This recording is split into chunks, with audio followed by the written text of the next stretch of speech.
Almighty God, we give thanks to you, the creator of the universe, and humbly beseech you to direct and prosper the deliberations of the members of this house here assembled for the advancement of your glory and the trust and welfare of the people of Trinidad and Tobago. Grant that peace and happiness, truth and justice may be established among us for all generations. Amen. Amen. Namaste.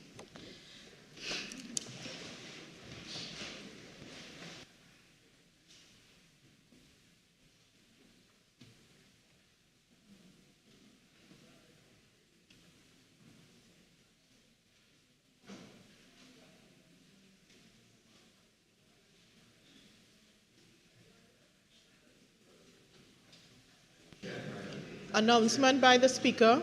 Papers. The Minister of Finance. Madam Speaker, I have the honor to lay the annual report of First Citizens Group Financial Holdings Limited and its subsidiaries for the financial year ended September 30th, 2023. And number 2, the Public Procurement and Disposal of Public Property Review Board Regulations 2024. Reports from committees. The member for Diego Martin Central. Thank you, Madam Speaker. Madam Speaker, I have the honor to lay the 8th report of the Joint Select Committee on Finance and Legal Affairs, 3rd session, 2022-2023, 12th Parliament, on an inquiry into the state's strategy for implementing unproclaimed legislation passed by the Parliament during the last 20 years, Part 2, with specific focus on the Electronic Transaction Act, Chapter 2205. The member for Barataria San Juan. Madam Speaker, I have the honor to lay the 9th report of the Joint Select Committee on Finance and Legal Affairs, 3rd session 2022 to 2023, 12th Parliament, on an inquiry into the state's strategy for implementing unproclaimed legislation passed by the Parliament during the last 20 years, Part 2, with specific focus on the Dog Control Act, Chapter 6756. Minister's questions. The member for Couva North.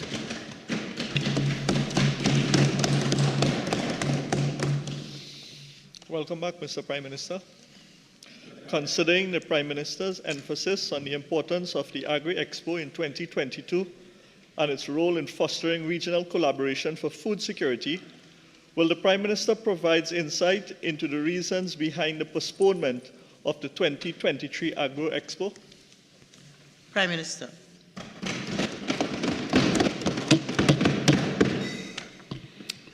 Thank you very much for your welcome. At least you noticed I was absent, right? But now that I'm back, I have no chance of being one of your clients.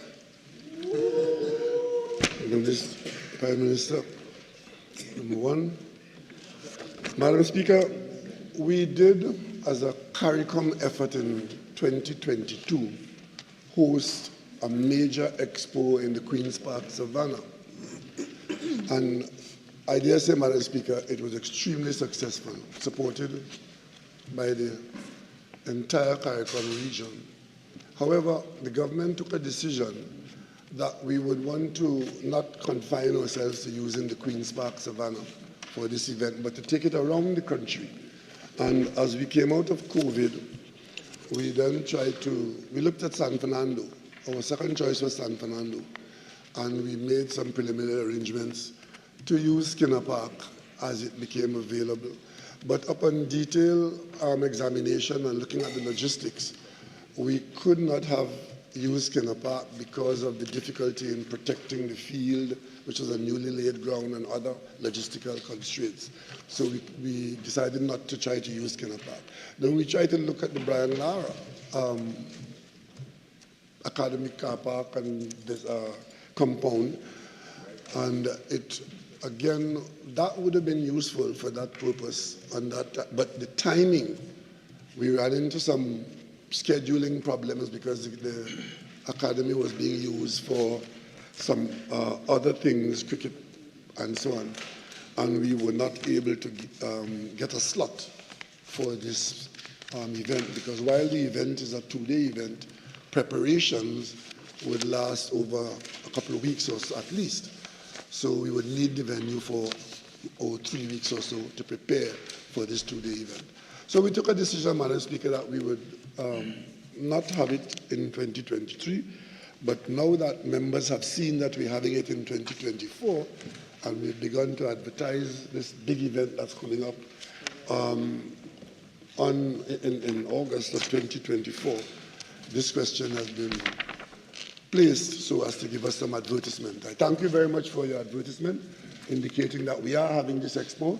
We invite the entire farming community, the agricultural community, and while we will not be in the Queen's Park Savannah, we're looking forward to a bumper event in San Fernando. And we will ask members on the other side, at least on this occasion, please support something good in this country. The last time you were quite silent on it. No power. But this is an agricultural incentive to farmers and to consumers of fresh produce and so on. And your presence as members of Parliament will encourage the farming community and encourage the local population to be interested in our agricultural output. Support something for once in Trinidad and Tobago. Member for Couva North. Thank you most kindly, Madam Speaker. Madam Speaker, to the Honourable Prime Minister. Prime Minister, taking into consideration the $9 million or so that was invested into the hosting of this event, can you advise us if this event has increased our agriculture contribution to GDP from then to now? Since when you are concerned about taxpayers' money, Madam Speaker, if the figure was $9 million, it was $9 million well spent.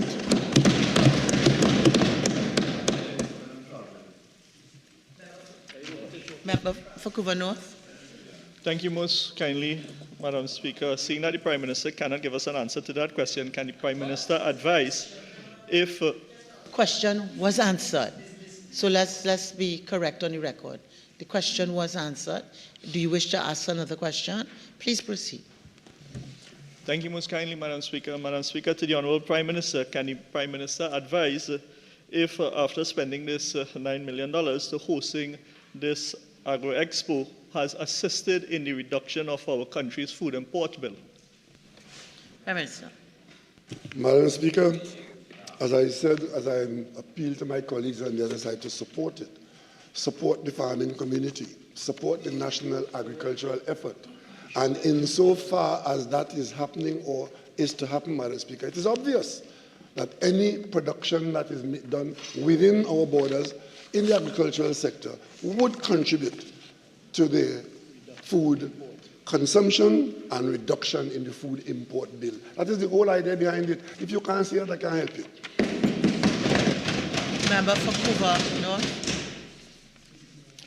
Thank you most kindly, Madam Speaker. Madam Speaker, taking into consideration that after this Agro-Expo was hosted and so much money was spent and our farmers continue to face the same problems for the last 2 years, what a difference can farmers expect to see coming out of this next Agro-Expo that is going to be hosted in 2024?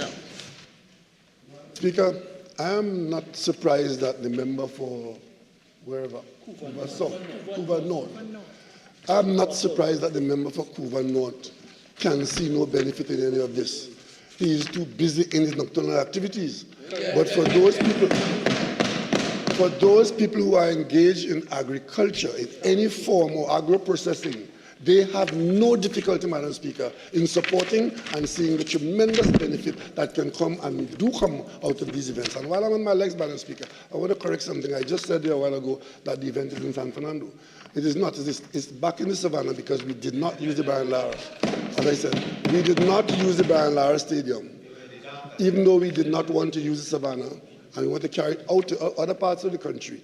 We will this year be back in the Savannah, and on the subsequent events, we'll go to Princestown, we'll go to Tobago, because we're hoping that this would be an annual event, very much like the old jail and fair, which we used to have, and it was encouraging to farmers. And we, Madam Speaker, we know that farmers are being encouraged because the amount of people who have already registered is far beyond our expectation. Member for Couva South. Thank you very much, Madam Speaker. Prime Minister, given that the Cabinet met and advised the acting President to terminate the appointment of retired Major Roger Best as the Director of the Strategic Services Agency, as well as several other employees, will the Prime Minister inform this House whether an extensive review and audit of all personnel equipment and processes within the SSA has been completed? Madam Speaker, the audit and review, as described in the question, is ongoing, but it has been in very many phases. And while it's still going on, we expect it to go on for quite some time because of the scale and scope of the exercise. Member for Couva South. Prime Minister, could you advise this House when this exercise is completed? Will the findings be shared with the Joint Select Committee on National Security? Prime Minister. Madam Speaker, we have a Joint Select Committee going on the OAS matter that my colleagues on the other side have no interest in and do not come to the meeting hoping that we get no quorum. So I'm surprised, Madam Speaker, to hear him asking about Joint Select Committee for National Security Matters. I am giving you no undertaking on a report I have not seen because it's a matter of national security, and I will only bring to the Parliament appropriate, serious information that can be brought and made public in the Parliament. Couva South. Thank you, Madam Speaker. Given that the Prime Minister still seems to be in the dark based on the power outage yesterday at the office of the Prime Minister, could the Prime Minister inform this House how many employees have been terminated at the SSA so far? So, Member, I think having regard to the questions and the responses, this question is out of order in accordance with the standing order. Member for Couva South. Thank you very much, Madam Speaker. Prime Minister, given that at this point in time when this question was filed, Tobago has registered its 10th homicide for the year, will the Prime Minister inform this House whether the central government has undertaken an evaluation in collaboration with the THA, Ministry of Tourism and other stakeholders to assess the impact of crime on the tourism sector on the island? Prime Minister. Madam Speaker, the ACP Tobago and Eastern Division, Mr. Collis Hazel, and his team, along with other agencies and the Ministry of National Security, met with the Chief Secretary and his team and held discussions focused on tackling the crime situation on the island. Areas discussed included the borders and the prevalence of firearms in Tobago. The issue of additional boots on the ground also arose as a solution and an initial response to this upsurge in violent crime. Meetings were also held with the Tobago Business Chamber, where a number of initiatives were discussed, some agreed upon, and some already effective. The police has since increased its visibility with patrols and exercises targeting drug blocks and priority offenders. The police adopted a zero-tolerance approach and also are now focused on raids and searches aimed at recovering illegal firearms. So far, 2 illegal pistols have been recovered. As recently as yesterday, Madam Speaker, the Trinidad and Tobago Police Service conducted walkabouts in several areas known as hotspots, Scarborough and Wim, and in our public awareness campaign in Tobago. The Trinidad and Tobago Police Service continue engaging our tourism and business stakeholders with a view to having further discussions about managing and treating with crime on the island. Additionally, the Minister of National Security himself met with the Chief Secretary and continued discussions on the subject matter. Thank you, Madam Speaker. Member for Couva South. Prime Minister, given what you have just, the information that you have just provided to this House, in your capacity as Prime Minister and the head of the National Security Council, are you willing to give this House a commitment that you are prepared to meet and treat with the Chief Secretary on the issue of crime? Prime Minister. Madam Speaker, I'm not in the business of politicizing the issue of crime. I'm in the business of leading a cabinet and being responsible for the ministers in the cabinet, and the government's responsibility is discharged and to be discharged by the government of Trinidad and Tobago, which I lead. Member for Couva South. Prime Minister, could you inform this House if the cabinet has given due consideration to the proposal by the Chief Secretary of the Tobago House of Assembly within the legal parameters as it relates to the establishment of a Tobago police force?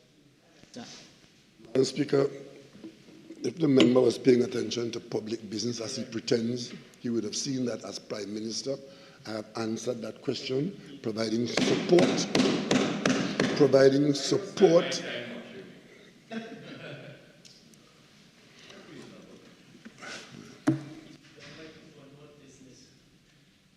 Member for Couva South. Thank you very much, Madam Speaker. Will the Prime Minister advise if the recent extension of Mrs. Erla Herwood Christopher in the office of the Prime Minister, in the office of the Commissioner of Police, was based on her positive performance appraisal by the Police Service Commission? Prime Minister. Madam Speaker, the Cabinet has taken into account all relevant matters and information pertinent to the appointment and reappointment and extension of the Commissioner of Police. Member for Couva South. Madam Speaker, I'm just seeking clarification. Did the Cabinet take into consideration in the reappointment the performance appraisal conducted by the Police Service Commission? It is simple as that. That's the exact question that was asked and has been answered. Madam Speaker, I just want to put on record I'm not satisfied with the answer. Member for Couva South. Madam Speaker, will the Prime Minister indicate when the construction of the Cricket Academy funded by the Reliance Group of India will commence? Minister. Madam Speaker, I'm hoping and I'm still hoping that the Reliance Group will continue to be interested in Trinidad and Tobago, notwithstanding the advice coming from the other side to the Reliance Group not to have anything to do with the government and people of Trinidad and Tobago. So to come here today and asking when the Reliance Group will do what they have to do, you have not yet succeeded in chasing them away. They are... The project that we mentioned, Madam Speaker, is a project which involves the government cooperating with the Reliance Group, and we are expecting that out of it will come the infrastructure for cricket. And the government has already taken decisions with respect to the allocation of land. The survey is underway, or should be underway, and the access to the site is there. And we expect that it being a private sector project, that as soon as the Reliance Group is ready and available, they will proceed on their own commitment. Thank you, Madam Speaker. Member for Couva South. Madam Speaker, I want to assure the Prime Minister that the actions of the opposition, it is the actions of the government may chase Reliance out of Trinidad. You have 15 seconds. You have a question? Could the Prime Minister inform this House whether the piece of land earmarked for this academy will be gifted or leased or purchased by the Reliance Group? Prime Minister. Madam Speaker, there's a lease to be executed, and that is normal with respect to the management of state land. Member for Naparima. Thank you, Madam Speaker. Can the Prime Minister state what measurable performance criteria were used to inform Cabinet's decision to extend by 1 year Mrs. Erla Herwood Christopher's position as Commissioner of Police? Prime Minister. Madam Speaker, with all due respect, insofar as the question placed to me, I think I've answered that question in question number 2. And in one is number 6? Member for Naparima. Question. Could he tell us whether the murder statistics and performance factored into those criteria? Prime Minister. Sorry, Madam Speaker, I want to clarify that it's question number 4 and question number 6, as far as I'm concerned. They're the same question, and the answer is the same. So if you want to repeat what you just asked, I'll try to help you, if I can. Member for Naparima. Did the Prime Minister factor into the criteria the question of the murder rates under the watch of the present Commissioner of Police? Prime Minister. Madam Speaker, the consideration takes everything into account with respect to the Commissioner of Police discharging her responsibility as Commissioner of Police. Member for Naparima. Prime Minister, do you not think it inadequate in the context, and do you not at this stage suggest that there be a need for very transparent criteria in the selection of an important position as the Commissioner of Police? Member, I will not allow that question under the existing standing orders. It is out of order. Member for Naparima. Thank you. Can the Prime Minister indicate whether the recent upheavals in the SSA has compromised the intelligence gathering capability of the TTPS, resulting in current unacceptable levels of kidnappings, home invasions, and murders? Minister. No. Member for Naparima.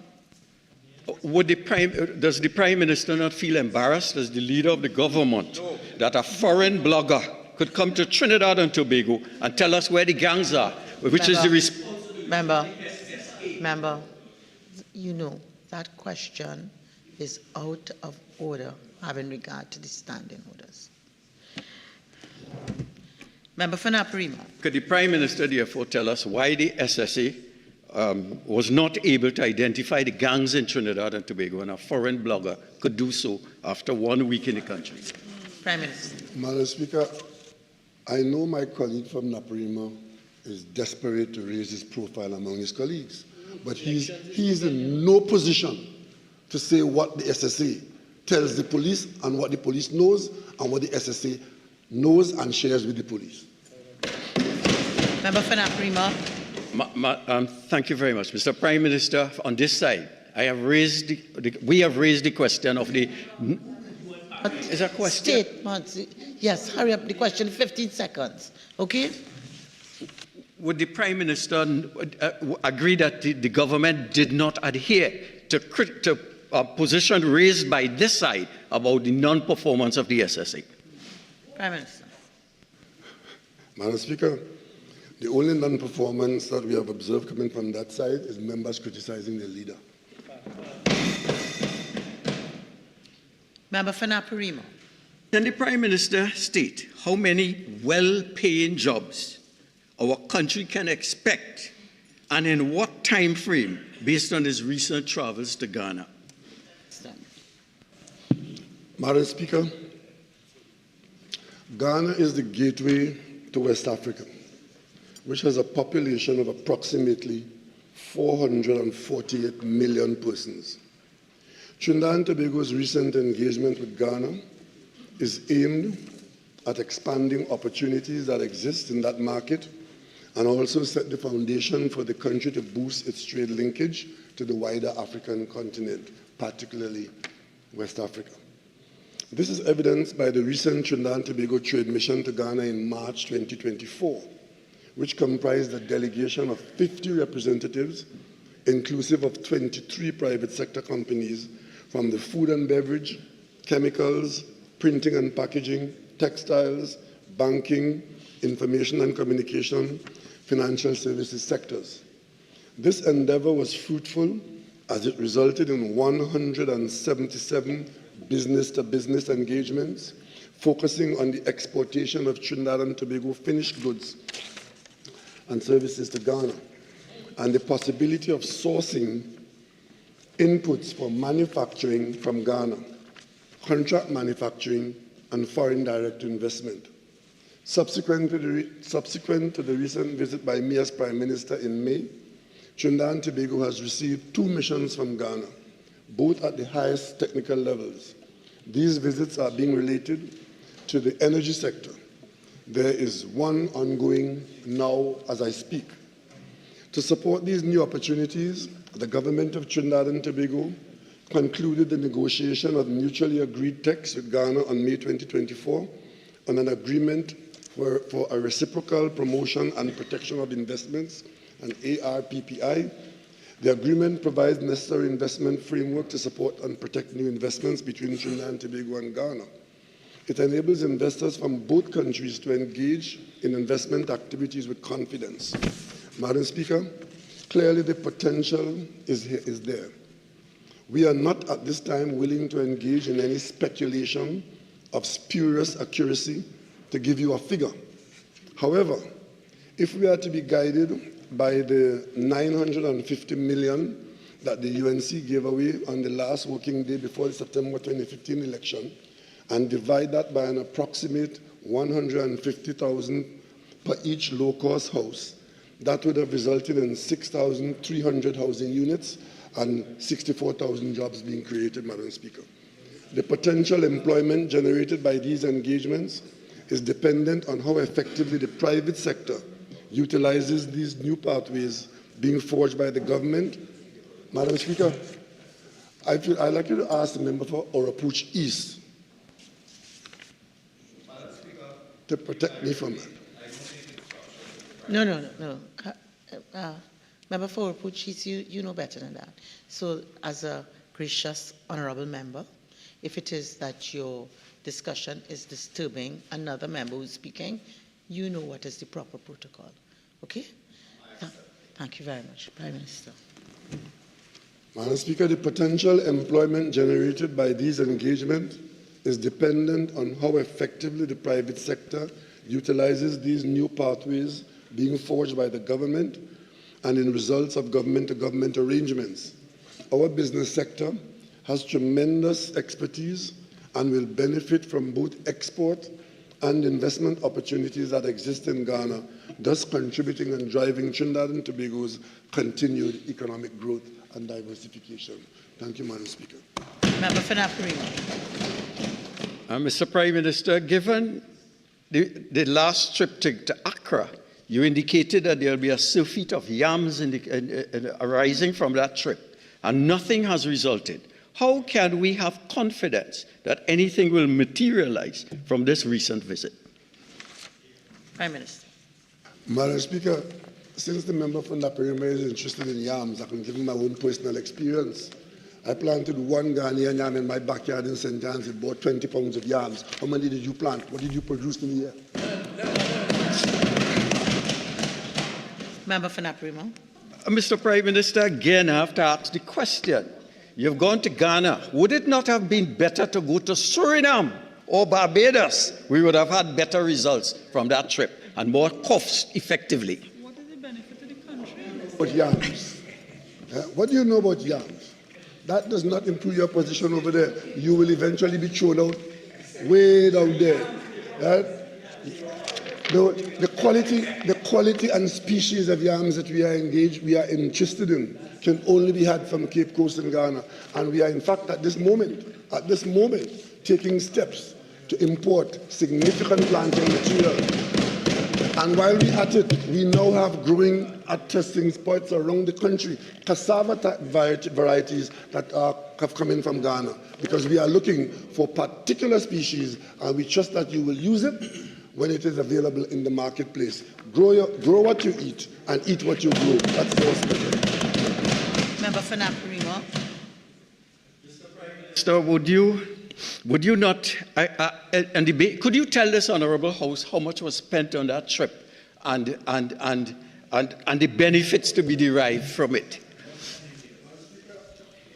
If notice is given, I can do that. But what I can tell you is that the $12 million trip that you and your friends made to India didn't produce an okra farless yam. $12.5 million across the state. Not a single initiative is visible. Right? So if you want to discuss expenditure and outcome, You're talking to the right man. Just give me the notice.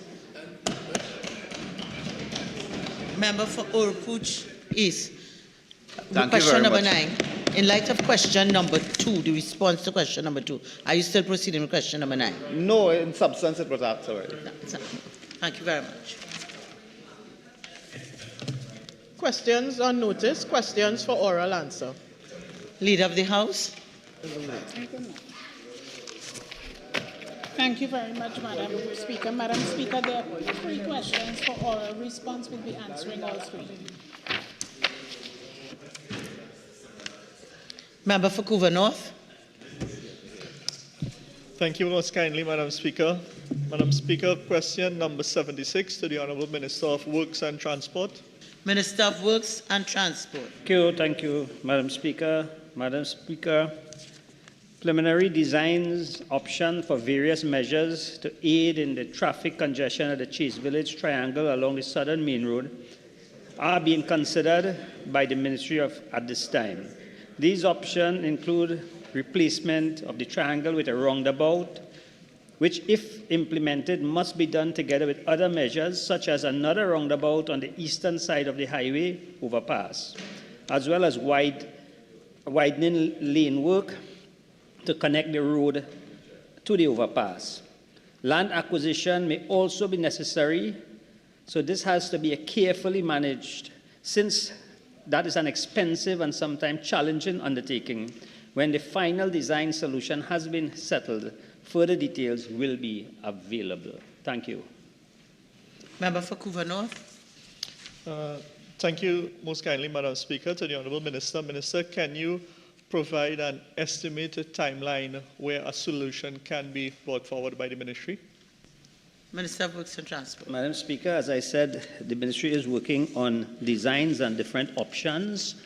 Once that is completed, then we have to look in terms of the land acquisition.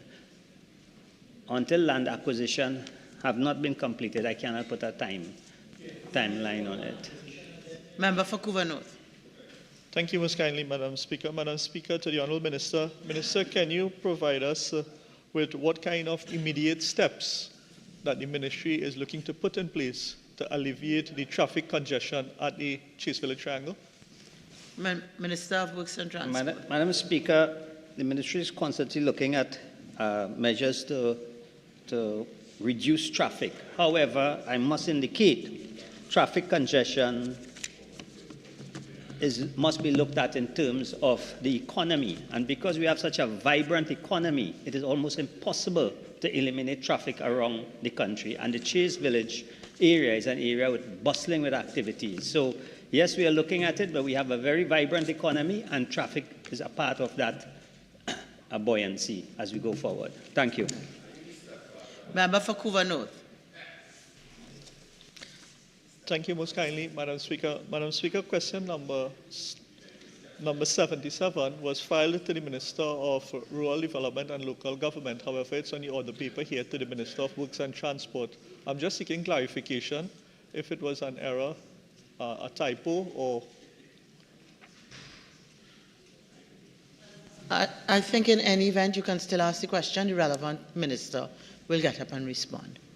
Guided accordingly, Madam Speaker. Madam Speaker, question number 77 to the Honourable Minister of Works and Transport. Madam Speaker, the Ropesing Road Bridge falls under the purview of the Couva Tabaki Talpa Regional Corporation. As the member is well aware, it is not the responsibility of the Ministry of Works and Transport. However, despite this fact, the Ministry of Works and Transport has provided technical assistance to the corporation on 2 occasions. Firstly, on the assembly of the current Bailey Bridge in or around the year 2020, and subsequently when the Bailey Bridge was extended. The Ministry will continue to provide technical assistance to the corporation as and when required. Thank you. Member for Couva North. Thank you most kindly, Madam Speaker. Madam Speaker, to the Honourable Minister. Minister, taking into consideration that the Ministry is fully aware that the Ministry of Works and Transport support is needed to have this temporary bridge replaced. Is there any plans within the Ministry to provide that assistance in an urgent time frame? Minister of Works and Transport. Madam Speaker, there is a process when assistance is required. And firstly, the regional corporation will go to their line minister, the Ministry of Rural Development, and the Ministry of Rural Development will then challenge the reconstruction in a prescribed manner. Thank you. Member for Vancouver North. Thank you most kindly, Madam Speaker. Madam Speaker, taking into consideration that the ministry also is responsible now for the secondary road rehabilitation, and the approach and exit off of this bridge is almost fully compromised because it has deteriorated from the installation to now. Can the minister advise if the ministry is taking any steps to ensure that motorists using this bridge is going to be safer in approach and exit on this bridge? Minister. The responsibility for the bridge lies in the regional corporation. If the regional corporation needs any assistance, the ministry is there to give assistance. However, regional corporations report to the ministry called the Ministry of Rural Development and Local Government. So if they need any assistance they can't handle, they can channel it through the Ministry of Local Government. The Ministry of Local Government will then make requests from the Ministry of Works and Transport based on the availability of funding. Thank you. Member for Vancouver North. Thank you most kindly, Madam Speaker. Madam Speaker, question number 77 to the Honourable Minister of Education. Number 78, you mean? Yes? 78. Minister of Education, number 78. Thank you, Madam Speaker. Madam Speaker, this project, unfortunately, is one of the many incomplete school construction projects that were recklessly commenced before the 2015 general election without a plan or source of funds, leaving a cost for completion of these projects in excess of $3 billion, together with claims for contractors for non-payment by the former government for work done on these schools prior to that election in the hundreds of millions of dollars. Let me repeat that. The funds for completion was in excess of $3 billion. There was no funding plan, and the contractors were owed hundreds of millions of dollars. To date, construction work at the Waterloo ECCE Center, those construction works are 85% complete. Minor works are to be conducted on the superstructure, while outstanding external works include completion of electrical work, installation of tank farms, completion and commissioning of the sewer system, completion of ceiling, installation of doors, construction of gates and fencing, site clearance and sanitization, and the painting of walls. The estimated cost of completion for the Waterloo ECCE Center is $6.9 million, inclusive of contingency, VAT, and project management fees. Member for Vancouver North. Thank you most kindly, Madam Speaker. Madam Speaker, to the Honourable Minister. Minister, in 2015, this ECE Centre was 100% completed by URP and handed over to the Ministry of Education. It was just to open this ECCE Centre. Can you advise us if any work from 2015 to now had actually taken place on this building? Minister. Thank you, Madam Speaker. Madam Speaker, I previously detailed the works that are to be complete on this centre. The centre is not 100% complete. These works are to be completed, and the cost for that is in the vicinity of $7 million. Member for Vancouver North. Minister, Honourable Minister, I pleaded with you in 2020 to address this ECC Centre in Waterloo. You gave a commitment in 2020 that you would look into it. Well, the question, you have 15 seconds. Minister, saying that your ministry has not done any work on this ECC Centre from since 2015 to now, I'm pleading with you. Can you provide us with some kind of timeline when this work will be addressed to assist the children of Waterloo, please? Minister. Thank you, Madam Speaker. Madam Speaker, what I can provide the member with is the figures that it took the government so far to complete some of the schools that were so irresponsibly half-built, quarter-built. So far, the government has spent over $800 million to complete 15 of the schools that have been left. The Waterloo ECCE, we have all the intentions to complete, but remember, this responsible government has to find the funding to be able to apply to the schools that were left unfinished. What happened there? Madam Speaker, we on this side would not have engaged in such a reckless type of project. And you know what is worse, Madam Speaker? It left so many communities in a state of angst, wondering why their school could not be completed. But it is because there was no money put aside to do that. And so we also want to deliver this school to you, and I could commit to you that we have been working to complete schools. We have completed over 15 schools. The cost so far has been over 600 million. We have some more that are being completed, and as soon as we are finished with this second phase, we are going to embark on some more, finding funding. The Ministry of Finance has been very useful to help us to find funding to be able to complete these schools. We want to complete these schools, but we must do it in a responsible manner, and that is exactly what we are set about to do.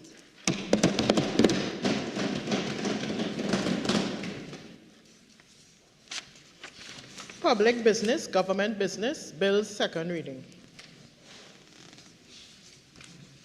The Prime Minister.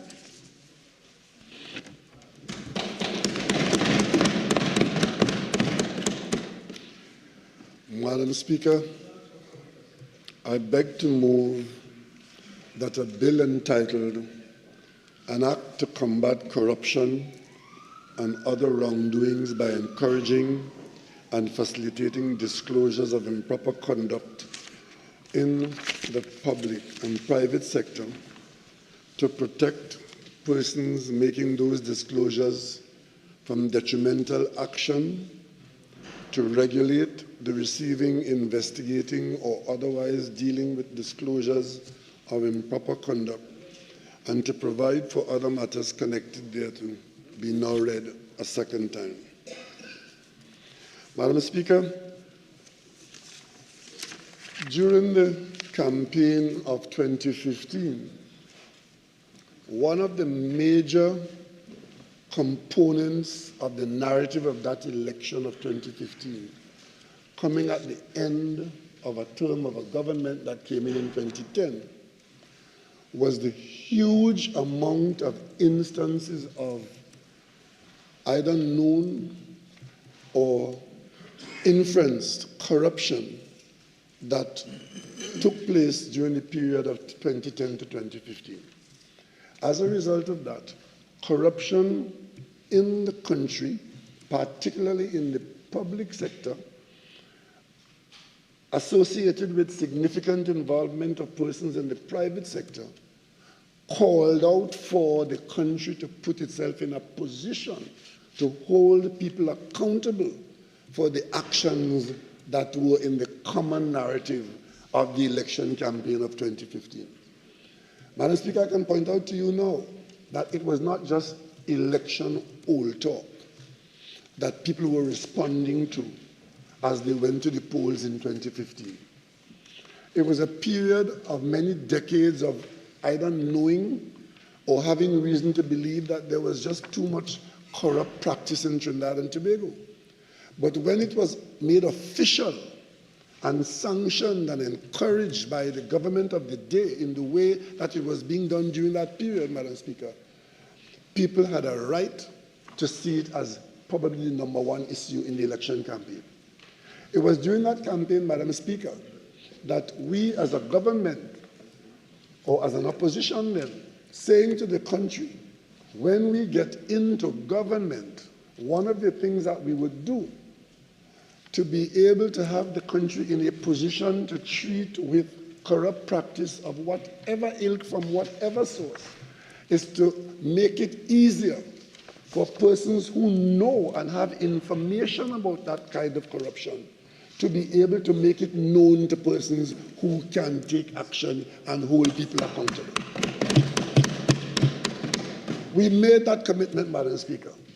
And as we came into government, we, very early in our tenure, had this bill drafted, and it was laid in the Parliament, and not wanting to make it a partisan issue, we had this bill sent to reside in a select committee, joint select committee of the Parliament, because we believe that all of us as parliamentarians, this side, that side, this house, the other house, all of us ought to want to know that the country is putting itself in a position where these allegations of corruption or the actual instances of corruption can be dealt with by information. Madam Speaker, the election campaign had a lot of stories and reports of some information, but the frightening part about it is that when we came into government, we were able in many situations and many instances to provide the proof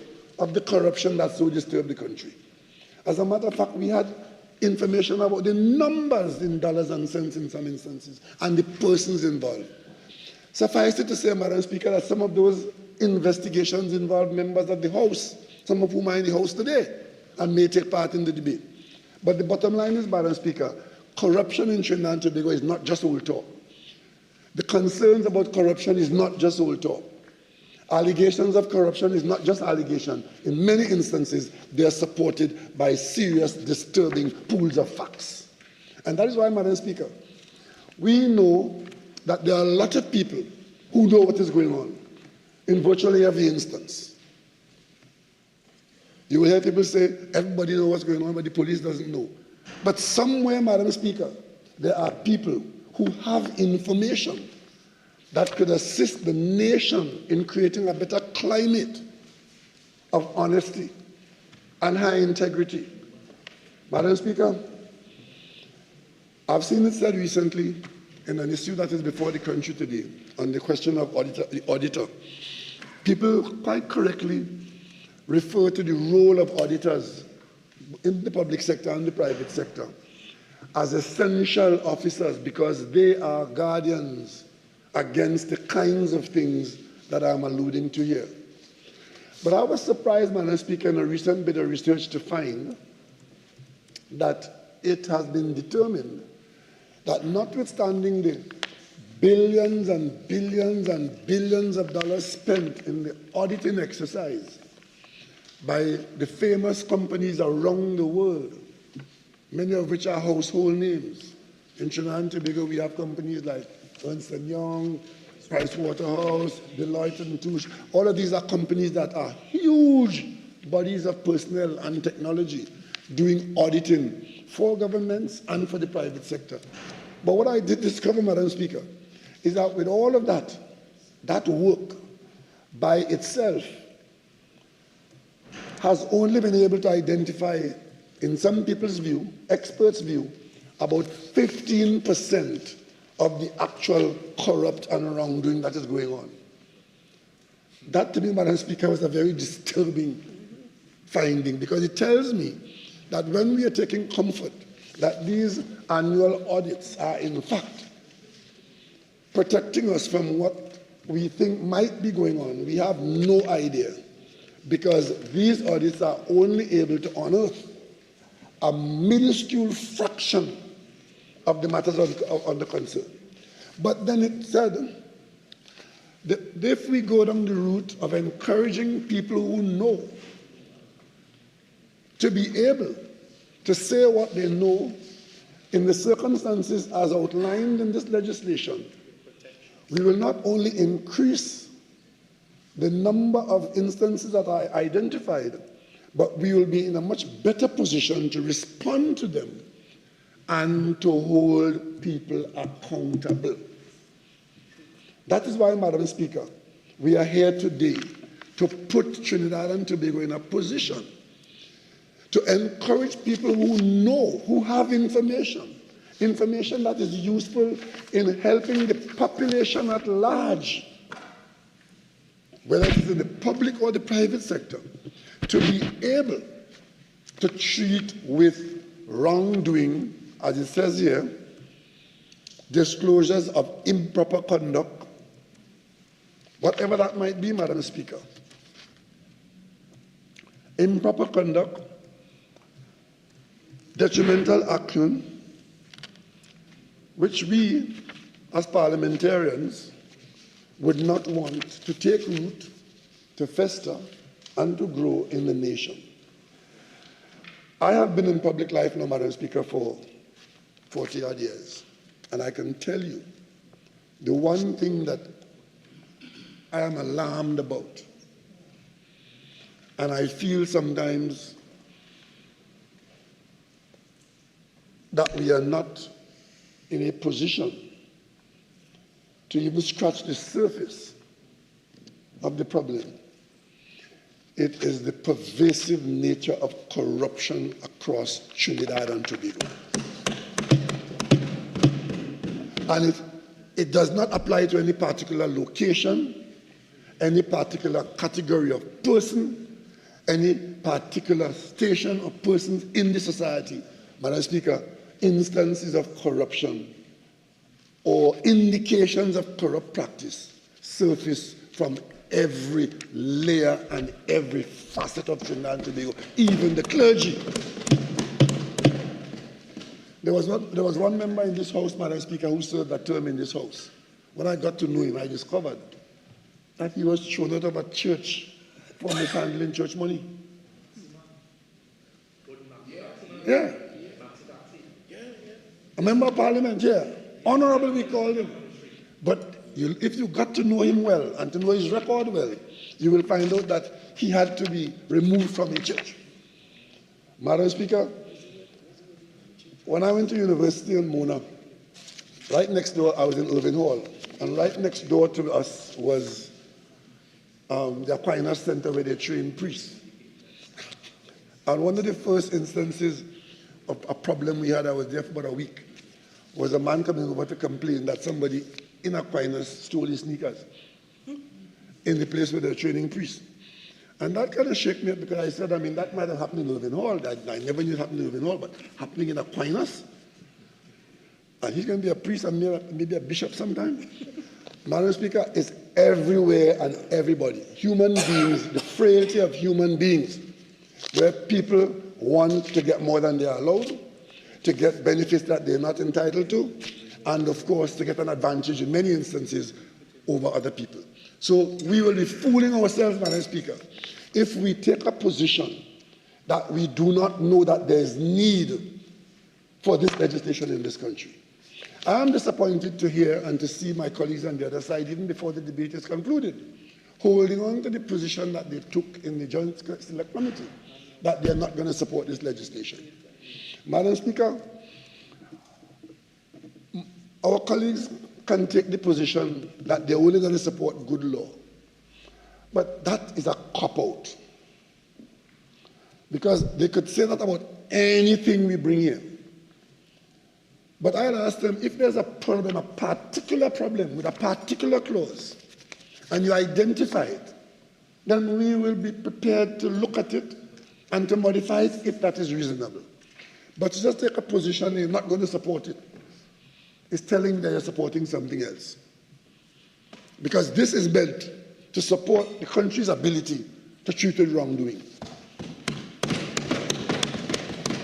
Madam Speaker, in clause 8, it would specify the conditions that would need to be complied with if a disclosure is to be made regarding the protection of disclosure.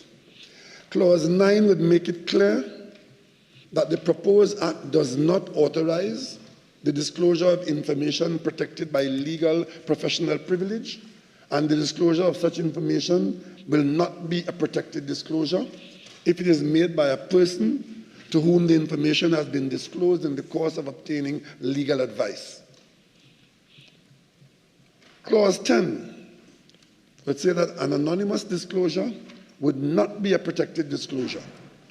However, if the identity of the person making an anonymous disclosure becomes known, the disclosure shall be deemed to be a protected disclosure as if it had not been made anonymously. These three clauses, Madam Speaker, take into account the need to have protection for circumstances that will develop. But it tells you that, Madam Speaker, that we are aware that what we are doing, there are consequences and there are requirements to manage them in a particular way And that is why the drafting of this legislation has been so careful. And that is why we sent it to a joint select committee, so that all members of the houses could have a look at it and determine if there's any nuance there or if there's need for any further refinement there. Madam Speaker,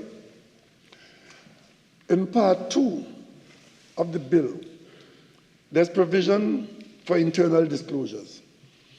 Clause 11 talks about requiring an employer to appoint whistleblowing reporting officers who would be responsible for receiving and processing internal disclosures of improper conduct within the employer's organization, and for determining whether an internal disclosure should be referred for further investigation to a designated authority. Carefully laid out, careful guidance, careful codification of law so that we can get good behavior under a legislative guideline. Clause 13 would require whistleblowing officers to notify whistleblowers of the status of their respective disclosures. Question, Madam Speaker. A citizen could take the decision that I am going to be the informant on this batch of wrongdoing or this incident because it is in the public interest and my own interest that this be dealt with. And you make a report. And the worst thing that could happen, Madam Speaker, is that the report is made and you're standing by waiting to see action or some reasonable response and nothing happens. Nobody talks to you. That could be just as painful as knowing what has happened and keeping it a secret without being able to talk to anybody about it. So the law makes provision that if you've made a complaint and you want to know what has happened with your complaint, that the receiver should be able to give you a response. That's only, Madam Speaker, that's only reasonable. A whistleblowing reporting officer will be prohibited from revealing the identity of a whistleblower without his prior consent in writing. So it creates an environment where a citizen having valuable information could make it available in the area, as I described earlier on, as a complaint, and that person who receives it has to handle it in a responsible way by not revealing the identity of the whistleblower. And the person can't just come out and say, well, he told me I can talk about it. No, that's not good enough. You have to, if you want to disclose the identity of the whistleblower, you have to get the prior consent in writing. There has to be a record that you were authorized to expose the whistleblower. That's the protection. And Madam Speaker, as we go through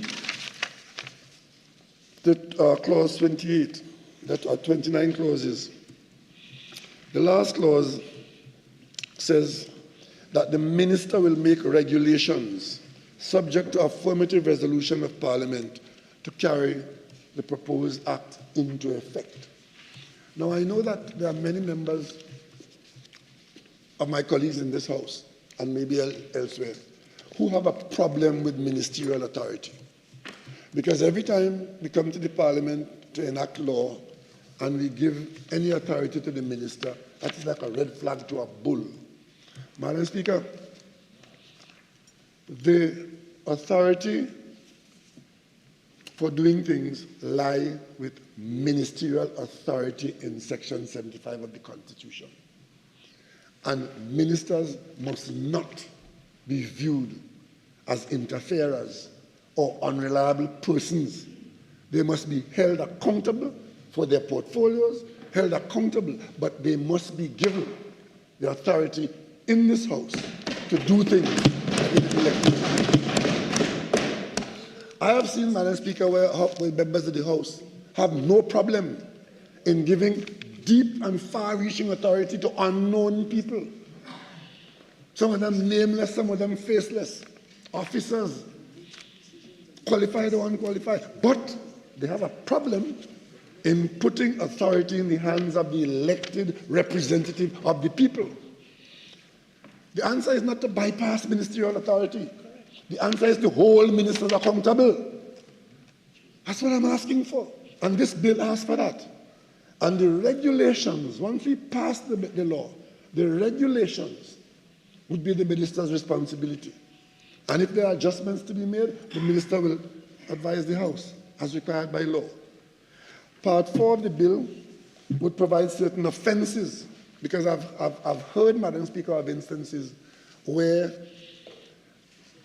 what appears in the eye of the layman to be a crime, or that must be a crime because it looks and feels and sounds so wrong, but then somebody in the authority gets up and says to you, there is no offense which describes that action. We don't want that to happen in the information or in the circumstances where we acquire information about detrimental conduct, where somebody says there is no offense being identified or which has been codified by law. So in section 27, it talks about part 4 of the bill will provide certain offences in clause 23, and for secrecy and confidentiality with respect to disclosures in clause 24. Clause 25 would prohibit the obstructing of whistleblowing reporting personnel in the performance of their duties. Now that's important, because I have known instances, and I think those who drafted the bill know too, where there are people who are willing and able and want to give information, but another party will attempt to take action to obstruct that from happening because they don't want that to happen. The law understands that and makes provision to prohibit that kind of behavior. So no person may decide to take action to prevent a whistleblower from making information available. The section 20, however, talks about immunity would not apply if the whistleblower was the perpetrator of or an accomplice in the improper conduct disclosed. So you can't be a whistleblower if in fact you think that you get immunity by reporting your criminal conduct. And Madam Speaker, it also talks about the designated authority would, however, be able to share information about its investigation with its whistleblowing reports unit for the unit to determine whether it has any information relevant to an investigation. Madam Speaker, Clause 22 provides civil remedies where detrimental action is taken against the whistleblower. Now, again, we have to expect that. Not everybody would be happy that a whistleblower has blown the whistle on their misconduct and may want to retaliate against the whistleblower. The law makes provision for preventing that, and if it is done, that it can be penalized and not encouraged. Madam Speaker, this piece of legislation would have far-reaching effects on the general national behavior in Trinidad and Tobago, especially insofar as it has to do with the conduct of public business. But it will go further and impact upon the conduct of private business, especially where private business interact with public business as part of the general interaction between the state and the non-state entities.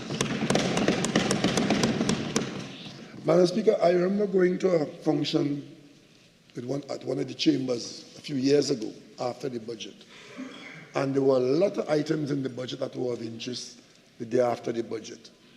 And it was discussed on the floor among the gathering. And there was one particular businessman who wanted to participate. And he got up and he asked the following question. What is the government doing about corruption in the government of Trinidad and Tobago? Because everybody knows that the government of Trinidad and Tobago is corrupt. And I responded immediately saying to the person, whatever the government is going to do or is doing about that, it's going to have to be done to the private sector as well. because 99.9% of the corruption in the public sector involves somebody from the private sector. That's right. And that was received with loud applause, and the question ended there, and the issue ended right there. I think it is because many people know what goes on in this country, and many people pretend not to know what goes on in this country. Madam Speaker, I'll give you one example that I still have difficulty believing, but I will tell you what was told to me. So you could say it's hearsay. I was in a function, one of my fundraisers in Diego Martin at one time. And one of my friends, a personal friend of mine, came to me and said, see that guy over there, who's his friend? He just told me something which I think I must tell you. And he said to me, he's a businessman. He told him he owed $13 million in taxes. He paid $600,000 to a public officer. And the public officer assisted him in settling that bill for $1 million. Madam Speaker, I'm just giving it to you. I'm making no profit. I'm giving it to you as it was sold to me. But then, soon after that, a Canadian person came to Trinidad and Tobago to assist us with our BRR matters, and sought me out in this building to tell me about an instance where, in coming to provide the Canadian assistance to us, interacted with a public official who had a card, a business card, that he gave to the Canadian. The business card was printed on both sides. One side was the office that the public officer held, and the other side was the office of a business in Chaguanas that dealt with the matter that the public officer does for the government. And the Canadian was absolutely shocked and horrified that that could be happening. Madam Speaker, I tell you these two things. Not that I am wanting to scare you, but just to let you know that those are the kinds of things that can happen or are happening in our society, and somebody knows. And what this bill is trying to do is to say to those people who know about these things that you can tell the rest of us through the authorities protected by this law and put us in a better position to hold all these people accountable in the instances that I have just mentioned and similar instances and probably worse. Madam Speaker, this bill passed into law would not be a panacea, but it will contribute significantly to a serious attempt by the society of Trinidad and Tobago to not just scratch the surface and treating with corruption, but creating an environment where corruption will not be encouraged and will not flourish. I know we've disagreed on many things in this House. My colleagues on the other side, my colleagues before and after. But I would like to believe, Madam Speaker, that there are some things that we really will not disagree on and that we hold common ground on, and that is the desire to make Trinidad and Tobago a better place. And for that to happen, Madam Speaker, there are certain tools that we have to use to slacken certain nuts, to remove certain bolts. There are certain standards we have to aspire to. There are certain people we have to protect and certain people we have to expose. I'd like to believe that that is where we are as parliamentarians if we are worthy of the title of honorable. And having said that, Madam Speaker, this bill came to the House before. 6 of my colleagues and myself spoke on it at length on Hansard. We said a whole lot more than I'm saying now.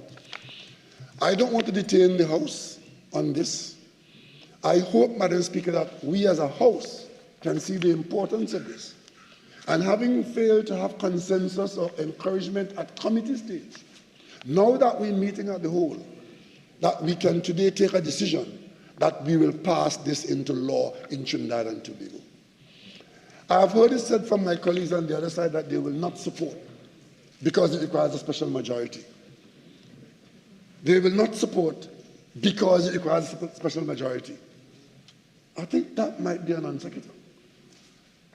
The reason why you're not going to support is not because it requires a special majority, because the special majority is with you. I don't agree.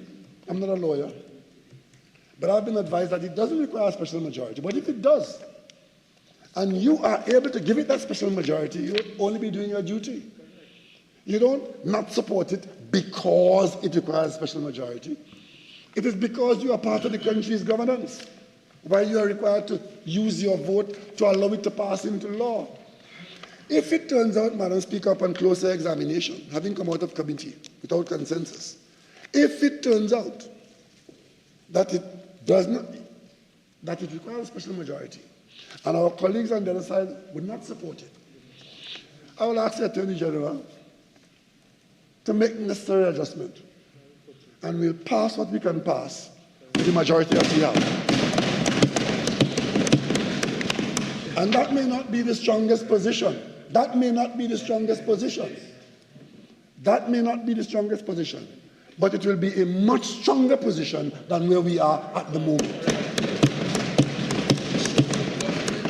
But I'm asking my colleagues on the other side to use their majority, our total majority, to pass the strongest and most carefully laid out piece of legislation on this subject so all of us can benefit. It will not benefit us if, just for the sake of you not supporting it, that we don't get the strongest. But, Madam Speaker, on this legislation, half a loaf is far better than no bread. Once I am advised, Madam Speaker, that it doesn't require a special majority, I will still appeal to my colleagues on the other side to pass it with your vote as well. Let the population see that you too want this done. But, Madam Speaker, there's nothing to be gained as a nation for this bill not to be passed. I have given the commitment to the nation that we're going to pass this legislation before the end of the term. Somebody's asking why now? Why now? Because we have a lot of other things. We have an agenda which as a matter of fact, we're about to go to recess in a couple of weeks. We have very few sittings left. We have some deadlines to meet and so. And I really do not want, and the government does not want to go into recess with this legislation not being passed. And therefore, we will move to get it done, and we trust, Madam Speaker, that our colleagues on the other side would see the benefits to be had, the improvements to be gained, the changes for the better to come, if people in this country, many of whom know what they know, would like to share that information with an authority either within their company, their department, their ministry, wherever, so that something can be corrected. We will do ourselves great harm if we let what is happening now continues for no good reason. Madam Speaker, I beg to move.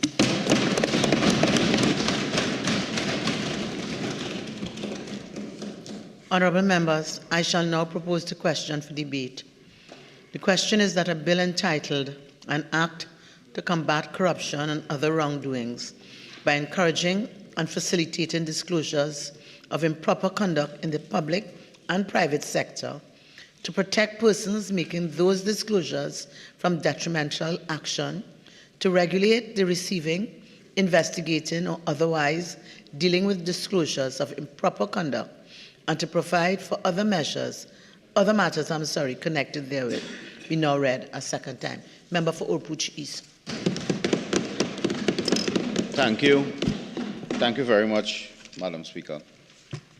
Madam Speaker, I rise to speak on a matter that has been before the Parliament over a period of time in one or two incarnations, but within recent time, in one form, a matter that arose, I believe, over about 9 years ago or so. Madam Speaker, because the bill before us is an exact replica of the bill we debated before, and in fact, the bill circulated to us, interestingly, is Bill number 2 of 2022, which we are now debating in 2024, June. Madam Speaker, I was almost tempted to just reread my contribution of the 2nd of the 4th, 2022, and place my views then on the record, because the bill substantially has not changed, and therefore my views have not changed on this matter. And there's a temptation to read, Madam Speaker, all 45 pages of my contribution on the last occasion. But Madam Speaker, I will return to my previous contribution, if only to reference some of the issues before us. Madam Speaker, the Prime Minister led this debate and piloted this bill before us, presumably because the Prime Minister wants to impress upon the nation that the head of government will pilot what is portrayed to be a critical piece of legislation to deal with serious issue of white-collar crime in particular, and corruption across the private and public sectors. It is not the Attorney General that will pilot this bill, and the Prime Minister correctly indicated that he is not a lawyer. But I believe that the Prime Minister would choose to pilot this to emphasize the importance of this matter to the government. And, Madam Speaker, the Prime Minister spoke a bit about history, and the history not only of the bill, but the history of issues of corruption in Trinidad and Tobago. The Prime Minister did not go as far back as the McDonnell Douglas scandal, did not go far back as other matters under the Eric Williams administrations of the 1960s and 1970s, the lock joint scandal. Many of my colleagues opposite may not have been born during the scandals that took this country by storm, including former ministers of the party that they now proudly represent. And, Madam Speaker, I will not really regurgitate that. Those are matters really in history books and newspapers and so on. But the point being made is that across the board, there have always been allegations of corruption in this country, in the wider Caribbean, and in the wider world. That is absolutely not new. The Prime Minister made one point which I just want to touch on here, in that allegations of corruption, and where we have had concrete examples, as in the McDonnell Douglas scandal and so on, as in matters pertaining to contract administration and tendering and so on. One matter that the Prime Minister touched on, which I just want to return to, is this matter of private sector involvement with public sector corruption. And that has a certain emphasis for us because the influence of the private sector on the public servant is a critical influence. I believe even now, Madam Speaker, there's a matter pertaining to the Cooperative Republic of Guyana involving individuals there. And of course, these are allegations, but they are serious allegations that have been the focus of attention by the United States Department of the Treasury. And involved in that as well, not surprisingly, in terms of an allegation, is a public servant, a permanent secretary, I believe. So that issue is really a live wire issue of this notion of the private sector involvement with the public servant to create these wrongdoing, allegations of wrongdoing. Now, Madam Speaker, I just wanted to say that I am not really, at this moment, going to be very passionate and loud and so on these matters. I recall that the Prime Minister on a previous occasion was much more passionate than today. I don't know if the Prime Minister was unprepared today or his mind is on some other matter, but was not as passionate and dramatic as the last time he spoke on this matter.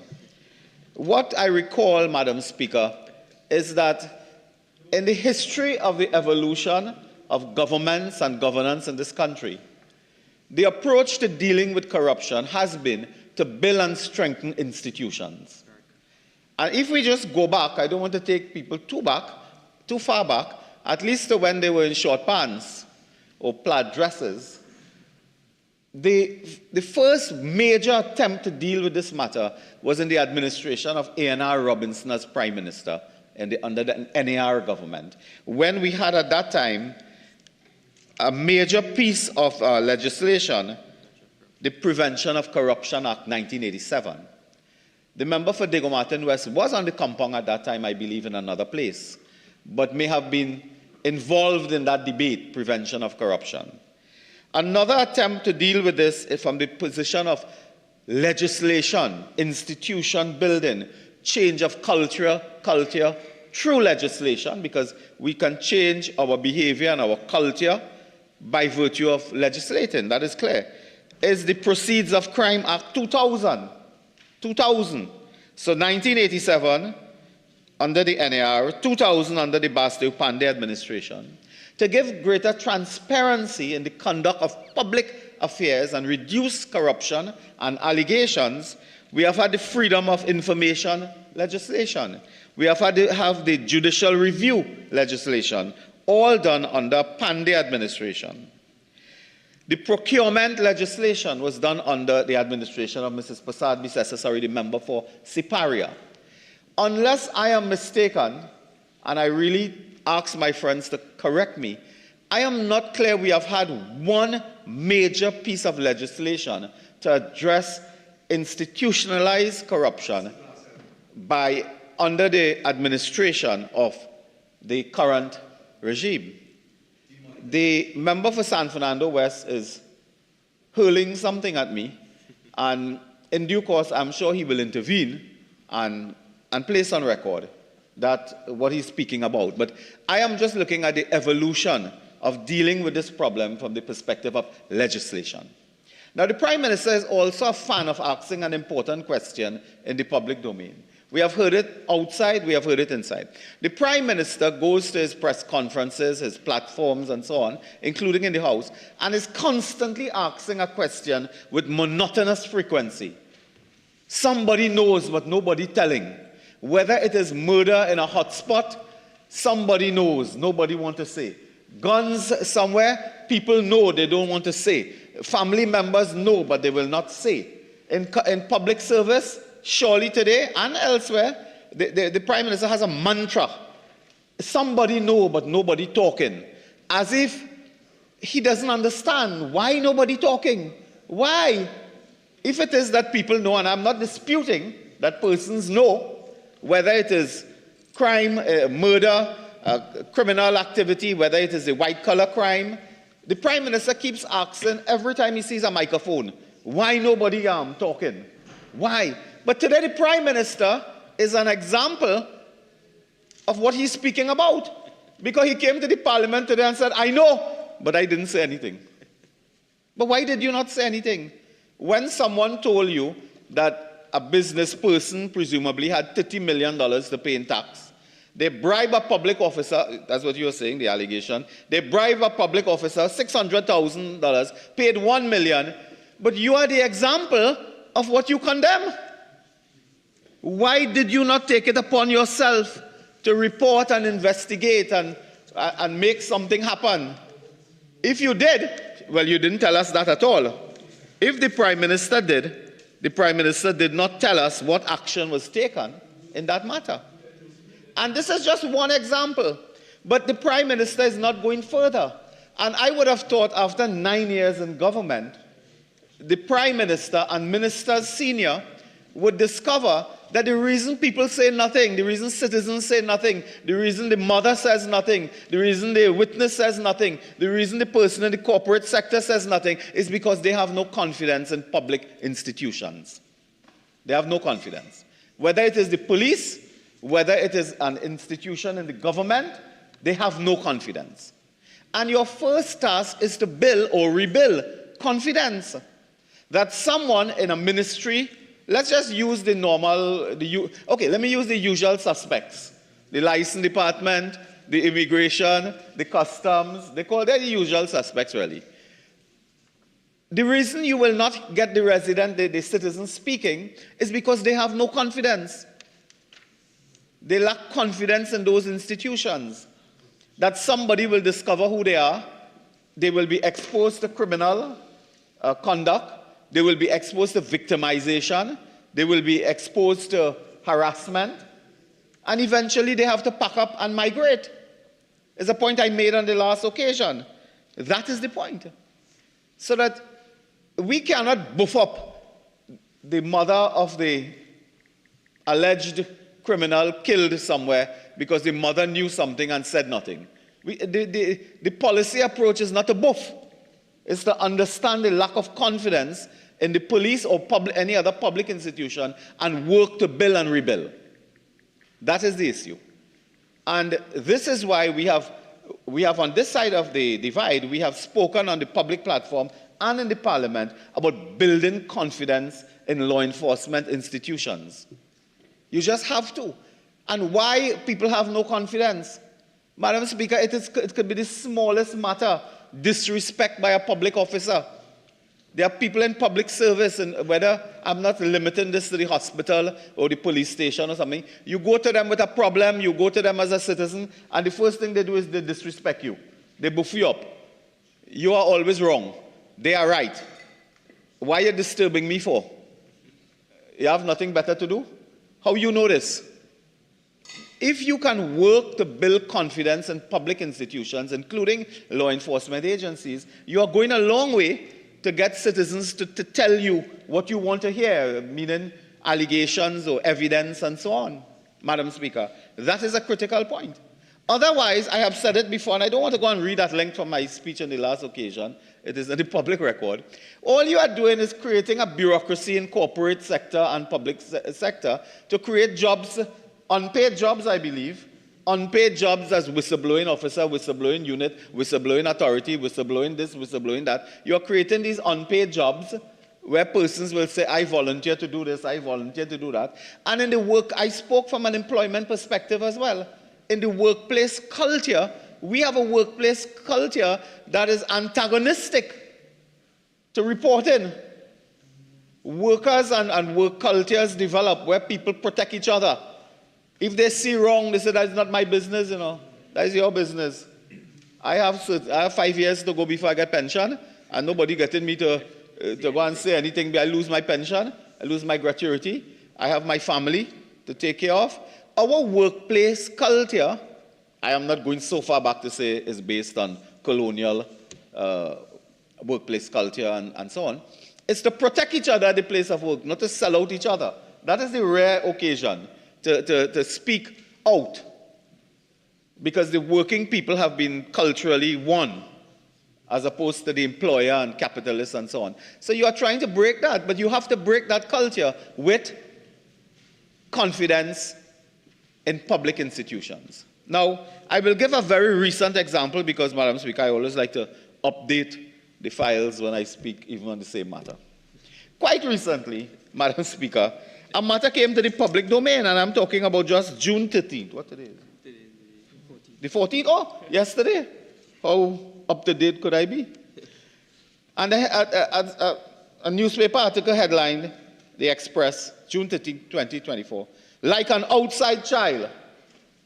And Madam Speaker, it's a most amazing and bewildering and befuddling matter where a public officer, the chief executive officer of the Secondary Roads Rehabilitation Improvement Company, is saying that that company is like an outside child of the Ministry of Works and Transport, starved of resources, not given the priority of treatment, It is like the ministry's outside child or whatever.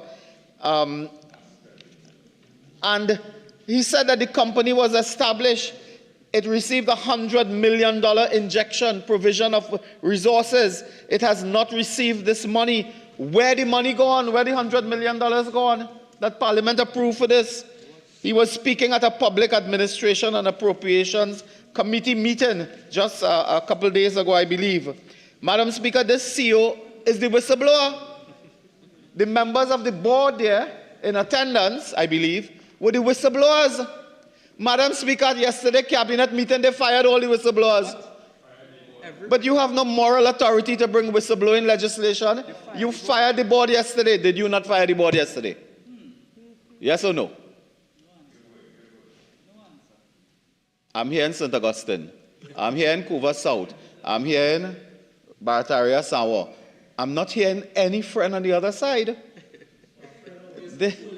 But, Madam Speaker, as a whistleblower myself, I get information as well. I get information as well as one of the most well-known whistleblowers in Trinidad and Tobago, the member for Rapuchis. All of them there, look. All the usual suspects. They fired yesterday about 8 whistleblowers. Wow. Yesterday, fresh. And at the press conference, I believe the Prime Minister would have said that had it not been for that power outage. I think he was about to announce that they fired the board and there was a power outage. And I was not shocked today that they were thinking that somebody in the UNC went and pulled the plug at Whitehall or something like that. So, Madam Speaker, yeah, I've heard that as well. They reached there already. And by the end of today, it might be the Auditor General who did that. So, Madam Speaker, you had whistleblowers telling you what is happening, and I link this, Madam Speaker, we are on to whistleblowing. Madam Speaker, I have in my hand a letter dated 21st September 2023, addressed to one Beverly Khan, Procurement Regulator, Chairman, Office of Procurement Regulation. And it is, Madam Speaker, a whistleblower speaking about the Secondary Roads Company and speaking about what is happening at that company. And, you know, they talk about EMBDC because that is their treasured example. That is their celebrity example, you know. That's their roadmap, you know, the EMBDC. I come into that too, But in this letter, it speaks about the Ministry of Works handling the Secondary Roads Company. It speaks about bid rigging. It's bid rigging. In secondary roads? Tender price conspiracy, kickback payments of 15% and so on. Madam Speaker, to presumably employees of the company and so on. It speaks, Madam Speaker, to favored contractors, many of whom they know as friends. They regularly have convivial beverages on the East Coast. That's not in the book. I'm just reading this. I'm just saying that. That's not in the letter. But I know of that too. And Madam Speaker, the member for Diego Martin West and others are aware of that. They have personal knowledge of those meetings. Madam Speaker, this speaks of massive corruption in the government Ministry of Works and Transport and Ministry of Local Government as the responsible ministries. This letter speaks to mismanagement in this company by way of involvement in extremely serious allegations of corruption involving several companies, 13 companies. When the matter came before the Parliament committee, you know what is important from a governance point of view? The members of the board and the CEO came to a joint select committee. Committee took evidence, and the committee said, we will see you back in 2 weeks. Tell us more. These are serious matters. They lost their job yesterday in cabinet. So there's no more. There's no more. They can't say any more because they're gone. They're gone. Madam Speaker, the government must explain why, when the CEO and the board members of this company came and there are serious allegations before them, instead of dealing with allegations of corruption, they fire all of them and kept it a secret until today I exposed this. They kept it a secret. They kept it a secret. Why would you do that? This is a company that they announced with fanfare. secondary roads to help $100 million. Where the $100 million gone? Because I'll tell you something. 200, but the dollars must go somewhere. When it is budgeted for a company, presumably that is for the company. If for one reason or another the company will not use it, the money goes elsewhere. Where did it go? I mean, where did the money go? That's all. We ask no other question on this matter. And why did you fire a board? Why did you fire a board in the middle of a joint select committee interrogation and examination? This is unprecedented. In my years in Parliament, I've never come across this, where people are giving evidence before a joint select committee and fired midstream. Before they return. How will you confirm those minutes, by the way, now? This is a serious matter that the minister with responsibility should answer. Why could you not have left them for 2 weeks and said, go back to the joint select committee and finish your examination?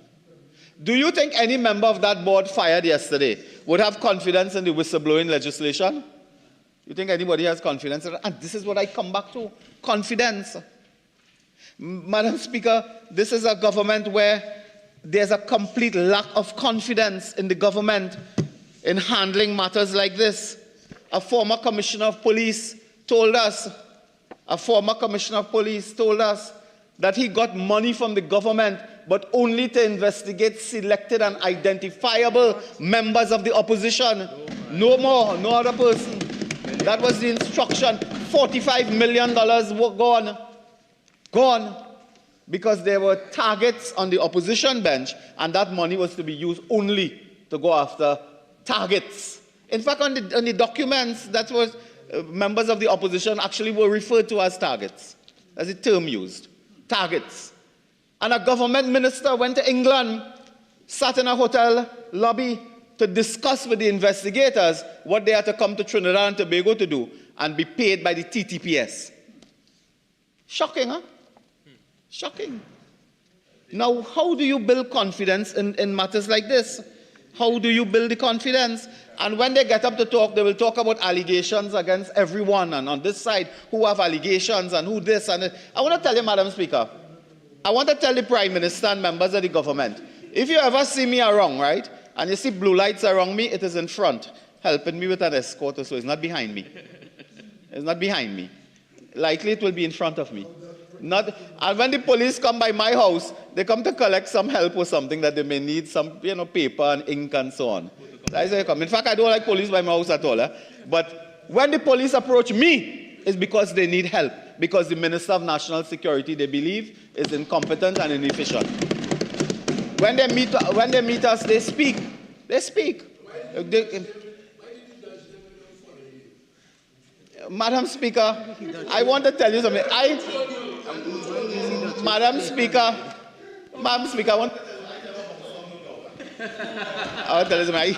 I'm not in the business of bouncing down dog and thing. Madam Speaker, I'm a pet lover. Most people know that.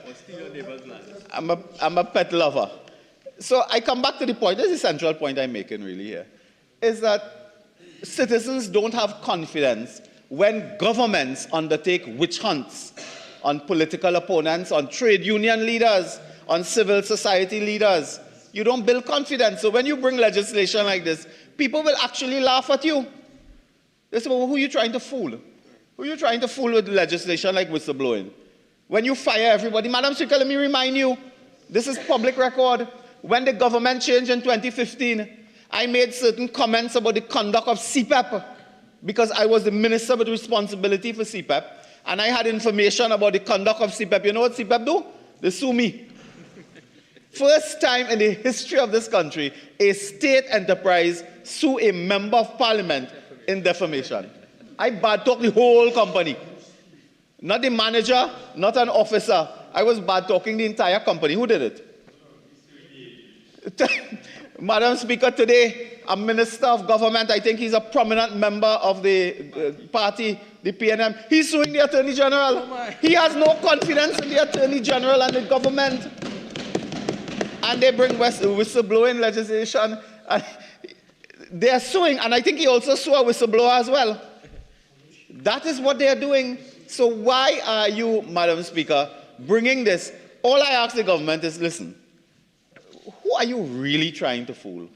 Who? Is it because elections is 12 months away? You want to put a tick in your book when you go on the platform? Because the Prime Minister is right. He went on a platform recently and he says in the coming days I have to speak about the achievements of the government, because he believed, quite rightly, that the population believe that the government has not performed, has achieved nothing. So he wants a little tick in a box. So when you go on the platform, you announce whistleblower legislation, passed by simple majority. And it means nothing. And it means nothing. Madam Speaker, all this old talk will mean nothing. They gutted the Procurement Act. All the blunders in all these years. They adjourned this matter. Look, this matter came up in 2022. They adjourned, Madam Speaker. He was winding up. And in fact, strange enough, unless I'm mistaken, the Prime Minister was winding up this debate, And they adjourned on him. They adjourned on him. It was the first time a Prime Minister became a night watchman. Because they adjourn on him. You call it in Parliament, when you adjourn on a speaker, he's a night watchman. He's meant to bat another day. They adjourned on him. They didn't go through with it. And today, Madam Speaker, they come back because they are before an election and they want to prove, that there's some good to come out of their governance and so on. Madam Speaker, the issue of the Prime Minister raising the issue of the constitutional majority and simple majority, that's fine. The lawyers will chip in on that, the well-learned constitutional lawyers. I believe they had evidence already. They had opinion already. They had senior counsel opinion that this requires a constitutional majority. Public officer. Right? From a public officer. Now, unless, you know what they may be scared of? The same public officer who gave them that advice, he might be a whistleblower too on this matter. Madam Speaker, the opposition in this country, I just want to remind members of the government and members of the national community, the national community would have never have known that there was a collapse of the Central Block project with Shanghai unless the opposition did not raise it in Parliament. The Prime Minister stood in the cage one day, and when asked if he was aware, well, you know what I mean, during the COVID, in the glass enclosure. I won't say he stood in a cage, man. The glass enclosure. He stood in the glass enclosure, and when asked if he was aware that the contract collapsed with Shanghai, he said, I have no information on that. I have none. This opposition blow the whistle on the mosquito crack. To this day, we don't have a report on what caused the mosquito crack. We are told $65 million went up in the air, a part of a contract. And the Prime Minister today, I must respond to him, Madam Speaker. Honourable Member, you have 2 more minutes of original speaking time left. You're entitled to 15 more minutes to complete your presentation. Okay, so you please proceed. Thank you. Madam Speaker, the Prime Minister is fond now of announcing with fanfare a joint select committee on the construction of the Point Fortin, what do you call the highway? San Fernando to Point Fortin Highway. Madam Speaker, we on this side are proud. We are proud that the people of Trinidad and Tobago can drive from Ryson Road today without a traffic light on one road to Debe. Because when you come to Debe, if you continue, you will fall in the Kuchawan River. There is no highway to Point Fortin. The highway is in 4 parts. It's a puzzle. In fact, it could be a good tourist puzzle. There are tourists who like to do that, adventure, on a safari of some kind. Listen, when you reach Debe, I ask any one of them if they can have a Google or Waze or whatever. When you reach Debe, how you reach your Point Fortin from Debe? Anybody know? Where you going? You go down by a friend of the Prime Minister's in that place somewhere down there. A friend of the Prime Minister. There are 4 pieces of highway. I can describe it now, but it will take too much time to tell you how to reach the Point Fortin. But the point I'm making is the Prime Minister speaks of a joint select committee investing in 9 years, and I will say this only once. Listen carefully. I'll say this only once. In 9 years, they have had 9 years to investigate, report to police, allow police to investigate highway, byway, subway. To this day, not one police investigation has led to even questioning anyone in the former administration on that highway. on the EMBDC for all his work, on HDC, on everything that they talk about. They will continue to talk about that whole day today, you know. Madam Speaker, if you give them a chance until 12 o'clock tonight, they're in EMBDC and HDC and highway and so on. Ask them if one police officer ever questioned anybody on that in 9 years. They will say they don't know. No, not at all. And they put a PNM Joint Select Committee to interview PNM people to do a PNM report. While it was the PNM that hired OAS. Election is Monday in 2010, May 24th. Friday, they announced the preferred bidder. Imagine Friday, they announced a preferred bidder. OAS is the preferred bidder. Really? When we reached there, they said, there's the preferred bidder. That's all right. You see that? And they are talking, Madam Speaker, about corruption and corruption. But again, I come back to my central point, you know. All the evidence you have, all the information you have, why did you not take it to the police and in 9 years tell the police, investigate, bring those persons to book? Why you do that? Madam Speaker, they speak about court and defense. The case is a PNM case in the civil court. There's no criminal action anywhere. There's a PNM case. Madam Speaker, when I go to put in my defense, the judge said, don't waste your time here. You know, that case might fall apart and you waste all your time with defense. You know. That is a fact. That's a fact. That is a fact. Madam Speaker, they talk about defense. They talk about defense as if police prosecuting somebody. That is PNM case. And I tell the world when I go outside, I say that is the PNM. All of them spend day and night writing affidavit and so on. All of them opposite. That's what they were doing. That's why the country is in this state today. They spend all the time on political witch hunt. They didn't catch any witch. And that is why the infrastructure deteriorates. That's why crime reached where it reached. That's why we don't have water. That's why the hospital system collapsed. That is why the health sector collapsed. Because they spend all the time on political witch hunt. And that is a fact. So I come back again to the bill before us. A better option, government, would have been to strengthen the existing institutions that can investigate and ensure they are independent. Another major crisis this country faces is the political undermining and political influence of public institutions. When a prime minister go to the president's house, beat his chest and announce, it was me. They were going to give a recommendation to the president and a commissioner of police, and I snatch it and run.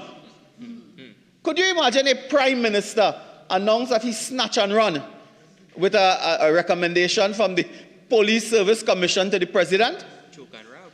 No, we have heard of choke and rob in another CARICOM territory. This is snatch and run. When you do things like that, you undermine the public institutions. You know, the approach of the NAR and the UNC was different. They built institutions to deal with corruption. The UNC is responsible for judicial review, freedom of information, proceeds of crime, integrity in public life. What all you do is break integrity in public life. That is what you did. So, Madam Speaker, this point I'm making, if you want to deal with white-collar crime, which is a serious issue, which is really serious, what you have to do is strengthen existing institutions and ensure that the police is independent. Police is independent. So that you cannot interfere with the police. There's a matter somewhere, no, I don't know what is the stage of the matter, where a citizen of this country was abducted and brought back to Trinidad under very suspicious circumstances. Unlawful. And the police who did it was promoted. Now, what do you think happens to the police service? There's a lack of morale. There's a breakdown in confidence. There's a lethargic approach of the police officers when these things happen. And you're expecting them now to go and investigate corruption. That's what you're expecting. That's what you're expecting. Nobody will take a government seriously when they interfere and undermine. From the commissioner go down, Madam Speaker, at the heart of that SSA matter is this issue of using surveillance equipment to spy on political opponents and having their favored son at a unit in special branch conduct surveillance. At the heart of it. When the Mark Bus, they talk about church and a cult and all of that, when at the heart of that was that matter of surveillance equipment in the hands of persons who were reporting to the political directorate? Because everyone knows there is a unit in the police service that reports to the political directorate. And they ought not to be in charge of surveillance. It should be a unit established by statute, by law. And that has compromised intelligence gathering. Now, to deal with white-collar crime, corruption, whistleblower, instead of going, this is a workplace model. Let me put it I know the time is limited. Madam Speaker, let me put this bill in the context of the workplace. This is creating a parallel workplace model like the OSHA. In fact, the OSHA and this bill has a similarity somewhere there, in that the OSHA creates a workplace-based machinery to deal with health and safety. This is creating a workplace-based machinery to deal with allegations of corruption, record, and so on. So it's something like that. But this cannot deal with corruption. This cannot deal with the serious issues of white-collar crime when there is no confidence in public institutions. It cannot. All you're doing is creating a job where somebody called themselves a whistleblower, and knowing, I mean, I don't want to go offhand here with the culture, but knowing the culture here, you could imagine the rank of a whistleblowing officer in a company. You could imagine the rank of this whistleblower when he look at the workplace and see 80 people working under him, and he's the whistleblower designate. Well, then you will have more complaints about the whistleblower than you will have about employees and managers and commitment to that. Madam Speaker, I know in the few minutes I just want to, because I want to make proposals as well, not just to criticize the bill necessarily. It is, in this country, over years of experience has taught us, many of us have been around for some time, there are key institutions in this country where if you want to look at white-collar crime, clearly it is government, of course, clearly, but it is also institutions like licensing authority, customs and excise division, immigration in some cases because of the challenges we face now, immigration, well, TTPS, of course, police. Why don't you get a model that looks at these institutions and build a legal framework around it to deal with corruption? To deal with corruption. As it is now, a backbencher in the opposition declares everything to the Integrity Commission. If you have 10 bank accounts and 5 credit cards, and 3 years ago you sold a car and the dot wasn't in the right place, and you put in a figure this year and next year the figure changed by $10, you get a big long email, you have to go in and sit down and explain, a backbencher in the opposition. But senior members of critical institutions in this country who are susceptible, and I say with respect because I'm not speaking about anyone, who are susceptible to bribe, to inducement, they don't have anything like the Integrity Commission around them. They don't have that. Yeah, if you have a report you make to the police, you can investigate. So it is not surprising, Madam Speaker, that you hear that when senior officials in some institutions retire, it's house in Barbados, property in Grenada, beach house here, all this type of thing you hear about, and those persons were never ministers, They were never ministers of government, members of parliament. They were persons in high positions, executive authority, in agencies. But you track down every member of parliament, so we have to write the same email 5 times, explaining to dot and comma and so on, Madam Speaker. While that is important and we must do it, it is the law, we require to do it, we need to put an institution in place to deal with those agencies of government that really come face to face with the opportunity for inducement, conspiracy, corruption, bribery, and so on. I think that point is made. Yeah, that point is made, Madam Speaker. So, Madam Speaker, my colleagues surely will speak to the bill in more detail, in a much more forensic manner than I did. But I just wanted to place on record that the opposition position is very clear. In fact, the opposition has not changed its position at all. We are not minded to support this government. They are in their last days. They are on the way out. They no longer command the majority of citizens' support in Trinidad or in Tobago, and they ought not to be posturing at this time dealing with matters like this when clearly they have no mandate, when clearly they have no moral authority. And an incoming government of the United National Congress will address not just whistleblowing legislation, but will also address the other issues relating to white-collar crime, as we have done before. You all must concentrate on P&M business. I know you all do nothing, so it's no P&M business are wrong, but try to concentrate on. And Madam Speaker, an incoming UNC government will have a good eye to look at the financing of Balize House, which is a next serious matter, as to how you could sell Tulum, Polari and China and build a $16 million building. And raffle tickets, I think they raffle what, a motorcar? Yeah, a motorcar. So that is also a question. To this day, as a responsible government promoting whistleblower legislation, no member of government or senior member of the party has disclosed where they would have gotten millions of dollars from. And which contractors in return for getting payment owed by the government had to give construction materials for the construction of Balize House. I want to tell you, as whistleblower number one, I have the data, I have the information, I have the names, where if you wanted payment by this government for money they genuinely owe you, legitimately owe you, you had to make your deal to supply brick and cement and steel for the construction of a party headquarters. That is something that will require an investigation. That is required. And interestingly, the very same contractors that they put in courthouse for every act of corruption under the sun is the very same contractors they give all the contracts to. All. Nobody knew.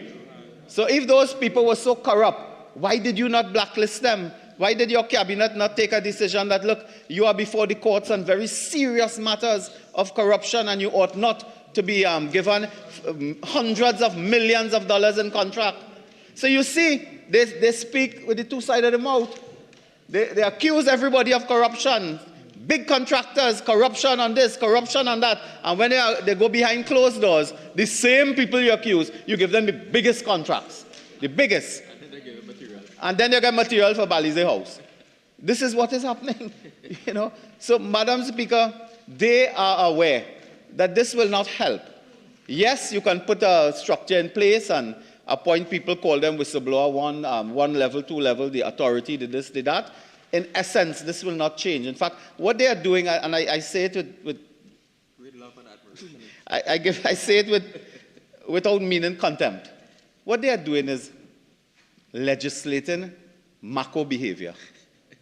Because all will happen is people will start writing note because somebody at the workplace having an improper relationship with a relation, and they will start writing down, well, this corruption, I see this, 5 tin of paint missing, this happened this day, I saw that.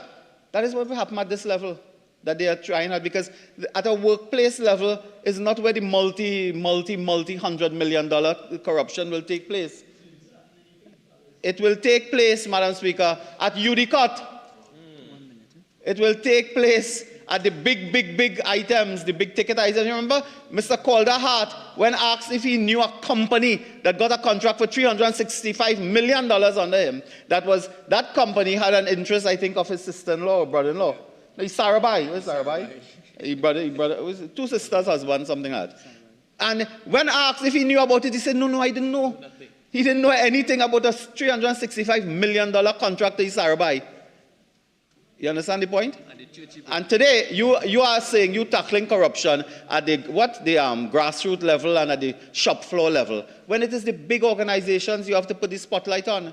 And as I say in closing, Madam Speaker, feel free, put the spotlight on ministers of government. Put the spotlight on members of parliament. Nothing is wrong with that. But you must build confidence in institutions to investigate. Don't undermine them. And then 9 years later, you have absolutely nothing to show, and the police themselves laugh at you when they hear matters. When you talk about corruption, the police laugh at you because you have undermined the work of the police. On another occasion, I will come to this House with concrete example, date, time, place of worship and other places where this government has been undermining investigations into allegations of serious corruption. And that affects me, Madam Speaker, because the police, the white-collar crime unit and every unit will lack confidence in investigating if they think that the politician just... You know how much time police talk to me and they say, every time they hear about corruption, they say, that's a political thing, man. That's politics, politics. Why it is that law enforcement people believe that every allegation you make is politics? Why? Why don't they take it seriously? Because they see expressions of this political witch hunt. And Madam Speaker, I thank you for the opportunity. Attorney General. Thank you very much, Madam Speaker, for the opportunity to speak to the 2022 Whistleblower Bill. I had intended, Madam Speaker, when I got to the close of the few remarks I wish to make this afternoon, to spend a little time speaking to the obstructionist policy and disposition of the United National Congress opposition. And it had been my intention in closing to ask your leave to read into the record a certain document, because that document is important to this government to demonstrate the concerted efforts that it has been making to get this opposition meaningfully to engage in the business of legislators in order to pass legislation for the welfare of the citizenry of this people of this country. Because that is why we are here. We are here in the trust of the persons who have elected the government and the opposition, that their interests will be legitimately served by the parliamentarians who represent them in this honorable House. And we on this side, Madam Speaker, we take that responsibility solemnly and very seriously. But I ask your leave to put at the opening, as opposed to the close, the document that I was going to read. A letter on the letterhead of the Prime Minister of the Republic of Trinidad and Tobago, dated the 12th of October, 2023. This was when we were trying to get the opposition to do their job responsibly, to meet with the government in order, out of the glare of the cameras, when we could not resist, the opposition cannot resist the gallerying and the playing to the public and the spectacle of distraction, and worse yet, which I have witnessed in this House this evening, the spectacle of abusing the privileges of this House to rise to one's own defense in matters that are before the courts. We wrote, the Honorable Prime Minister wrote to the Leader of the Opposition a letter dated the 12th of October, 2023. And I will read with your leave certain parts of that letter, Madam Speaker. Dear Mrs. Prasad Bisesa, I refer to my letter to you dated September 16th, 2023, to which you responded in part by yours of September 26, 2023. I write now to propose the government's parliamentary team and the subject list for discussion to address the safety and security of the population of the Republic of Trinidad and Tobago. The Honourable Prime Minister then set out the names of 5 members of Parliament who would consist of the government team, and he says, I invite you to name your team of 4 parliamentarians to join with government to enable the work to commence immediately after the budget debate. And this is the very relevant part of the letter, which is germane to the business that we are about today. The government proposes to prioritize the following for discussion, which I emphasize is not exhaustive. Let me pause there with the Prime Minister's leave to interpret that.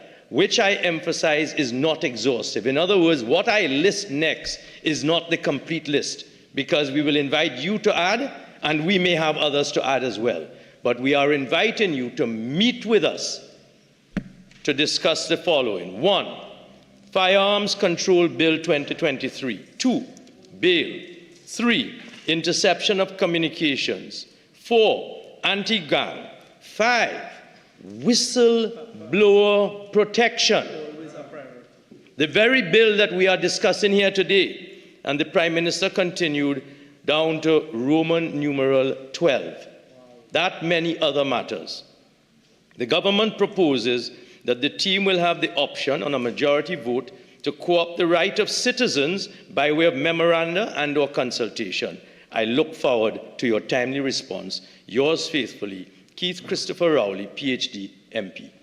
That was the letter written by the Honorable Prime Minister to the Leader of the Opposition, inviting the opposition to engage in a sane, mature discussion to avoid the travesty that we have just witnessed in this House on precisely one of those subjects.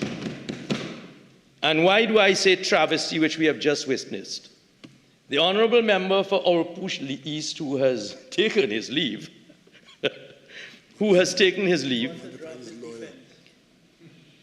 spoke for 40 minutes or thereabouts on a number of things, much of which demonstrated the need for whistleblower protection, because he was speaking about the fact that people would need protection, people would be nervous, etc. That's the very point that we are here about. But he said something very interesting. He said, I am going to speak on the EMBD matter. And I was astounded. He went on to say that he anticipated that he would be under flashing blue lights, which was even more remarkable. And then proceeded to provide this House, by way of abuse of privilege, with his personal defense in the very matter. Madam Speaker, I'm going to read, and I am doing this in response to the member, because it is not correct that our privileges in this House should be so abused. I'm going to read one paragraph out of a judgment of Mr. Justice James Aboud. It is the EMBD's case, paragraph 3, judgment dated the 6th of August, 2020. It is EMBD's case that the 3 claimants in the consolidating action, being contracting companies... Madam Speaker, I rise on Standing Order 49. 1, is this an ongoing matter in the courts of Trinidad and Tobago?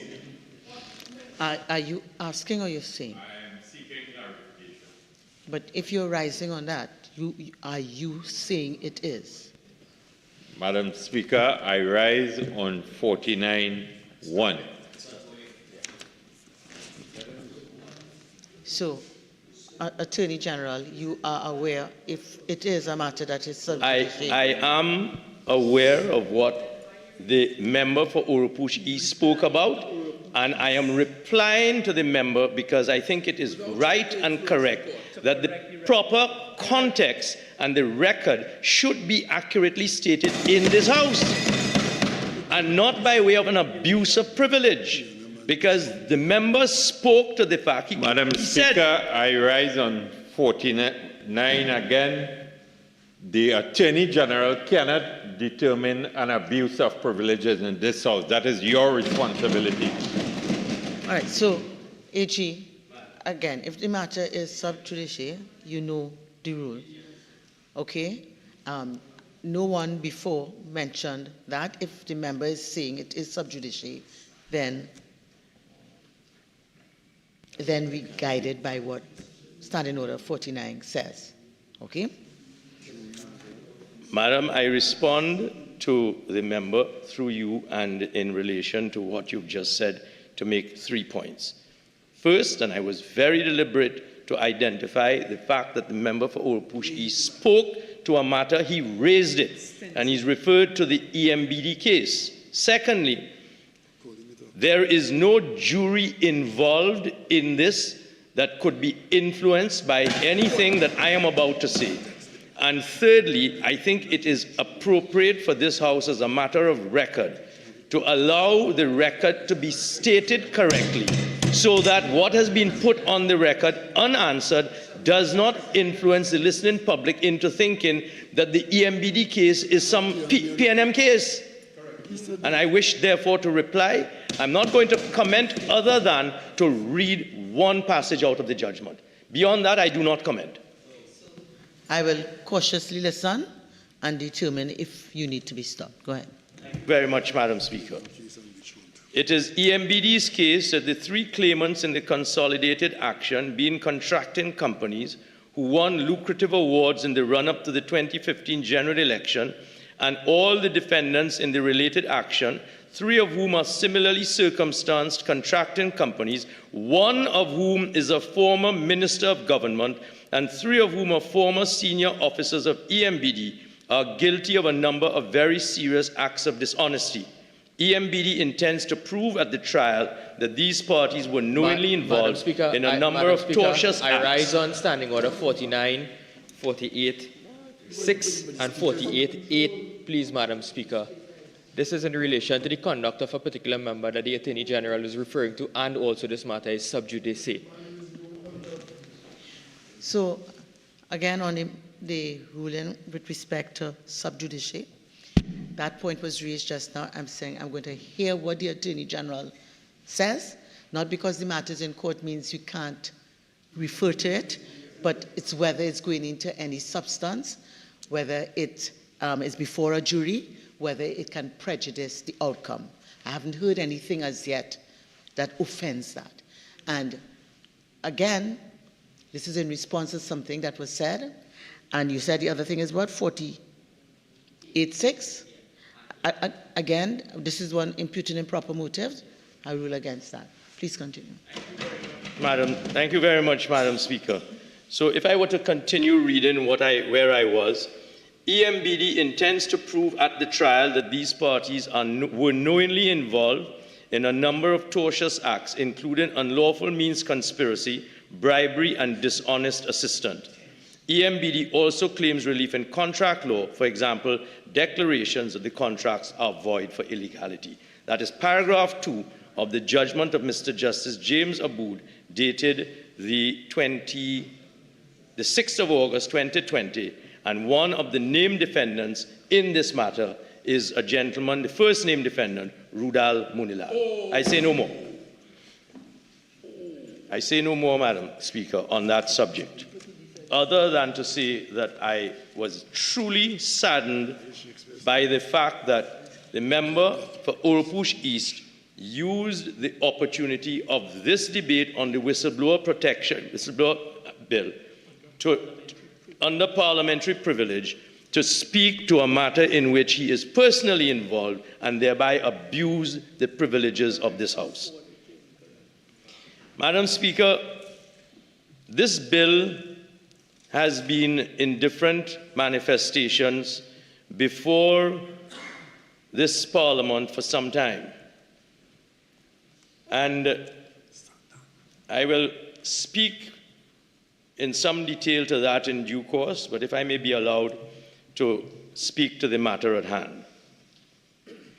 This is a piece of legislation, and indeed the very remarks of the member for Oropouche East demonstrated the necessity for it, that is intended to provide for a climate of transparency, accountability, and integrity to prevent organizational corruption within the public and the private sectors.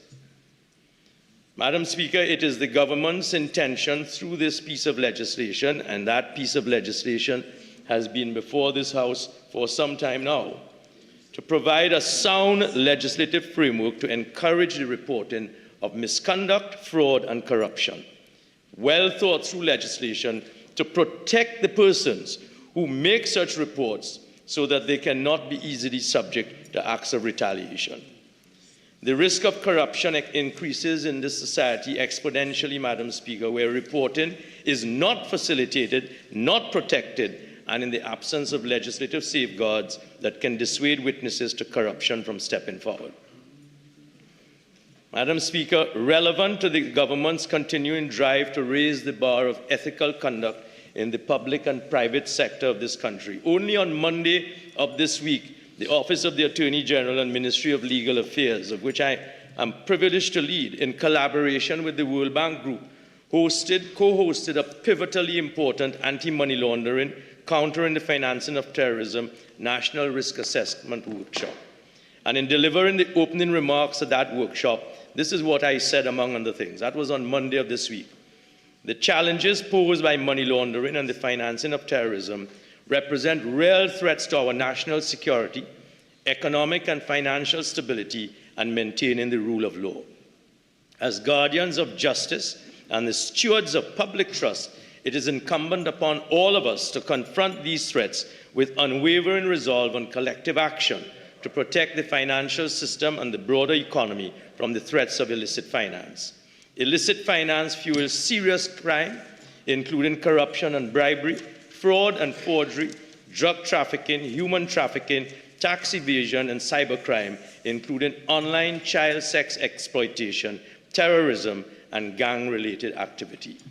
I end my quotation. It is about all of that, Madam Speaker, that this legislation is seeking to create a protected legislative environment in which persons can feel confident to call the relevant agencies within the framework of this legislation, make reports, have those reports received, considered seriously, and have the confidence of knowing that they will be protected from retaliation and reprisal. And we have been in this government, Madam President, continuing in a suite of legislative activity to address precisely this area of financial corruption, precisely this area of corruption, precisely in order to create an environment and a society that encourages transparency. And this piece of legislation, which we come before this House with in 2024, which this government has brought to this Parliament now over a considerable period of time, is being argued and debated for in an attempt to persuade the opposition that they must support efforts to strengthen the legitimate pillars of integrity, transparency, and accountability in this society. And to listen to the member for Orpush East, I found it painful. I found it painful to understand that a member of that member's experience, pretending to be part of a legitimate exercise to further the interests of the citizens of this country who will need the protection of the legislative framework that we are asking this House to pass, I was truly saddened by the trivialization of everything that was said over those 40 minutes, in addition to his defending himself in his own case. Madam President, whistleblowing has been, Madam Speaker, I beg your pardon, Madam Speaker, whistleblowing has been acknowledged in conventions of which Trinidad and Tobago is part. We have signed on to them, we've ratified them, the two main international conventions, the Organization of American States Inter-American Convention Against Corruption, which I will refer to as the OAS Convention, and the United Nations Convention Against Corruption, the UN Convention. Those two conventions, Madam President, encourage state parties. Madam Speaker, beg your pardon a second time, and I will not err one more time, Madam Speaker. Those two conventions encourage state parties to consider incorporated international legislation appropriate measures to provide protection to persons who report in good faith, and that is the language in the legislation, and on reasonable grounds any facts concerning offences established in accordance with these conventions. And that is why we are back here today, Madam Speaker. This bill seeks to enhance and make more comprehensive earlier legislative attempts to meet our obligations. And they include other pieces of legislation which have attempted piecemeal to do this, but by this piece of legislation, we are seeking to give a holistic, comprehensive endorsement of the protection that persons who have information to provide will be afforded. The other previous bits of legislation are the Integrity in Public Life Act, the Data Protection Act, and the Public Procurement and Disposal of Public Property Act, among others. We seek to make that more encompassing. And very briefly, Madam Speaker, because the history is important for things that I will speak to later, I will briefly outline some of the attempts made to enact this legislation. We have had the principles outlined in the bill taken from the Organization for Economic Cooperation and Development in their study on whistleblower protection. We had a comprehensive law reform research exercise done by the Law Reform Commission of Trinidad and Tobago, which has informed the policy behind the bill that was accepted by the Cabinet and led to the draft which we have brought here with the efforts of the Chief Parliamentary Counsel. The Whistleblower Protection Bill 2015 started in the House of Representatives on November 13, 2015. It was then referred to a Joint Select Committee for evaluation and report. 5 interim reports were produced following stakeholder consultation. The Whistleblower Protection Bill 2018 was then introduced on April 9, 2018 at the House of Representatives with the requirement that it be passed with a special majority, and I will come to that in due course.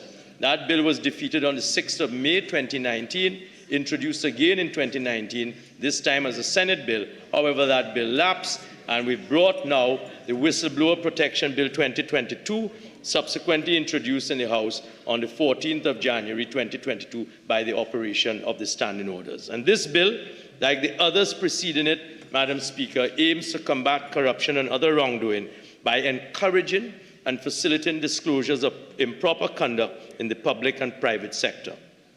The bill also seeks to protect persons from making disclosure from detrimental action and to regulate the receiving, investigating, or otherwise dealing with disclosures of improper conduct. Madam Speaker, the Honourable Prime Minister has gone through at some length the particular provisions of the bill, so that I'm not going to repeat all of that, and I will highlight really some of those which I consider to be of particular importance, particularly having regard to what I will say later in my remarks on the need or not for a special majority. So we have in the bill, in the definition section, the scope of disclosure as a term of art and improper conduct. Disclosure is defined in the bill as disclosure of information by a person which shows or potentially shows that improper conduct has occurred, is occurring, or is likely to occur. The bill does not seek to narrowly define or itemize types of conduct which a whistleblower can report. Instead, it utilizes the term improper conduct, which is also defined in the interpretation section. And improper conduct means A, criminal offense, failure to carry out a legal obligation, conduct that is likely to result in a miscarriage of justice, conduct that is likely to threaten the health or safety of a person, conduct that is likely to threaten or damage the environment, conduct that shows gross mismanagement, impropriety or misconduct in the carrying out of any activity that involves the use of public funds, acts of reprisal against or victimization of a whistleblower or person related to or associated with a whistleblower, conduct that tends to show unfair discrimination on the basis of gender, race, place of origin, social class, color, religion, or political opinion, or willful concealment of any act described in the preceding paragraphs. Madam Speaker, Part 2 of the bill deals with disclosure of improper conduct. So we have Section 7, enabling an employee of an organization to make disclosure of improper conduct within the organization to a whistleblower reporting officer or a whistleblowing reports unit of a designated authority. So we have within the structure of the bill the creation of organizations within entities that will responsibly receive, analyze, and act upon information that comes to them from a whistleblower. And the clause provides that a disclosure may be made either orally or in writing and must be based on an employee having reasonable grounds to believe that improper conduct has occurred, is occurring, or is likely to occur in the organization. And it should be noted that oral disclosures must be reduced into writing immediately in the presence of the person making the disclosure and read to the person who made it. An employee can disclose improper conduct in circumstances where the person to which the disclosure relates cannot be identified. The conduct had occurred prior to this act coming into force. The information came to his or her knowledge while being an employee, or the information relates to the improper conduct of someone who was employed by the organization. Clause 8 of the bill, Madam Speaker, specifies the 6 conditions that must be complied with for any disclosure to be protected. These conditions include A, it is made in accordance with the preceding clause to which I have just referred, clause 7, it is made in good faith, and at the time of making the disclosure, the whistleblower reasonably believes that the information he or she has at the time is substantially true and shows his employer or person working for his employer's behalf engaging in or preparing to engage in improper conduct.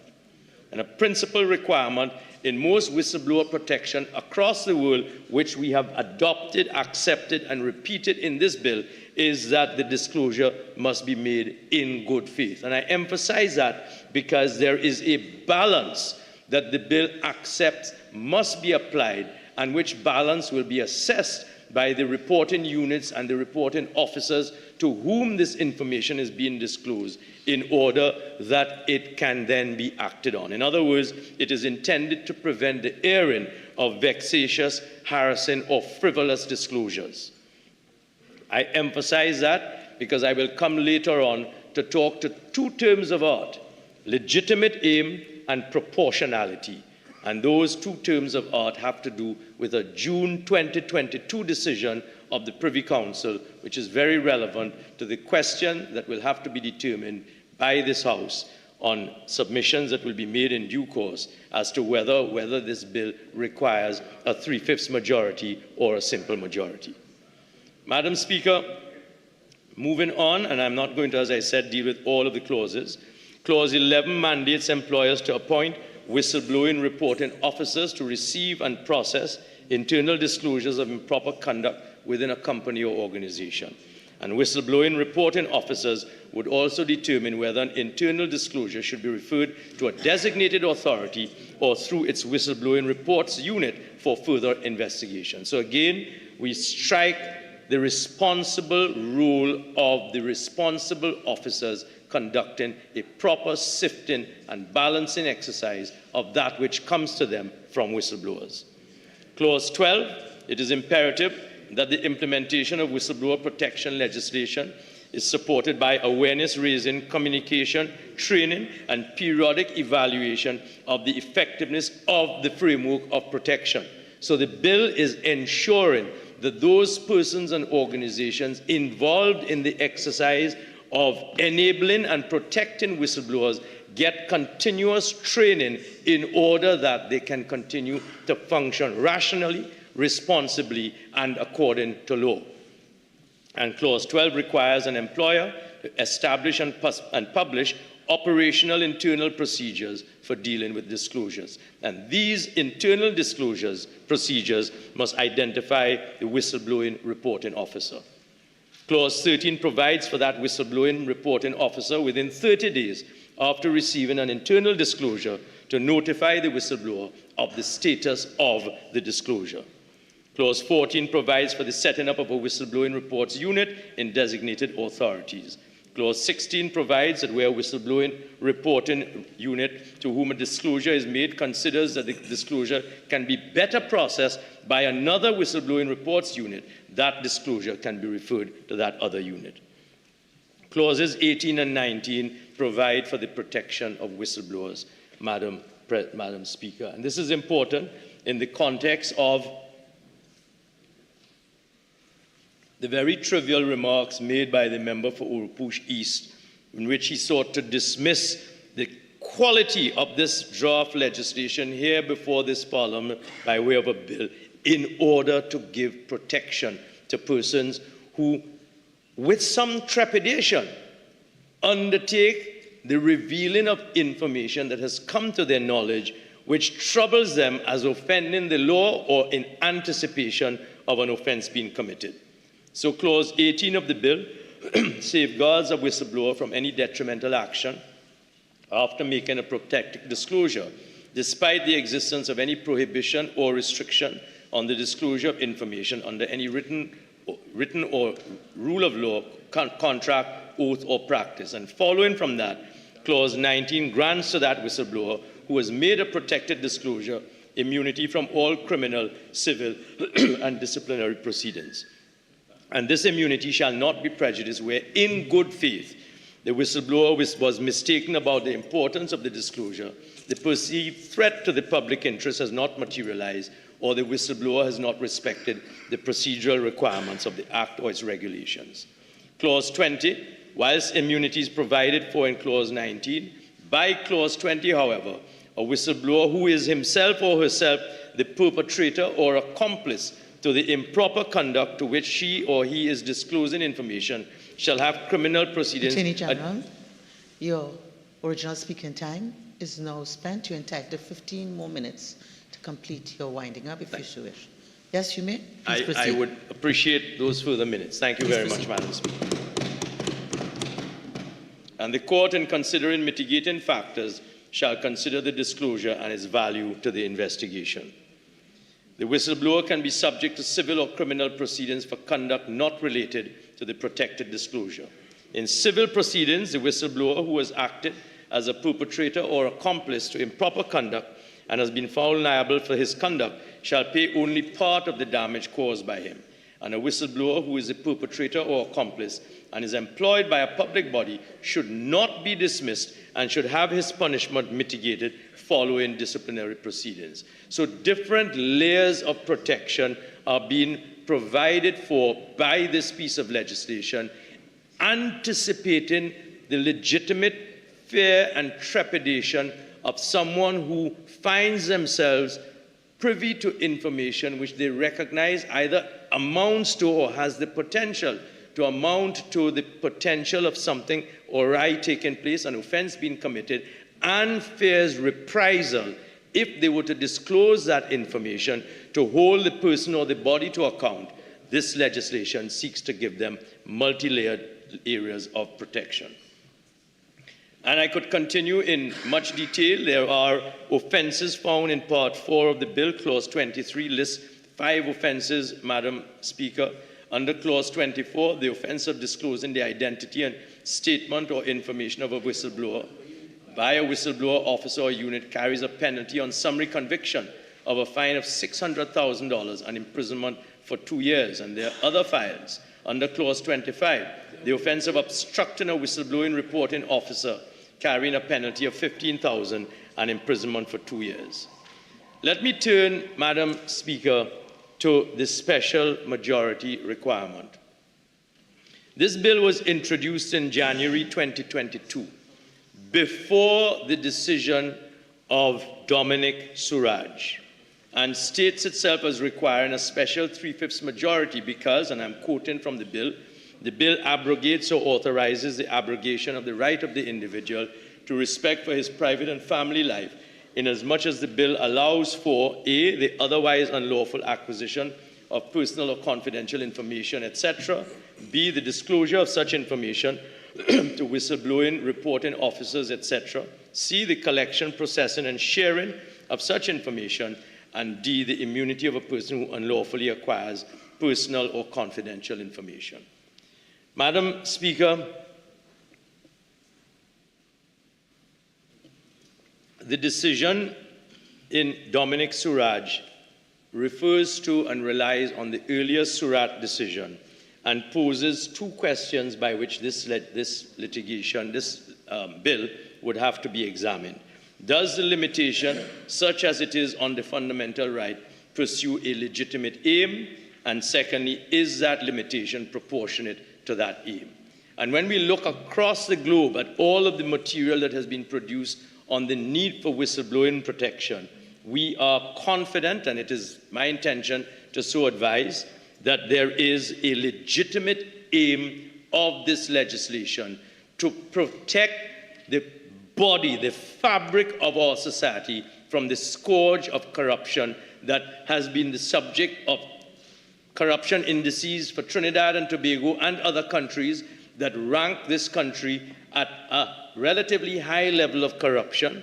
And we know from our personal experiences the pervasive nature of corruption, such as it is, because it takes place undercover, under the bushels, away from the light and the sunlight of an illuminating sun, and it is eaten away at the fabric of the society.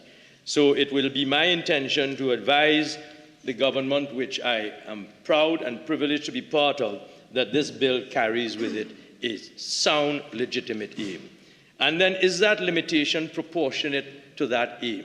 And when we look at the privacy rights, and we ask ourselves the question, is that proportionate? When we look at the mechanisms that are built into the legislation, it will be my advice that the limitations are proportionate.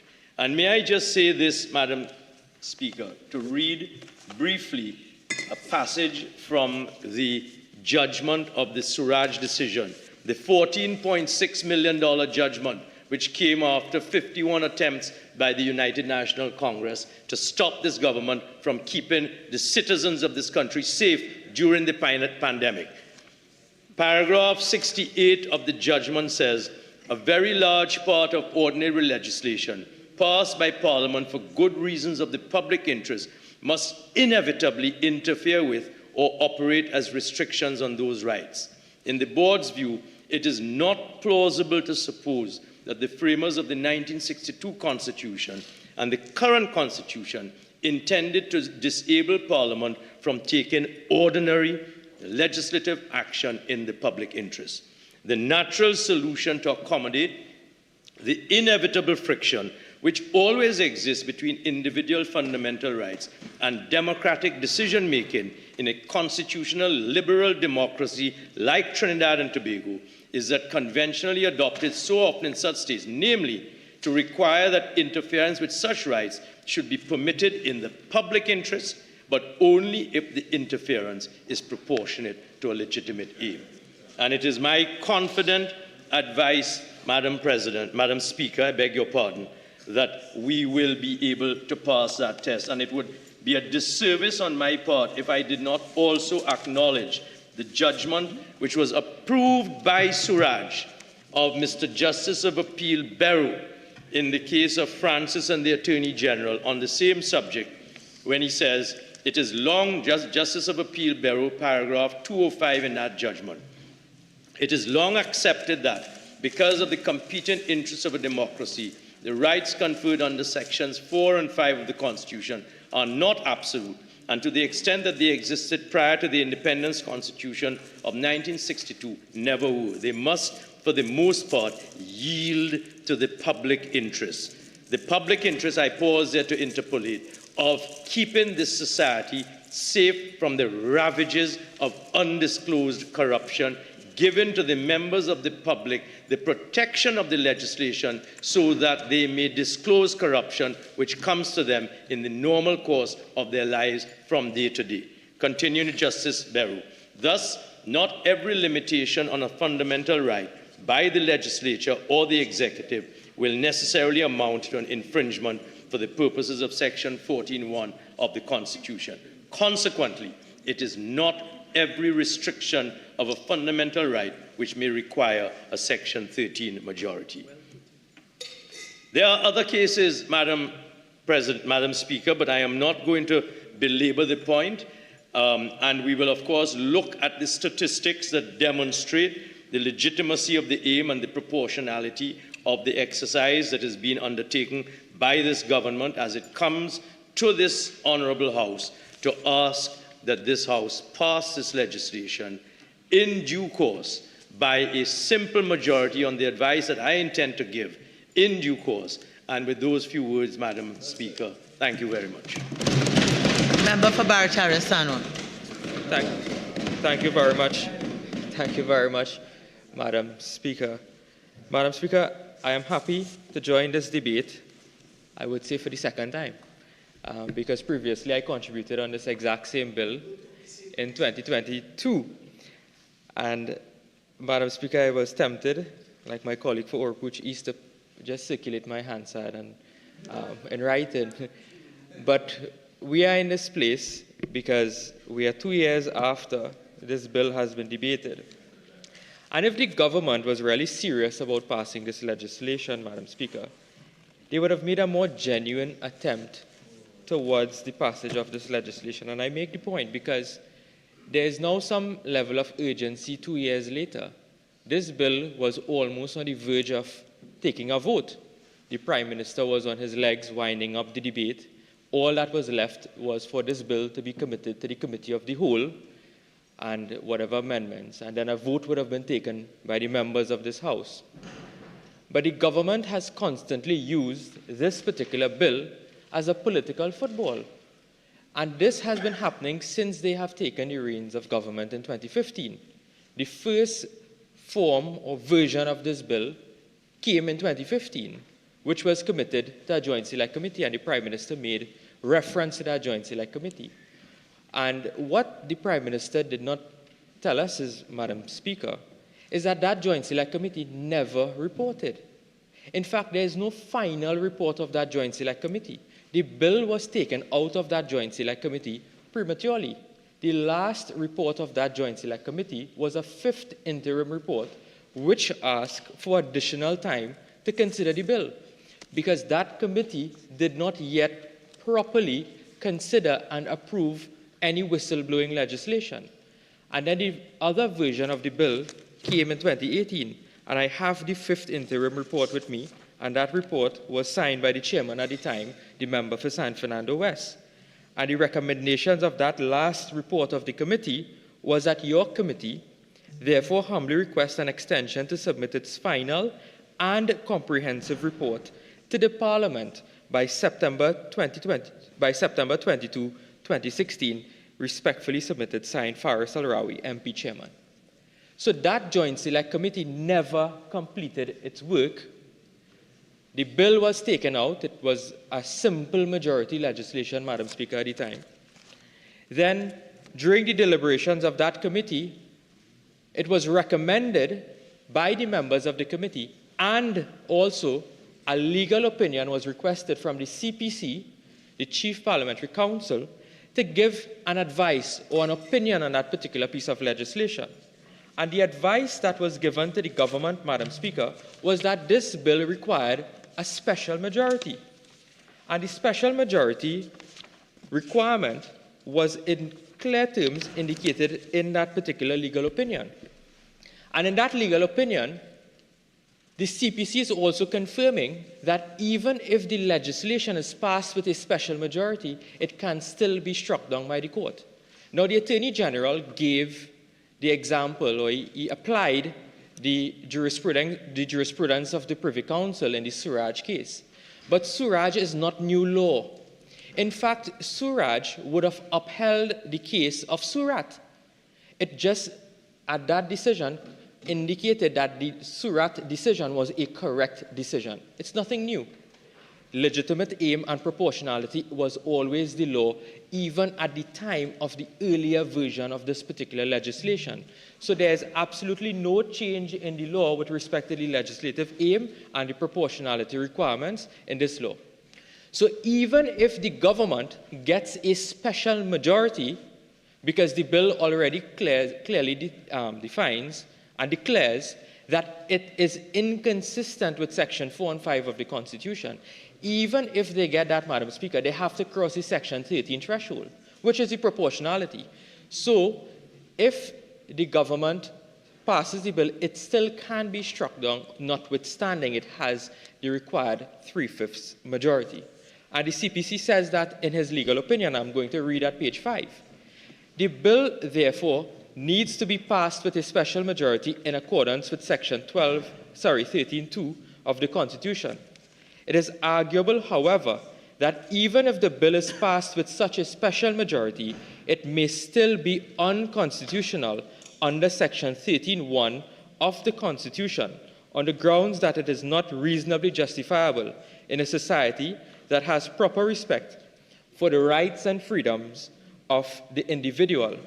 As explained above, the bill permits personal and confidential information to be obtained in contravention of the criminal law and protects persons who obtain and disclose such information from criminal liability. This means, for example, that the bill protects a person who unlawfully obtains personal information by hacking an individual's computer system or email account and discloses such information and cannot be prosecuted.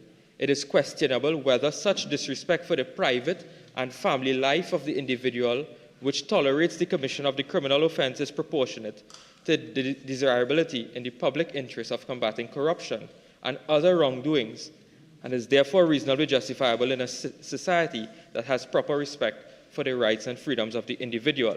It is submitted that in this regard, the bill fails the proportionality test and is not reasonably justifiable in a democratic society. Madam Speaker, these are not my words. These are the words of Ian McIntyre, Senior Counsel, Chief Parliamentary Counsel. These are not my words. So the CPC has advised the government, while Surat was the law which was upheld by Suraj, that the bill does not meet constitutional muster. So I was quite taken back and surprised by both the Prime Minister and the Honourable Attorney General indicating that there may be some amendment to this legislation, which we have not seen as yet. The government will use their majority to pass the bill. But, Madam Speaker, through you, I want to also caution the Honourable Prime Minister, because this may be in direct contravention to his colleague's position. And I want to quote from the Hansard of the 4th of February 2022. And this is the contribution of the member for San Fernando West, the then Attorney General. And what he said at that time, Madam Speaker, is this. He said, Madam Speaker, we seek to address 4 issues of constitutional consideration in the 2022 bill, which is before us. Madam Speaker, we tried. As Attorney General, I tried my very best in the period 2018-2022. When it became apparent that the UNC would not support the whistleblowing legislation, I was instructed to go back to the drawing board to see whether a simple majority law could be crafted which would be useful for the people of Trinidad and Tobago. Unfortunately, there is nowhere to provide whistleblowing protection in the form that makes satisfaction of the OECD standards and the international standards of Transparency International, and the crying need for whistleblowing protection other than to treat with the rights of property under contract, the rights of excluding criminal and civil actions against persons who breach confidentiality in a court of law, or to treat with effect delivery without treating the right to private life as it exists in our Constitution in the way we do now.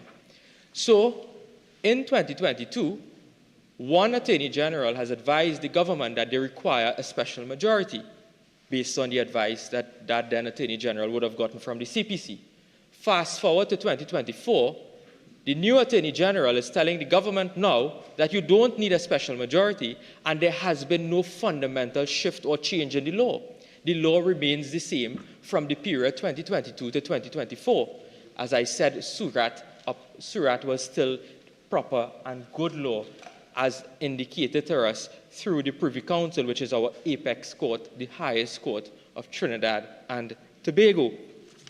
So that is a very important point that I wish to raise in this debate and place on the public's record, because you have the CPC, a former Attorney General, telling the government you can't do that. But today we are hearing that, in fact, the government may, in fact, remove the special majority requirement, and the government uses their inbuilt majority in the Parliament. Now, I want to ask the government if they really wanted meaningful discussion on this bill, because it's the exact same bill that we debated in 2022. Why not circulate those amendments you want to consider for us to see it? Let us see what changes you are going to make in the legislation, what additional protections you are going to give to individuals whose rights will be breached as declared by the bill, and tell us exactly what you are going to change. Instead, what they will do is hijack at the committee stage and present the amendments on the floor, and there is a limited period for any debate in that particular stage of the bill, Madam Speaker. So if the government really was interested in doing this, one, they would have come earlier. They adjourned the debate 2 years ago and comes 2 years later to now pass this legislation, thinking somewhat that they have a political tool in their hand to embarrass the opposition. But, Madam Speaker, we on this side indicated our position in no uncertain terms that we are not ready to support this legislation in its present form. We have said that. So today this debate makes no difference because there is no difference in our position in 2022 and there is no difference in our position in 2024. All they want to come and say, Madam Speaker, is look, they don't want to support us. But if the government decides to raise that argument in this debate, Madam Speaker, I have a list of all of the legislation that the opposition has supported with respect to crime, with respect to other matters in terms of governance. So that narrative which the government uses is a false narrative, Madam Speaker. It's a false narrative, and I will provide the list to my parliamentary colleagues who decides to join the debate if the government decides that they want to raise that argument, because we have prepared the research on this side of the House, Madam Speaker, with dealing with that issue. In terms of the letter that the Attorney General raised, which the Honourable Prime Minister would have written to the Honourable Leader of the Opposition, Madam Speaker, in that particular discussion that the government wants to have with the opposition, and that letter that the Prime Minister would have sent was only in relation to legislative matters. When the opposition leader responded, she said, law alone cannot deal with the crime situation. All of us agrees with that. We have laws, Madam Speaker, endless laws on the law books. But what the problem boils down to is the enforcement of the law. It deals with the management of the various actors and players within the criminal justice system, that if everyone does their part or commits to their role, we may have something functioning. We have a higher detection rate. We have a faster disposition rate in the criminal justice system. There are strides being made in terms of various transformations to the judiciary. The introduction of virtual court. We have some of the matters that are now in the summary, and we no longer have magistrates court, but we have the district courts, Madam Speaker.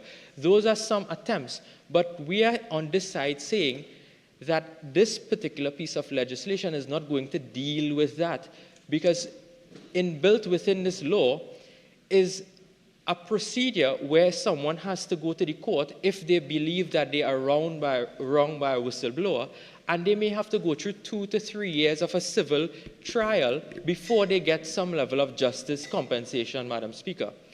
And we are suggesting that that cannot at all be proportionate to the legislative aim behind this particular piece of legislation.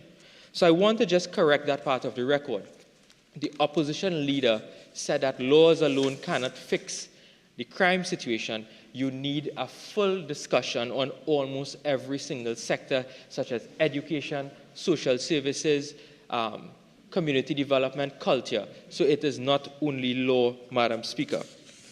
And I want to also look at particular provisions of this bill, because there's issues we have with respect to this bill may in fact be colliding with the rule of law. There's a level of vagueness in the drafting and ambiguity in the drafting of the legislation. In our Constitution, the Constitution being the supreme law of the land, Trinidad and Tobago being declared a sovereign democratic state. And we have had decisions of the Privy Council and our local courts that would have interpreted what those particular provisions of the Constitution mean. And then built in it, we have learned that it also includes the doctrine of separation of powers and the rule of law. And there is a case of Solomon, Marin Jr. and the Queen, a CCJ decision, 2021, CCJ 6.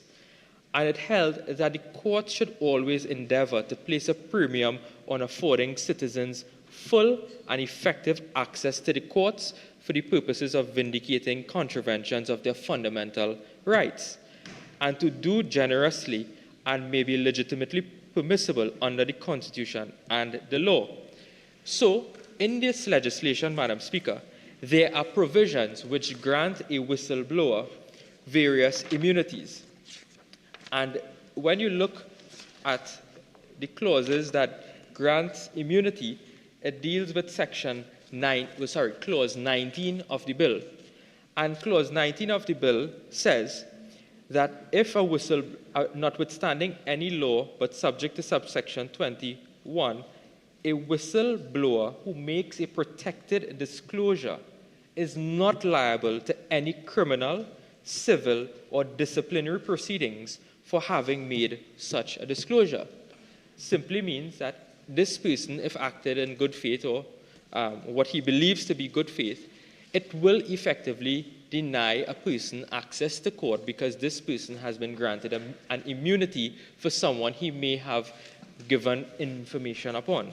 It will be for that person now, Madam Speaker, to determine that the whistleblower did not give such information in good faith in order to lift that veil of immunity.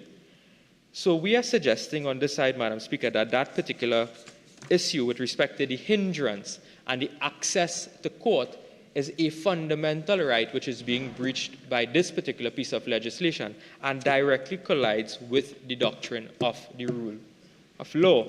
There are other cases, Madam Speaker, that speaks to all of these matters in terms of access to courts and the prevention of access to courts, Madam Speaker. And we have suggested also that this particular piece of law, and I want to be very clear on this, the application of this law is that it binds the state. Mr. Deputy Speaker, I welcome you. And this law binds the state, but it binds also private sector companies, organizations, and individuals.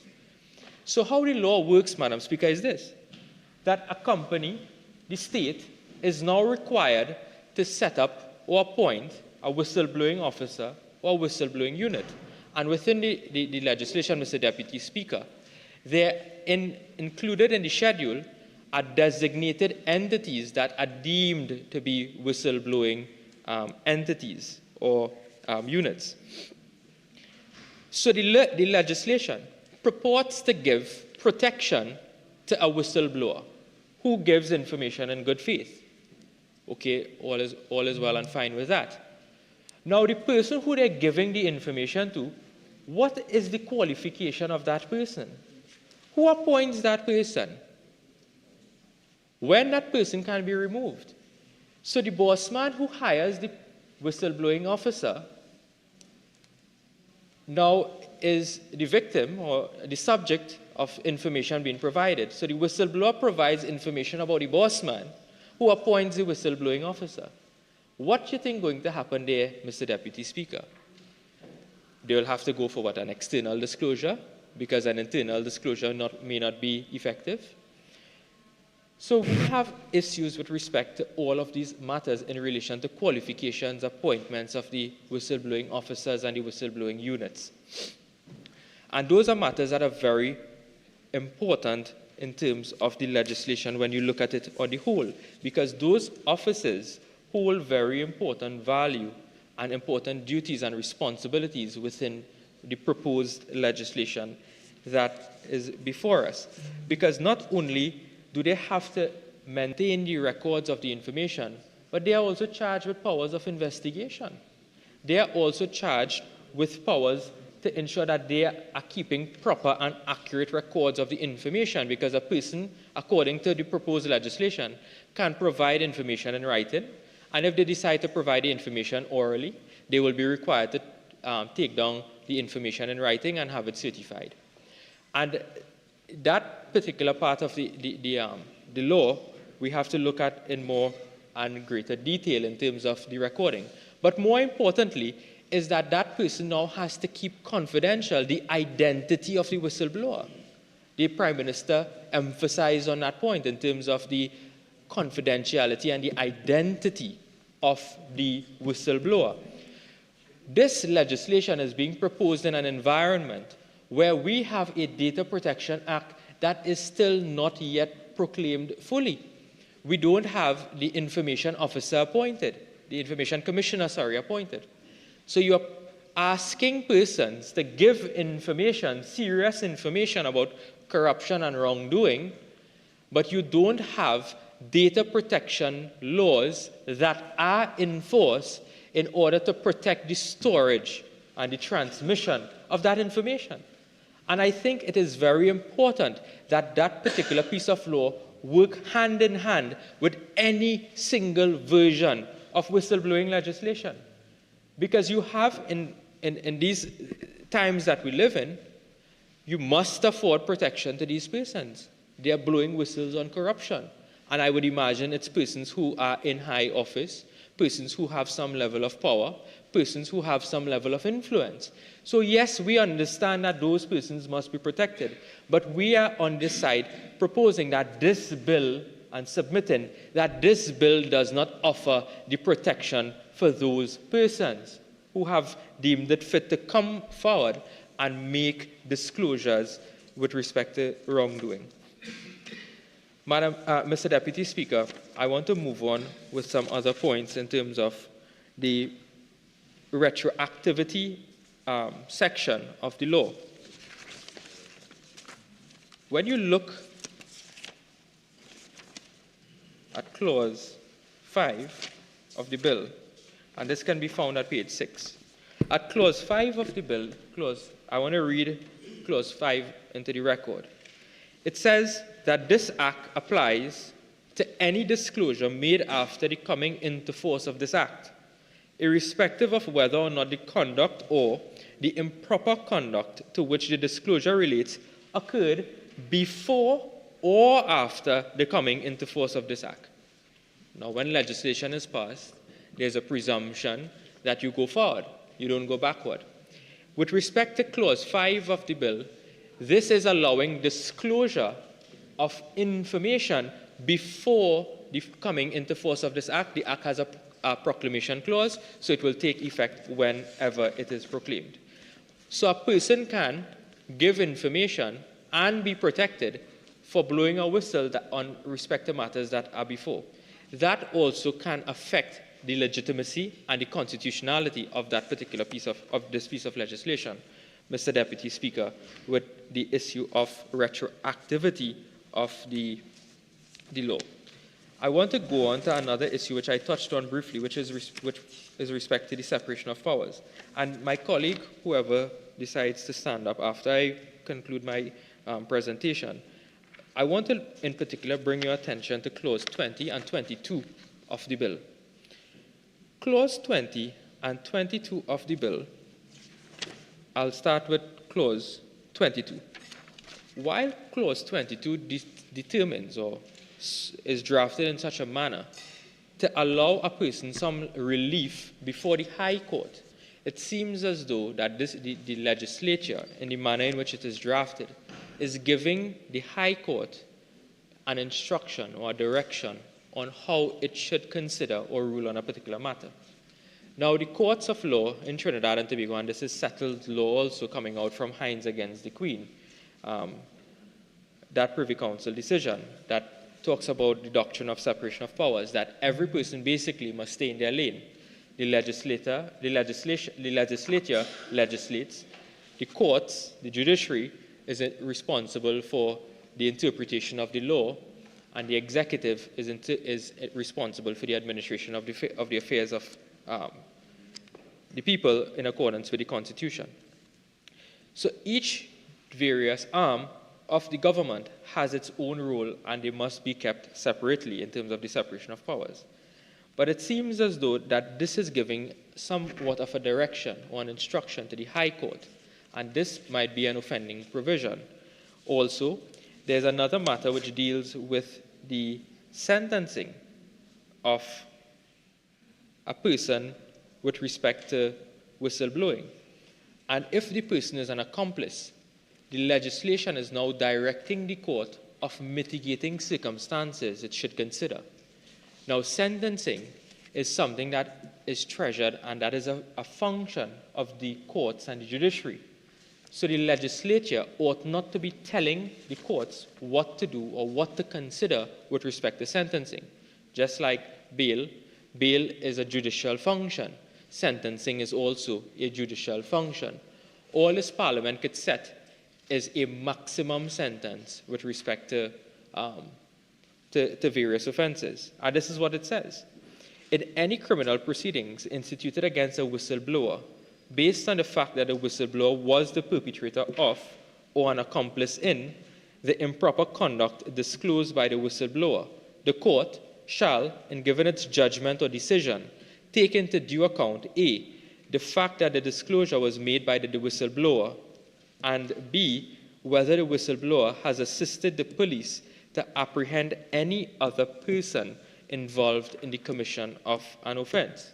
And the punishment of the whistleblower may be mitigated or remitted as the court thinks fit, and the court shall expressly refer to this subsection in its judgment or decision.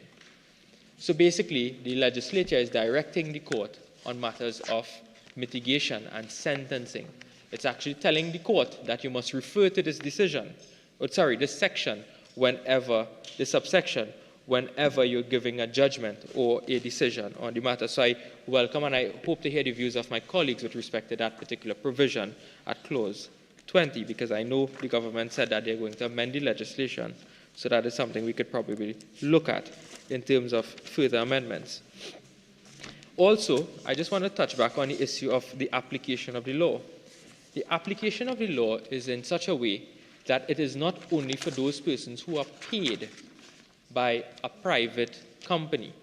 It also, according to the definition, it defines employees as any person who works or worked for another person and received, or is entitled to receive any remuneration for work done. So we clear, regular contract of employment, I offer my services and I'm paid, and vice versa. But this is where it gets interesting. In the definition, it says, any person who in any manner assists or assisted in the carrying on or conducts the business of an employer without any entitlement to receive remuneration or reward. That means that this person is not being paid. So an employee who is not being paid is considered to be volunteer. He's a volunteer. This is volunteerism. And this will now also then apparently extend to those enterprises like non-profit organizations with respect to its application, because it also covers an employee who is not paid. So again, it should be really a volunteer as being defined. And also it extends, Mr. Deputy Speaker, to any person who is or was engaged or contracted under contract for services to do work for another person or any agent of the person.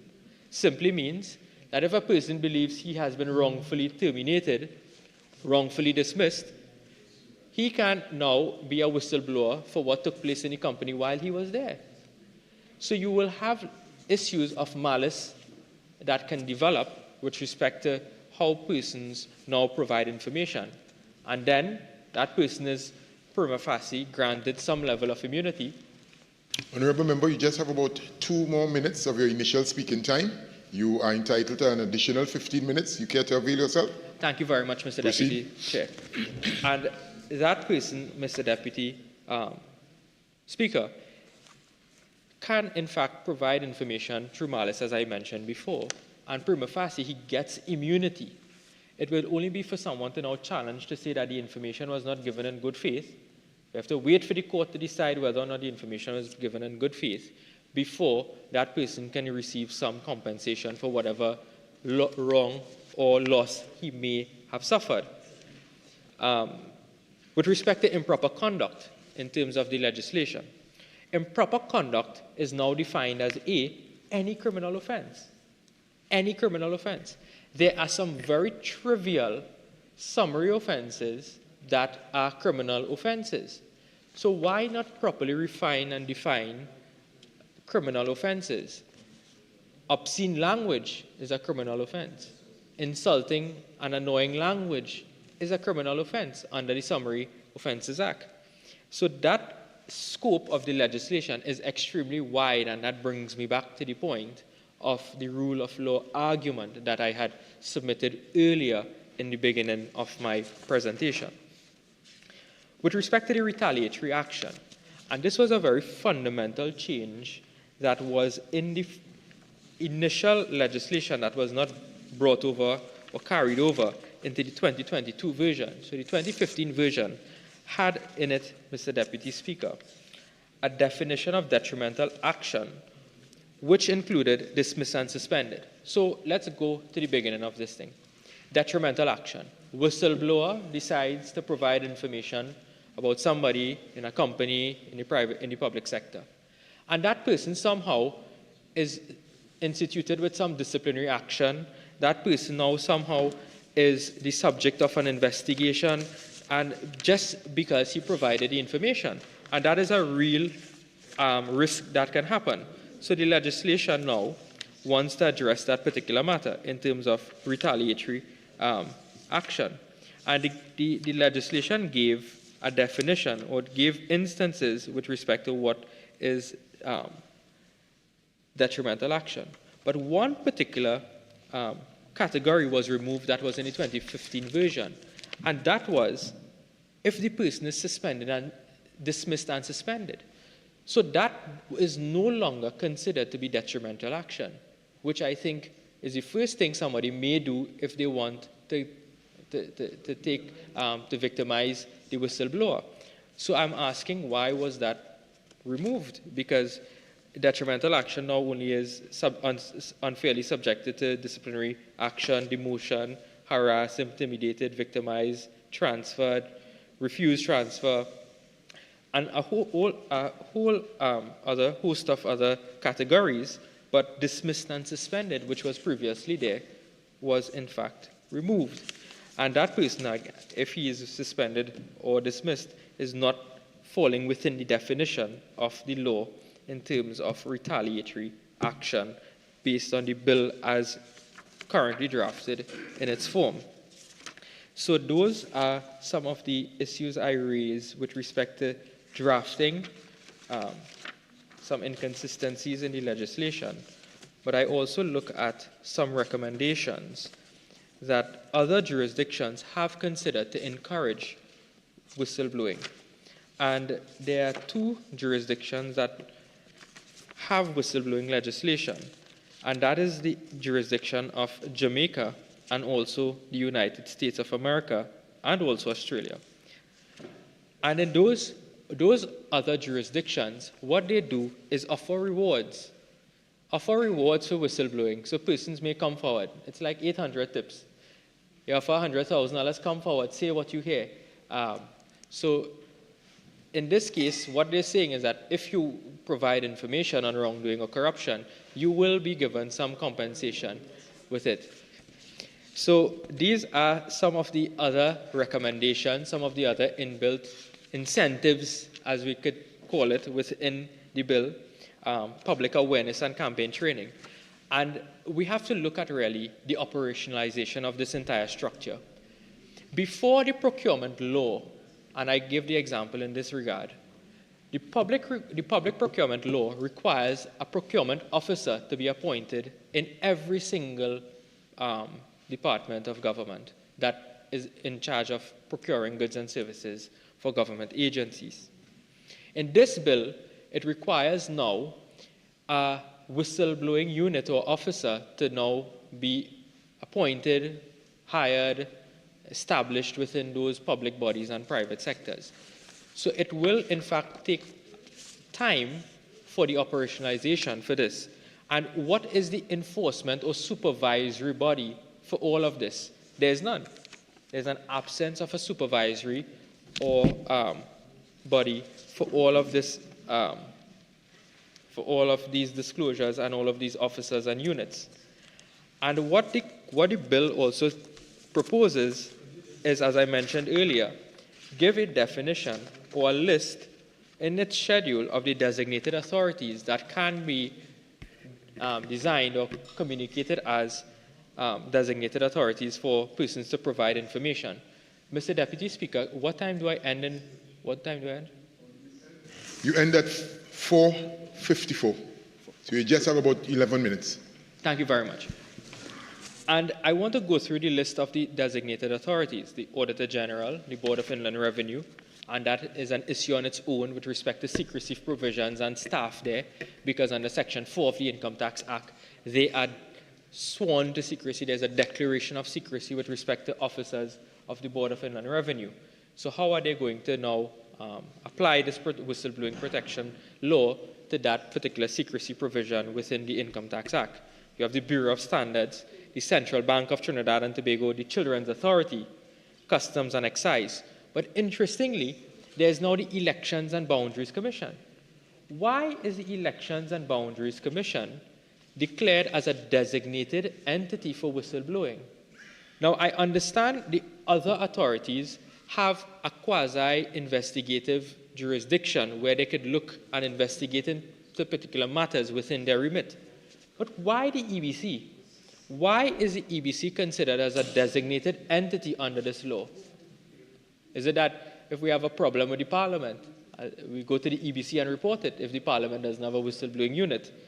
You also have the EMA, Equal Opportunities Commission, the Fair Trading Commission, the FIU, the Integrity Commission, and I pause there. The Integrity Commission laid its annual report in this Parliament, and the Integrity Commission has complained that they have been starved of resources by the Ministry of Finance. They have complained that they can't hire staff, they can't hire external counsel, they cannot function. They are working at bare minimum. They're working as a skeleton, Mr. Deputy Speaker. And now the Integrity Commission is going to get an added responsibility as now being declared as a designated entity under this piece of legislation.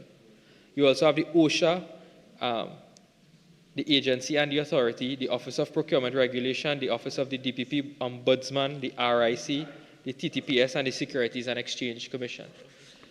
So these are the 21 designated entities under the law that can receive, based on the drafting, information of persons who are interested in providing matters or information of wrongdoing and or corruption. So, Mr. Deputy Speaker, these are the issues we wish to raise on this particular side. We have raised concerns with respect to the constitutionality of the bill in terms of the requirement for a special majority, issues in relation to separation of powers, the rule of law, the retroactive application of the law. We have identified various drafting issues, and we have asked some questions that we hope that we could get some clarification on with respect to this matter. So with these few words, Mr. Deputy Speaker, I thank you very much. I recognize the member for Port of Spain North, St. Anne's West. Thank you very much, Mr. Deputy Speaker. Mr. Deputy Speaker, it was not my intention to spend very much time this afternoon introducing law and legal debate into this afternoon's proceedings, but seeing that my friend from Barataria Sawa decided to go down that road, I will do some tidying up and hopefully some educating and correcting of the law, and I hope my friend stays here to get a bit of a tutorial on what Suraj and Surat really do say. But it is important that the population on every occasion are provided with the truth and provided with honest interpretation and application of the law. Having said that, how I would like to start my contribution is by the history of what we have in front of us here today. We heard the Honourable Prime Minister, the member for Diego Martin West, say that in the 2015 election campaign, which I was a part of, when we were interacting with the population, one of the real concerns of the population at the time, and it was a very live consideration. In fact, I can say here on the Hansard today, as the elected member of Parliament for Port of Spain North, St. Anne's West, the reason why I answered the call of the then leader of the opposition, the member for Diego Martin West, to consider contributing via this route, contributing to the country via this route, that is politics, was because I, as a citizen of Trinidad and Tobago, had a very serious concern by 2012, after 2 years of a UNC government, at the prevalence of allegations of corruption. In fact, I recall vividly from that period of 2012 to 2015, almost on a weekly basis, being provided via the media with serious allegations of corruption. And that concerned me as a young citizen and as a member of the bar at that time, who was also in the court system defending a number of frivolous actions that were brought by a disgraced Attorney General who had to be fired from office prior to the extinguishing of his term via natural causes. If there was an inflection of time, the population voted you all out. What happened in 2014 is Dr. Rowley had begun putting together certain what he saw as critical pieces of legislation to fight corruption. And one of them was, he said he needed whistleblowing legislation. In fact, at that time, he had sent members of the PNM party on a number of international conferences to look at what aspects of legislation could be brought to deal with the scourge of corruption, and this bill was one part. Fast forward to September 2015, when the PNM government won the election, the first task that I was given by the now Prime Minister, the member for Diego Martin West, was to look at whistleblowing legislation.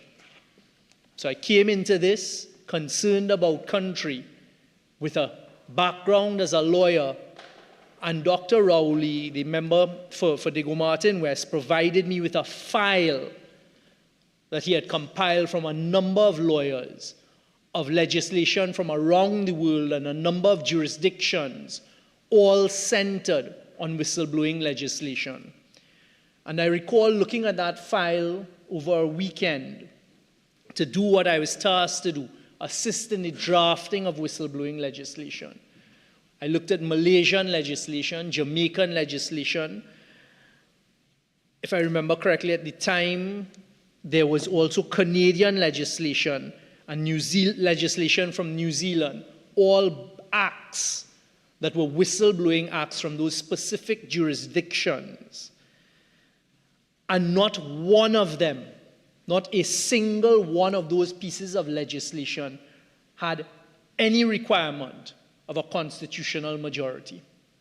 Not one of those pieces of legislation that I can say we then imported into the current legislation before us had any requirement whatsoever necessitating a special majority of a constitution in those jurisdictions, of course, that required, for example, like Jamaica.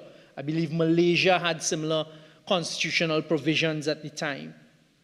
And it was a bill that was then taken through the process at the Attorney General's office to the CPC that then made its way eventually to a bill of December 2015, as we heard recounted by the former Speaker and by the Attorney General. The first piece of legislation, or one of the first pieces of legislation of that then government, was in fact the whistleblowing legislation. And that shows, so I debunk and I reject the very desperate submission that was made by the previous speaker that this is a political football from this side. I accept that all that happens when it comes to important pieces of legislation, and any piece of legislation that is meant to deal with criminality and the fight against criminality or corruption, and a piece of legislation that is an important pillar in an anti-corruption drive, is always made a political football by those on the other side. And I ask the population to take note. I ask the population, because you've heard enough speakers here this afternoon prior to me say what is the importance of this legislation, even the two prior speakers on the other side. This legislation is all about providing a safe space via legislation and protection in a safe space for persons who have information of wrongdoing to come forward and to provide that information. And it's not, this piece of legislation does not accept that in an anonymous matter. It also puts in place, as I will say, and as I will point to in a short while, specific provisions that protect against mischief makers. So you would notice that in the prior contributions of those on the other side, not one of them has made a suggestion as to amendments that would make it better law, or with respect to the principles that we're seeking to solidify here today legislatively, which is to provide a safe space for whistleblowers to provide information to combat corruption. And I'd like at that point, through you, Mr. Deputy Speaker, to refer to two very useful articles that were authored globally for the population that provide you with some proper appreciation of what this legislation is meant to do. And the first is actually something called the Whistle Link blog. So this is a blog that is put out for whistleblowing legislation across the world, and it says why it is important, etc. And it struck me in reading this. It is whistleblowing laws around the world, dated the 12th of September 2022. And it talks about whistleblowing laws in the world's largest English-speaking countries. This is nothing abnormal. That's the first point to be made. This legislation is not abnormal. This legislation is legislation that I state here is necessary in Trinidad and Tobago if we are going to grow as a society and we're going to grow as a country that is serious about addressing issues of corruption that we all know are prevalent here in our country. I join with the Honorable Attorney General. I sat here astounded at the start of this debate to hear one of the previous speakers, the member for Oropuch East, do nothing less than spend his whole contribution defending himself in allegations that have been made in the courts and putting on the Hansard record, whereas he should be putting it on a court document in court, his defense. So this whistleblowing legislation. Whistleblowing is when a person, often an employee, reveals information about an organization, usually reporting that something illegal or unsafe is happening. Typically, for a claim to be categorized as whistleblowing, the matter needs to be in the public interest. This means that it affects more people than those just in the company or sector. Most whistleblowers reveal their findings internally within the company. The ones we hear about most often, however, are those who have shared their story with the media. And I pause there. That is a critical point that I wanted to put on the record here today. Fortunately, and specifically in that period of 2012 to 2015, it was whistleblowers going to the media that alerted us, the citizens, of the wrongdoings going on a daily basis by the then government, the UNC government.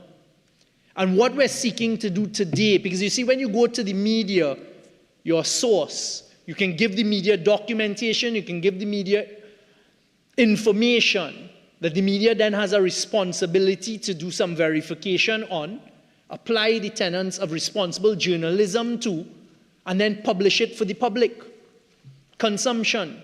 But as I've told members of the media, whilst that is an extremely important fabric of a society that is fighting corruption, we in government need to go further. And that is what we're seeking to do here. And it saddens me as a legislator for the last 10 years that is now the third time we're coming here. And I want to put on the record of the Hansard and for the population to know it is through no incompetence of the government on this side since 2015. It is through no incompetence of a PNM government, because we have taken the act, and you've heard the record that one of the first pieces of legislation to come to the Parliament under the member for Diego Martin West's government was this. It is solely those on the other side, and you've heard them again today say without the least bit of shame And even prior to us coming into Parliament today, a certain member, the member for Oropuch East, is on the public record in the media, I think said it on a platform, they will not be supporting this. And I ask the population today, ask yourself why. I've just described to you what whistleblowing legislation is about.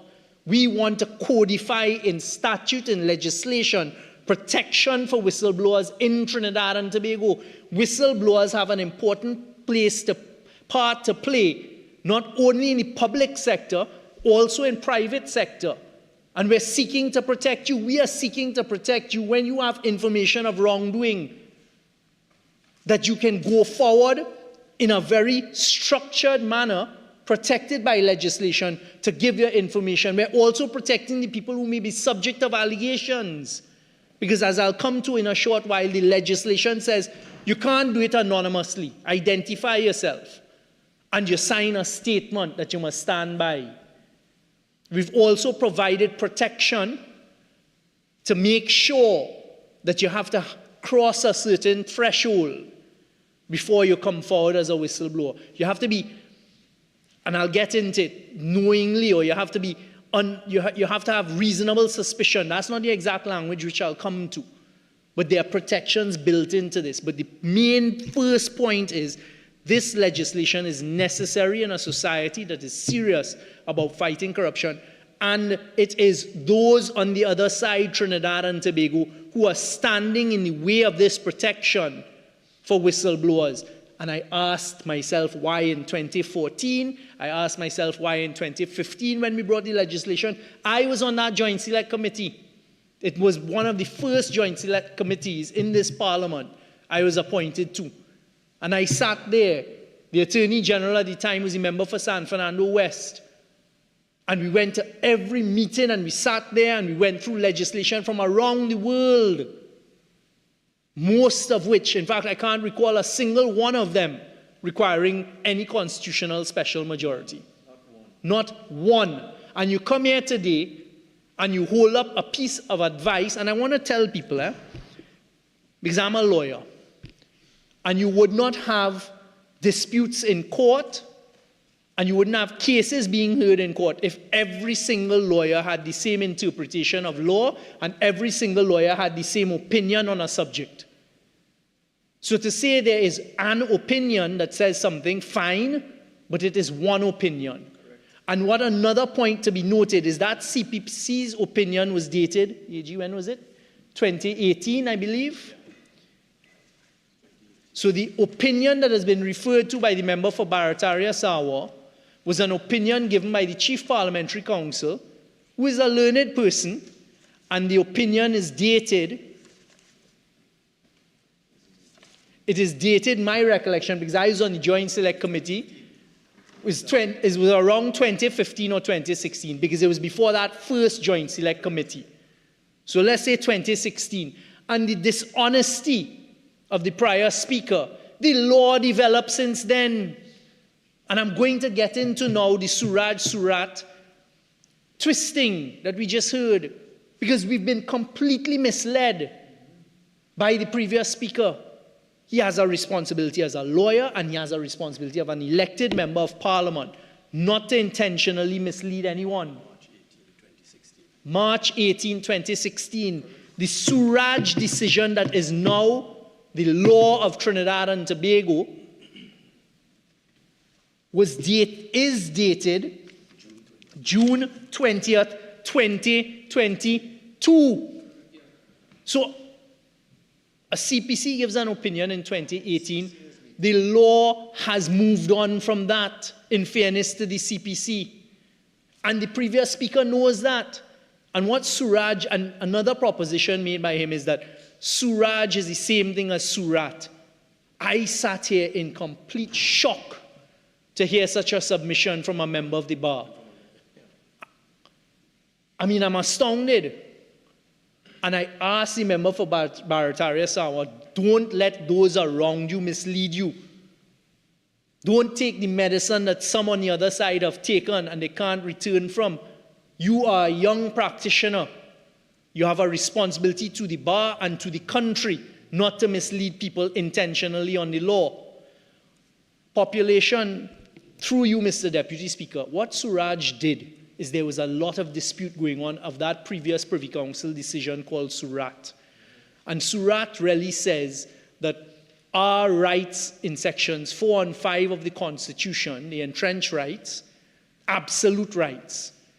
And our bench in Trinidad and Tobago, even at the level of the Court of Appeal, were holding different views. So you had two members of the Court of Appeal, including the Honorable Chief Justice, holding a certain view saying that Section 4 and Section 5 rights of the Constitution are absolute. And they had to be. They could only be changed. Anything affecting those rights could only be changed in accordance with a 3/5 majority as per Section 13 of the Constitution. But then you had 3 Court of Appeal judges on the other side, so a 3-2 decision saying, hey, the law has to evolve. Rights are not absolute. They have to be proportionate.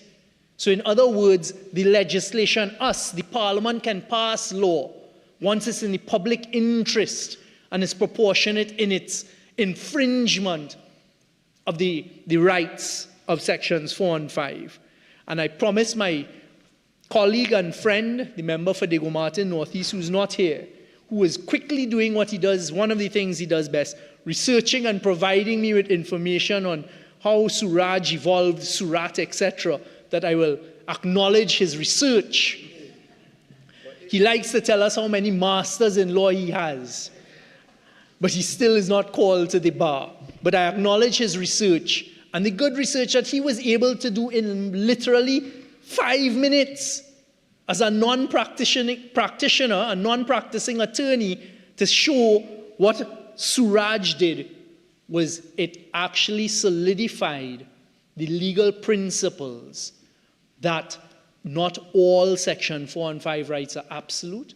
Legislation can be passed with a simple majority where the legislation infringes on those rights once it is in the public interest and once it is proportionate. And that is what this legislation does. So to come here and again attempt to insult the Honorable Attorney General and insult the Prime Minister of this country by suggesting that it can't be a simple majority, and the AG is looking at that. And if he has amendments to make, he will make those amendments to make it simple majority. But the point that is being avoided, and understandably so by those on the other side because they're petrified of this law, is that this legislation may not require a special majority. And I put that to rest there because ultimately when the legislation is passed, because as a government we intend to pass it, to stand up here and to hear the hypocrisy and the suggestions that we are using this as a political football, when it was one of the first pieces of legislation we came here to pass. And it has been prevented by only one thing, the withholding of the support of those on the other side. So population understand in those circumstances, we will do what we're advised to do in law, and I'm laying the submission now that this legislation may not, and in my humble view, does not require a special majority. And it needs to be subject to fulfilling the principles of Suraj, which it does, because every jurisdiction in the world that is a law-abiding jurisdiction that wants to fight corruption, this is one of the pillars you must have. You have to protect those who want to provide information that they have from victimization, etc. This is the third time we're here, and I also want to put on record, because I listened carefully, the member for Urupuch East, rather skillfully, when he was being asked, well, what is the amendment you're putting forward? What are your problems with the legislation? But he couldn't answer those because he had come here to put forward his defense and to make all sorts of spurious allegations about proceedings before the High Court. Those are serious proceedings. Those are not P&M proceedings. Correct. I was the junior counsel in a number of matters brought by the then Attorney General, Anand Ramlogan, attacking members of our society who gave time to contribute to growing Trinidad and Tobago. matters against outstanding members, some of whom have ORTT, in cases where they attack them on frivolous matters, using the state money to pay people like Vincent Nelson, who then went on to make serious allegations. And I want to put that on the record here today as well. So they attack UTT, they attack ETech, they attack all sorts, and I was in those matters. And I know that we need to protect those who want to come forward and do good and do what is right for Trinidad and Tobago. So when we ask, what are the amendments? None by Oropuch East. He talks about you must build institutions instead of passing this law.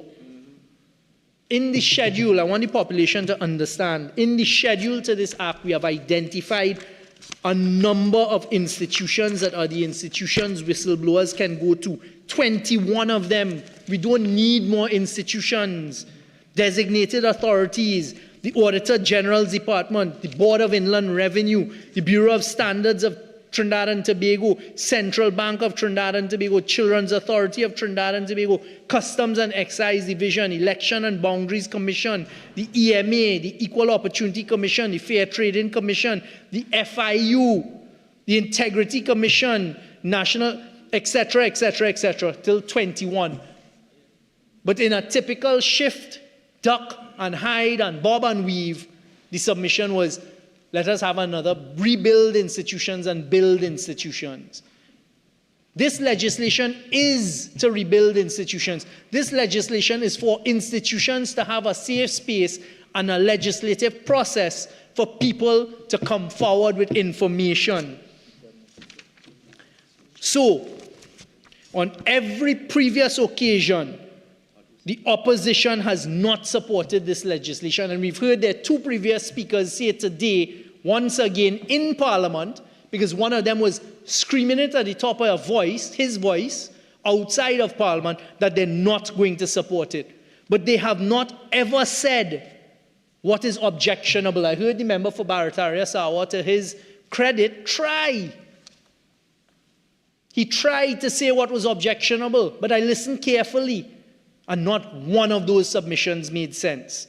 Nor have they proposed any amendments.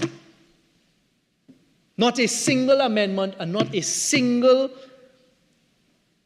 proper submission as to why this is objectionable. So, people of Trinidad and Tobago, we stand here again, and on this occasion, you have the commitment of the government that we will pass legislation to protect whistleblowers in Trinidad and Tobago. And I want to use the opportunity, because you see, not all of the public would have the access to what this bill is, or have the ability to go and see it. Let me tell the population, through you, Mr. Deputy Speaker, the preamble of the bill could spell it out no better for me. This is an act to combat corruption and other wrongdoings by encouraging and facilitating disclosures of improper conduct in the public and private sector, to protect persons making those disclosures from detrimental action, to regulate the receiving, investigating, or otherwise dealing with disclosures of improper conduct, and to provide for other matters connected therewith.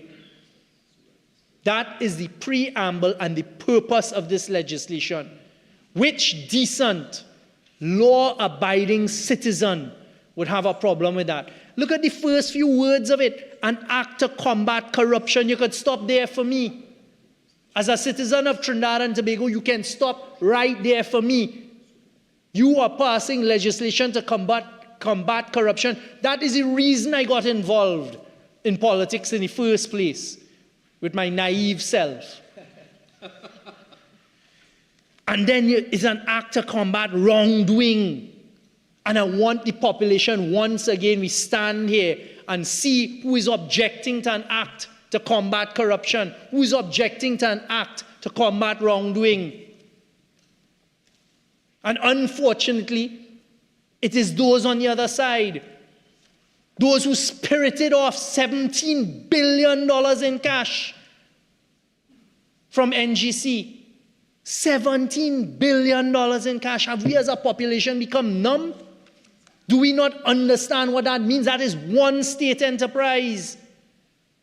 And we are here today saying in instances like that, before it reaches 17 million, maybe at 1 billion or 500 million, provide for whistleblowers to come forward and tell the authorities, hey, something wrong going on there. And you want to object to that? Why? So you could give SIS at Beetham Wastewater Plant $1 billion in cash on your way out of office? Look at the next one. I want the population to understand. We are trying to protect every right-thinking, law-abiding, civic-minded citizen of this country who wants to prevent corruption and wrongdoing. We're trying to provide you with a legislative avenue to, one, make your complaint, and two, we'll protect you after you make your complaint so the authorities could investigate it. And there's objection to that. On the last day, last working day before an election, the Friday before an election, that party and government on the other side went and took out a clause of a FIDIC contract. FIDIC, the whole reasoning for FIDIC, which is an international body that provides for construction contracts, is that there's certainty of terms. So X, Y, and Z don't have different terms confusing everybody. No, this is the body, this is the book, and all of the terms are the same. You can have appendices at the back where you change it.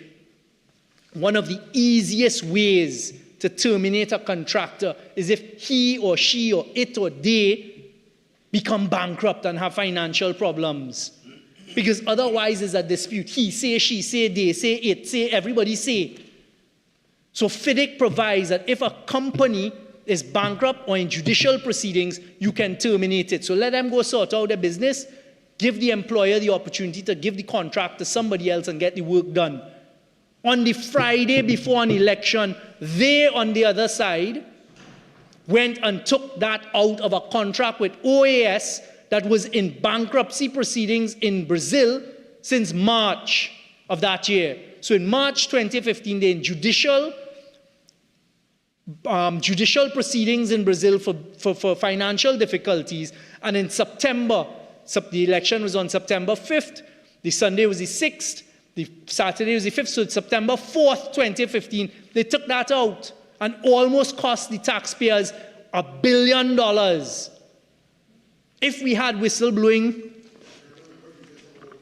Minutes of your initial speaking time. You have an additional 15 minutes. You care to avail yourself? Please. Proceed. Thank you. If we had a whistleblower and you had whistleblowing legislation, there was an opportunity there for the person to raise a red flag. Another deal that comes to mind in that same timing is the one single energy contract those on the other side negotiated.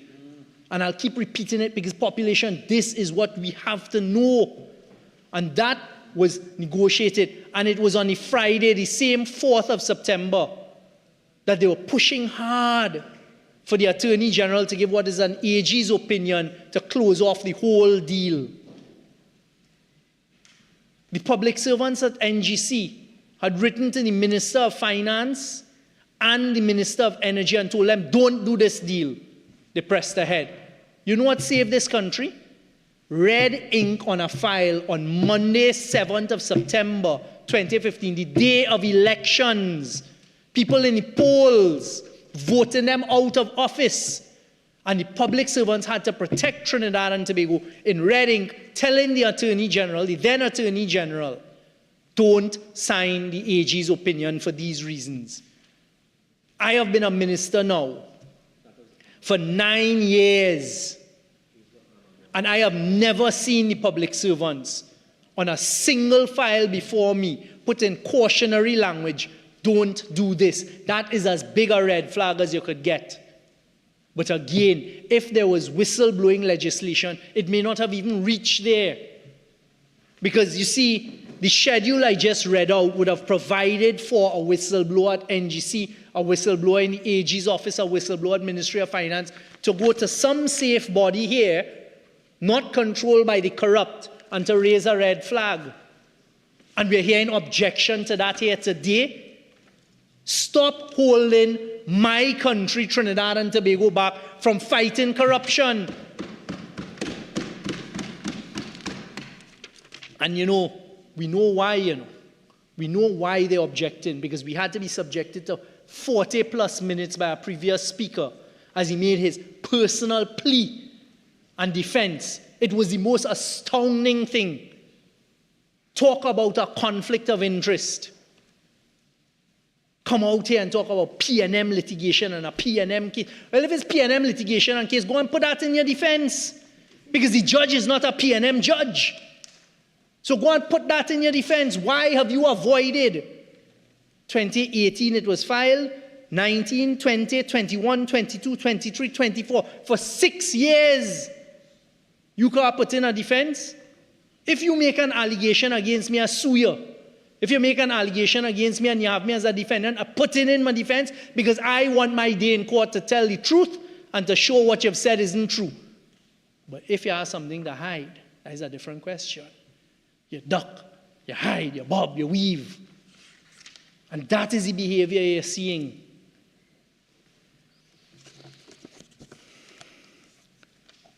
I remember in 2009 receiving a call from one of the largest multinational companies in Trinidad and Tobago asking me, Mr. Young, would you be prepared to sit on an investigating panel of 2? I said, sure, for what? They said, into our company, certain allegations have been made in our whistleblowing pipeline. And that is where I first experienced the benefits of a proper whistleblowing structure. So I was retained by this huge corporation. They flew down a lawyer from the United States, and the 2 of us sat on a panel in accordance with their whistleblowing structure and policy and procedures. We heard, we determined, we called witnesses, we listened, we did what needed to be done, and then we put in our report again into the structure that is similar to what this act is seeking to do. And you know what that provided? It provided a safe space for workers in a private environment. Because it was anonymous to a point. You then met with 2 external investigators who came in and did what needed to be done. So population, don't listen to what you're hearing on the other side, Because all they do is fearmonger and mislead. I have participated in whistleblowing procedures and structures that work, and that is what this legislation is seeking to do. We heard a whole set of hurrah about a company, the Secondary Roads Company, and feeling you're busting a mark. What I wanted to tell the member for Oropuch East is obviously a whistleblower came to him. Does he have the protection?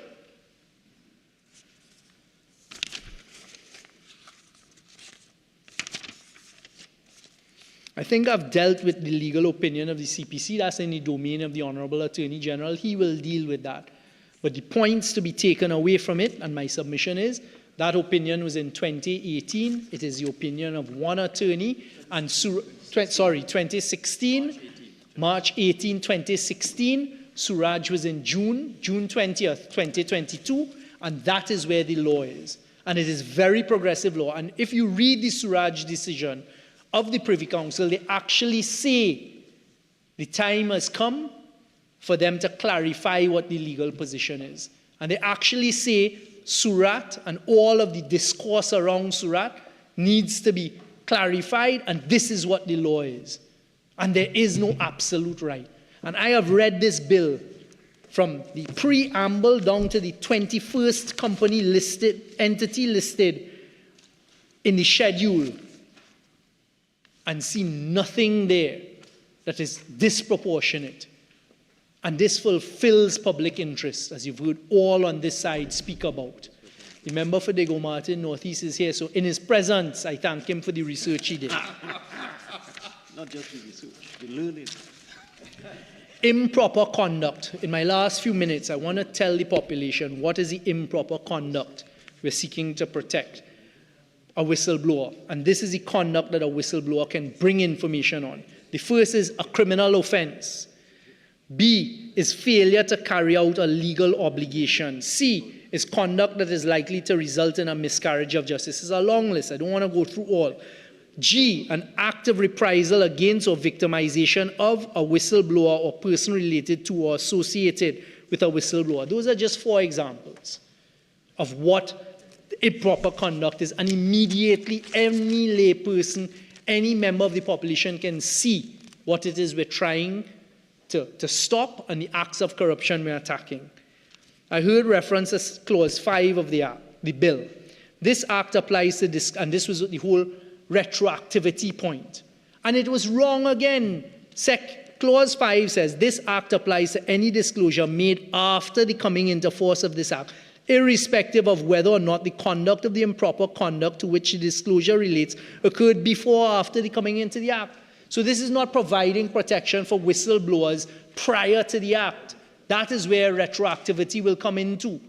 This is the act is passed, the bill is passed, as an act is proclaimed into law, and now you can go and provide information of acts of corruption that took place before. If this government had anything to be afraid of, or any corruption that we were worried about, then we wouldn't come with this. We want this legislation since 2015. It is those on the other side who have prevented it from becoming law. The act binds the state, Clause 5.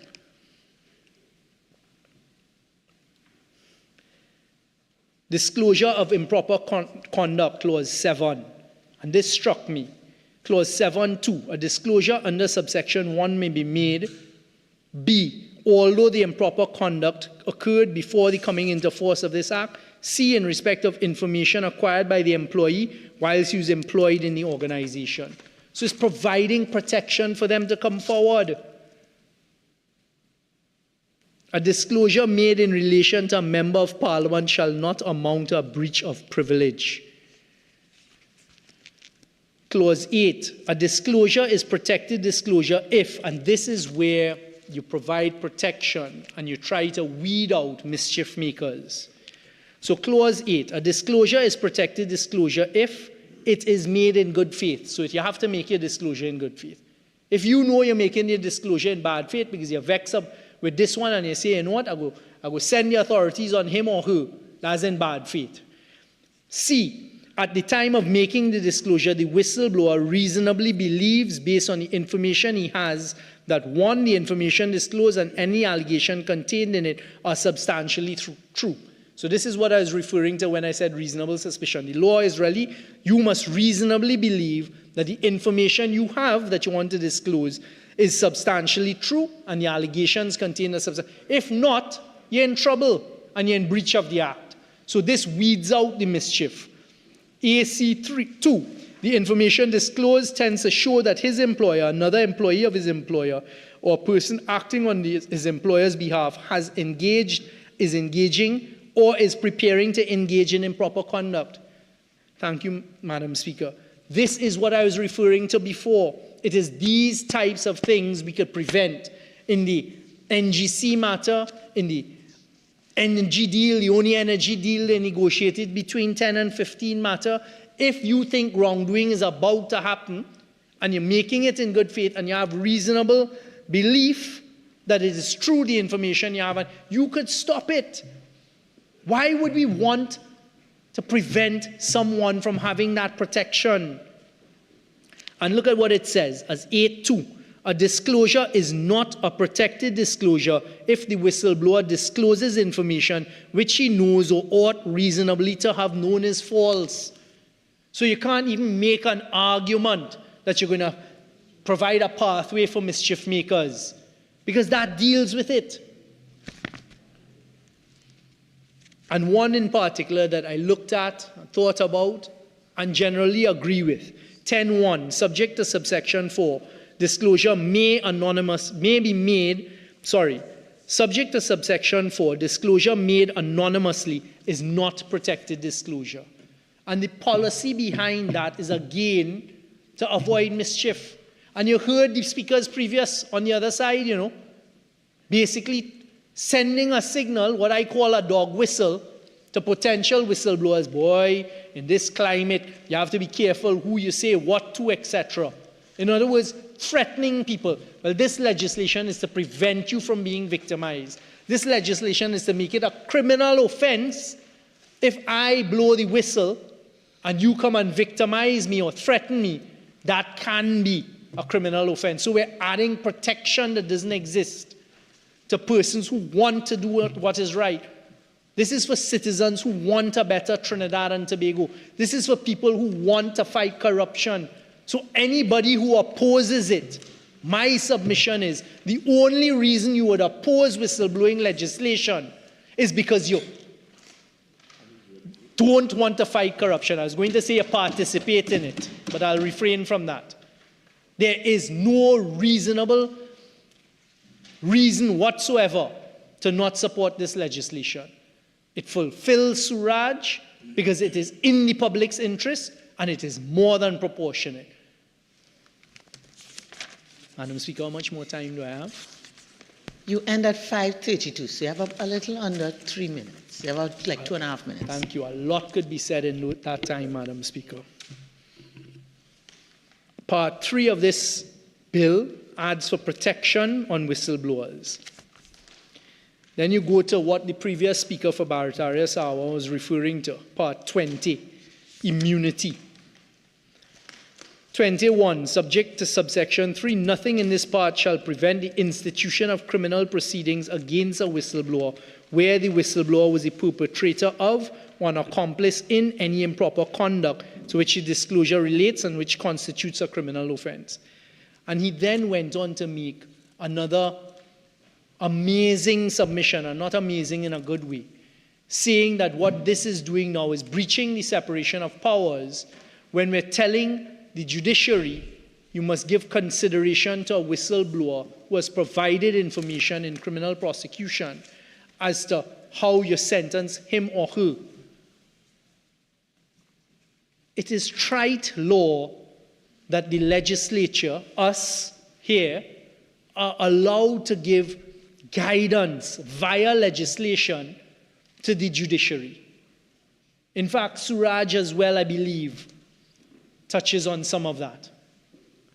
There is nothing wrong with legislation because it is not mandatory legislation. It is saying these are the things that need to be considered when you're dealing with. So it goes on to say, at 23, in any criminal proceedings instituted against a whistleblower.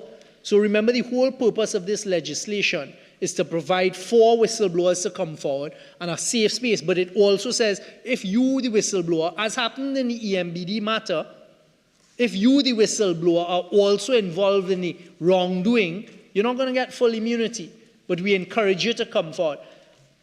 There's plea bargaining legislation that deals with things like that. We all know, I didn't practice extensively criminal law, but we all know some of the most successful criminal cases are in conspiracy cases when one of the co-accused gives evidence. So this is saying to whistleblowers who participated in the wrongdoing but gave the evidence or the information that led to others being charged for the wrongdoing, is telling the judge, in any criminal proceedings instituted against a whistleblower based on the fact that the whistleblower was a perpetrator of or an accomplice in the improper conduct disclosed by the whistleblower, the court shall, in giving its judgment or decision, take into due account. So consider these matters. A, the fact that the disclosure was made by the whistleblower, whether the whistleblower has assisted, B, whether the whistleblower has assisted the police to apprehend any other persons involved, and the punishment of the whistleblower may be mitigated or remitted.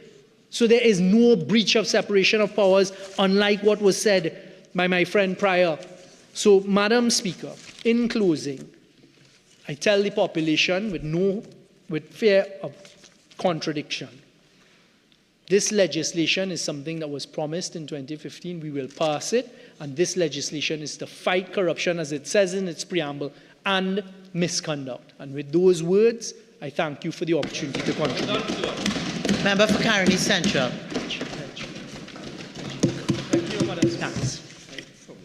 Thank you, Madam Speaker, once again for the opportunity to contribute in this August chamber and with respect to this Whistleblower Protection Bill 2022. Madam Speaker, it was at pains to hear the previous member speaking in respect of this legislation, saying that there were no recommendations coming forward from members, the two previous speakers on this side. I say that is absolute nonsense, Madam Speaker. I have sat here almost for the entirety of this debate, and I've heard at least 4 or 5 recommendations coming from this side of the House. But, Madam Speaker, before I go there, I would like to, show that, to convince you, Madam Speaker, and the population, that this bill before this Honourable House today is all but a political football. Because when you look at the disposition of members on the other side and the things that they have done whilst in office since September 7th, 2015, it says otherwise. And to do so, Madam Speaker, I would like to look at the chronology of this whistleblower protection bill that is before us. This bill was first laid and introduced in this House on the 13th of November 2015. It was then immediately sent. Fourth speaker to take us down that road. So, Honourable Member, I think if you're going to develop that point, if you could move on. The member just beat me in standing to tell you that I think this amongst the tedious repetition. So if you can move on to... Yeah, thank you, Madam Speaker. Thank you. It is just to show, Madam Speaker, that this bill was first introduced in 2015. It was then introduced again in 2018. I have ruled that the historical journey of the bill, almost every speaker who stood up so far gave us the historical contents. I have ruled in favor of the member, okay? So his objection on the standing order is upheld, and therefore I invite you to go on to another point rather than the chronology.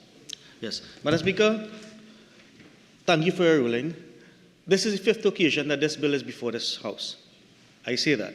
And I say that to indicate that it is the government's intention to use this piece of legislation as a political football. Madam Speaker, if the government, if they were interested, Madam Speaker, or the Attorney General was interested in passing this piece of legislation before this Honourable House, all the Honourable Attorney General had to do was look at the recommendations made that I've made in the 20... So member, that's the point. They all relate to the same original point. All those things have been said already, and I call it the chronology, or call it the rationale if you want. And therefore I've asked you to move on to another substantial point then. Maybe that might resonate. So, Madam Speaker, thank you again for your ruling. I would say if this government, Madam Speaker, was interested in what this bill seeks to do, and it says an act to combat corruption and other wrongdoings by encouraging and facilitating disclosures of improper conduct in the public and private sector to protect persons making those disclosures from detrimental action, to regulate the receiving, investigating, or otherwise dealing with disclosures of improper conduct, and to provide for other matters connected therewith.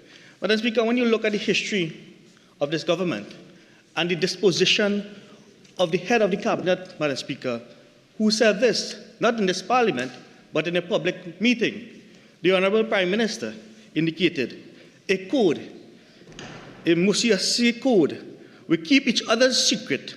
It's only when you break ranks, you go out there and expose us. And for that, we are going to kill you politically. It's a code of the Cosa Nostra. As long as we stay together, we will survive together, and we agree not to breach the code of secrecy. That is the disposition, Madam Speaker, of what was said by the member for Diego Martin West, Madam Speaker. In a public meeting, it's about protecting each other, not about combating corruption and other wrongdoings. 48-6.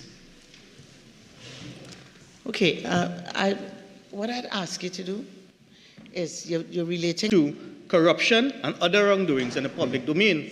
And Madam Speaker, I will soon give you some examples which have not been given this evening.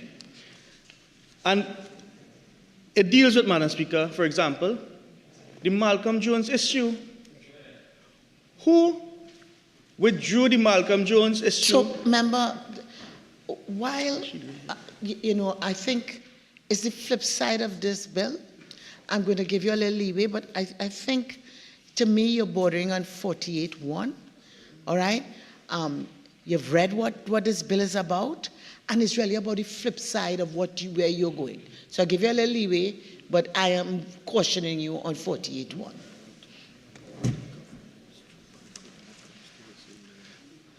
Madam Speaker, I am dealing with, and I am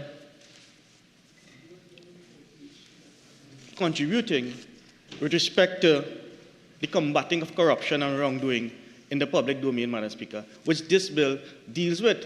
It deals with whistleblower legislation, Madam Speaker, and it deals with, the long title is to combat corruption and wrongdoing.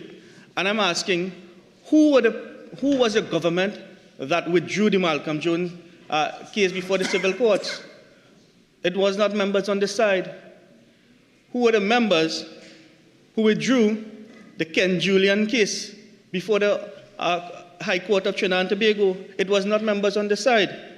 When you look at other wrongdoing, Madam Speaker, you had a board of directors of NGC coming to the government to receive an indemnity, unheard of prior in any other government on our relatively short history as an independent nation. That was the first time, Madam Speaker, that a board had to be indemnified against an action which they were required to take. That is whistleblowing, and that is some of the things that this government have done whilst in office. Madam Speaker, I refer to another example for you, the Darrell Smith issue. There was a whistleblower at the Ministry of Sports who they indicated was on a witch hunt against the Honourable Minister. And they were trying to ascertain the leaked documents that revealed that taxpayers had to pay $150,000 to a former employee who was fired after making a report of alleged sexual harassment. So a member for Caroni Central. Again, I caution you on the same thing. I'm finding difficulty in relating a litany of things that you are relating to what we are doing here, which is intended to reverse things like that. So I'm really at a loss with going down the road with this litany. So I'm giving you one last opportunity to turn that into what we debate in here, or else I'll ask you again to move on to another point.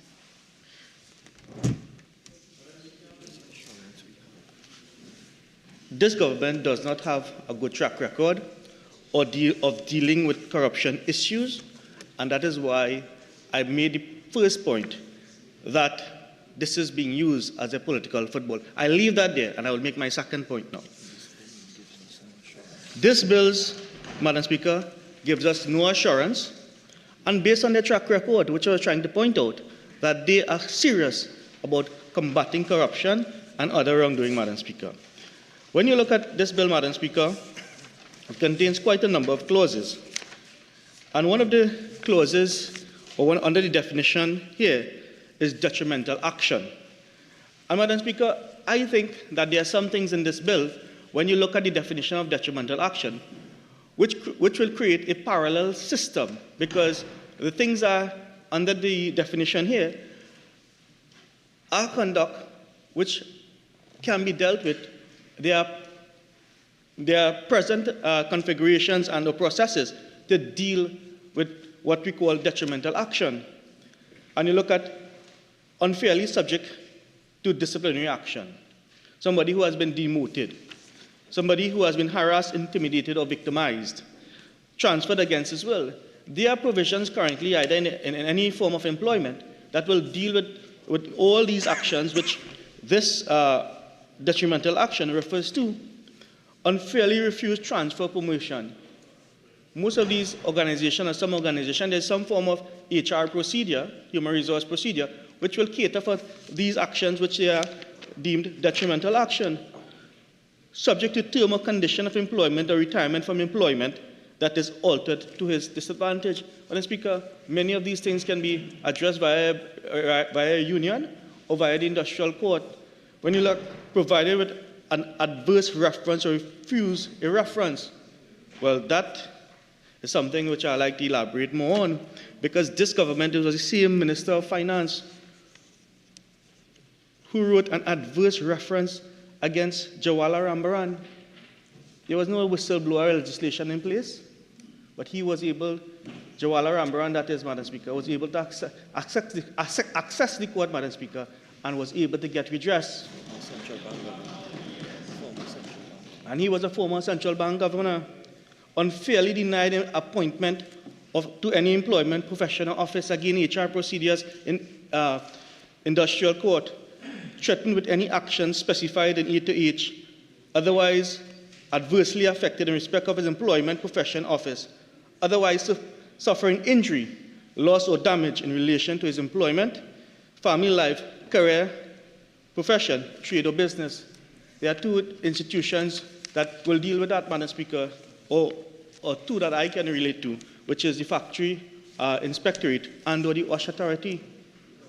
Those are institutions which will deal with those types of detrimental actions. So, Madam Speaker, what I'm saying, the point is, Madam Speaker, all these actions which are deemed detrimental, there are existing provisions in place for the protection of the rights of citizens and redress at the courts, Madam Speaker. Madam Speaker, when you look at this bill, it requires the appointment of someone called, Madam Speaker, the whistleblowing reporting officer.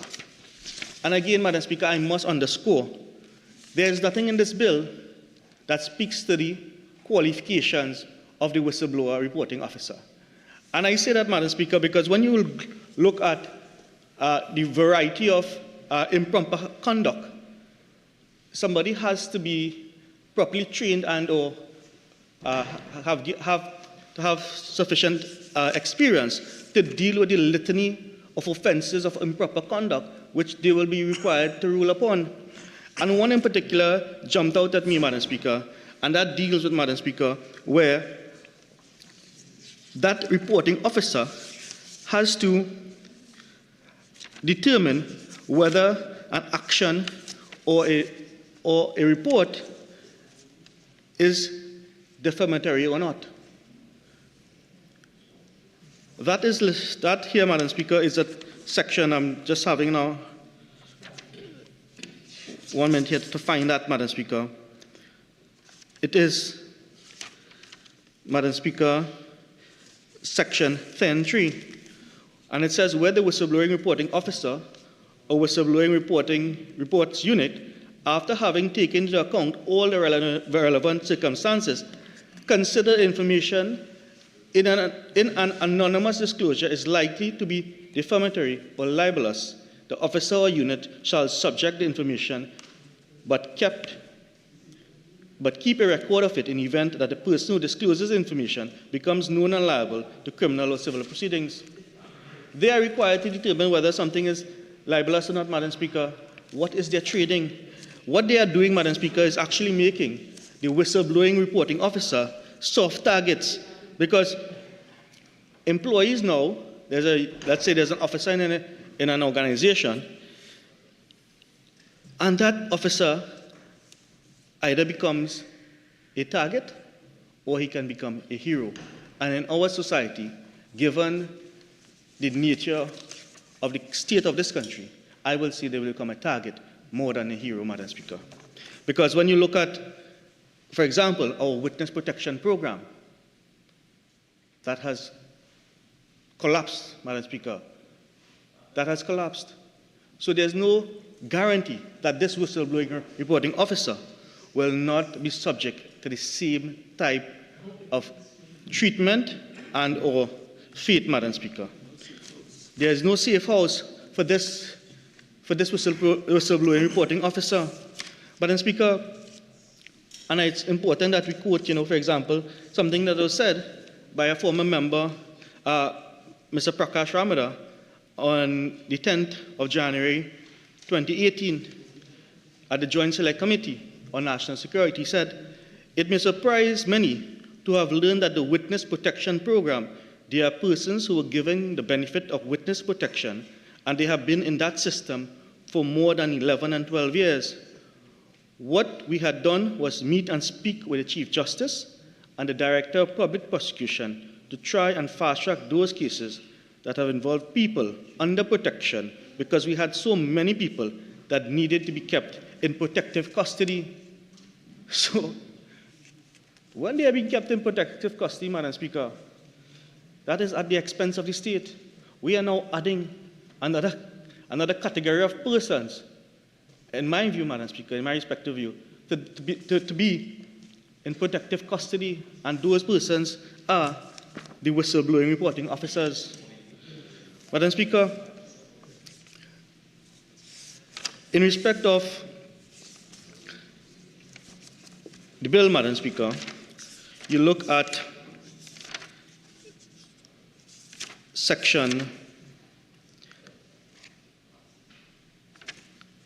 this is section 7, Madam Speaker, that a disclosure is protected if, and they give quite a number of reasons. One, that is made in accordance with section 7. It was made in good faith. No definition of what good faith is, but we know what good faith is in a regular term.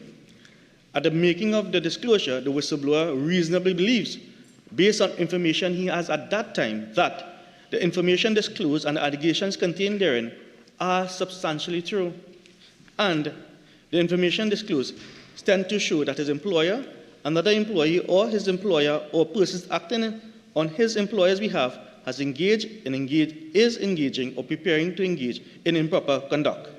Disclosure is made not for the purposes of personal gain. Madam Speaker, how can a whistleblower reporting officer determine whether this was done in good faith, whether all these criteria, Madam Speaker, has been satisfied before taking on an investigating report made by a whistleblower, Madam Speaker? We will be trapped in many companies, Madam Speaker, in the domain of investigation. This whistleblowing unit might be consumed, given the nature of this bill before us, with only investigation. And I ask, Madam Speaker, most of these companies, or most of the public companies, Madam Speaker, they have audit departments. What is, Madam Speaker, the position now of the audit department? Is it that we have a parallel system, or is it that the audit department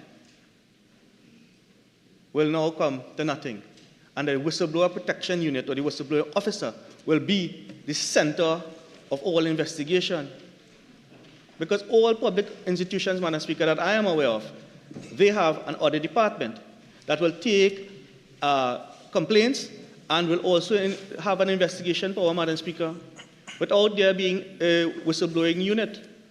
So what is the purpose now, Madam Speaker? I'm asking, if the government can clarify this, what is the purpose now of the audit departments in many of these state institutions? Will it be replaced by the whistleblower protection unit, or will it be replaced by the whistleblower reporting officer? I do not know, and I don't have the answer for that. I hope someone can address that, Madam Speaker. Madam Speaker, when you look at subsection, just give me 1 minute if I can have some water, please.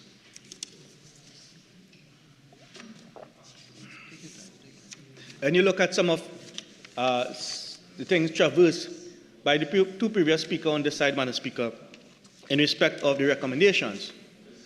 One, we had traversed, and I just mentioned it, Madam Speaker. I know that they will soon rise on their feet. I'm just, for completeness, Madam Speaker,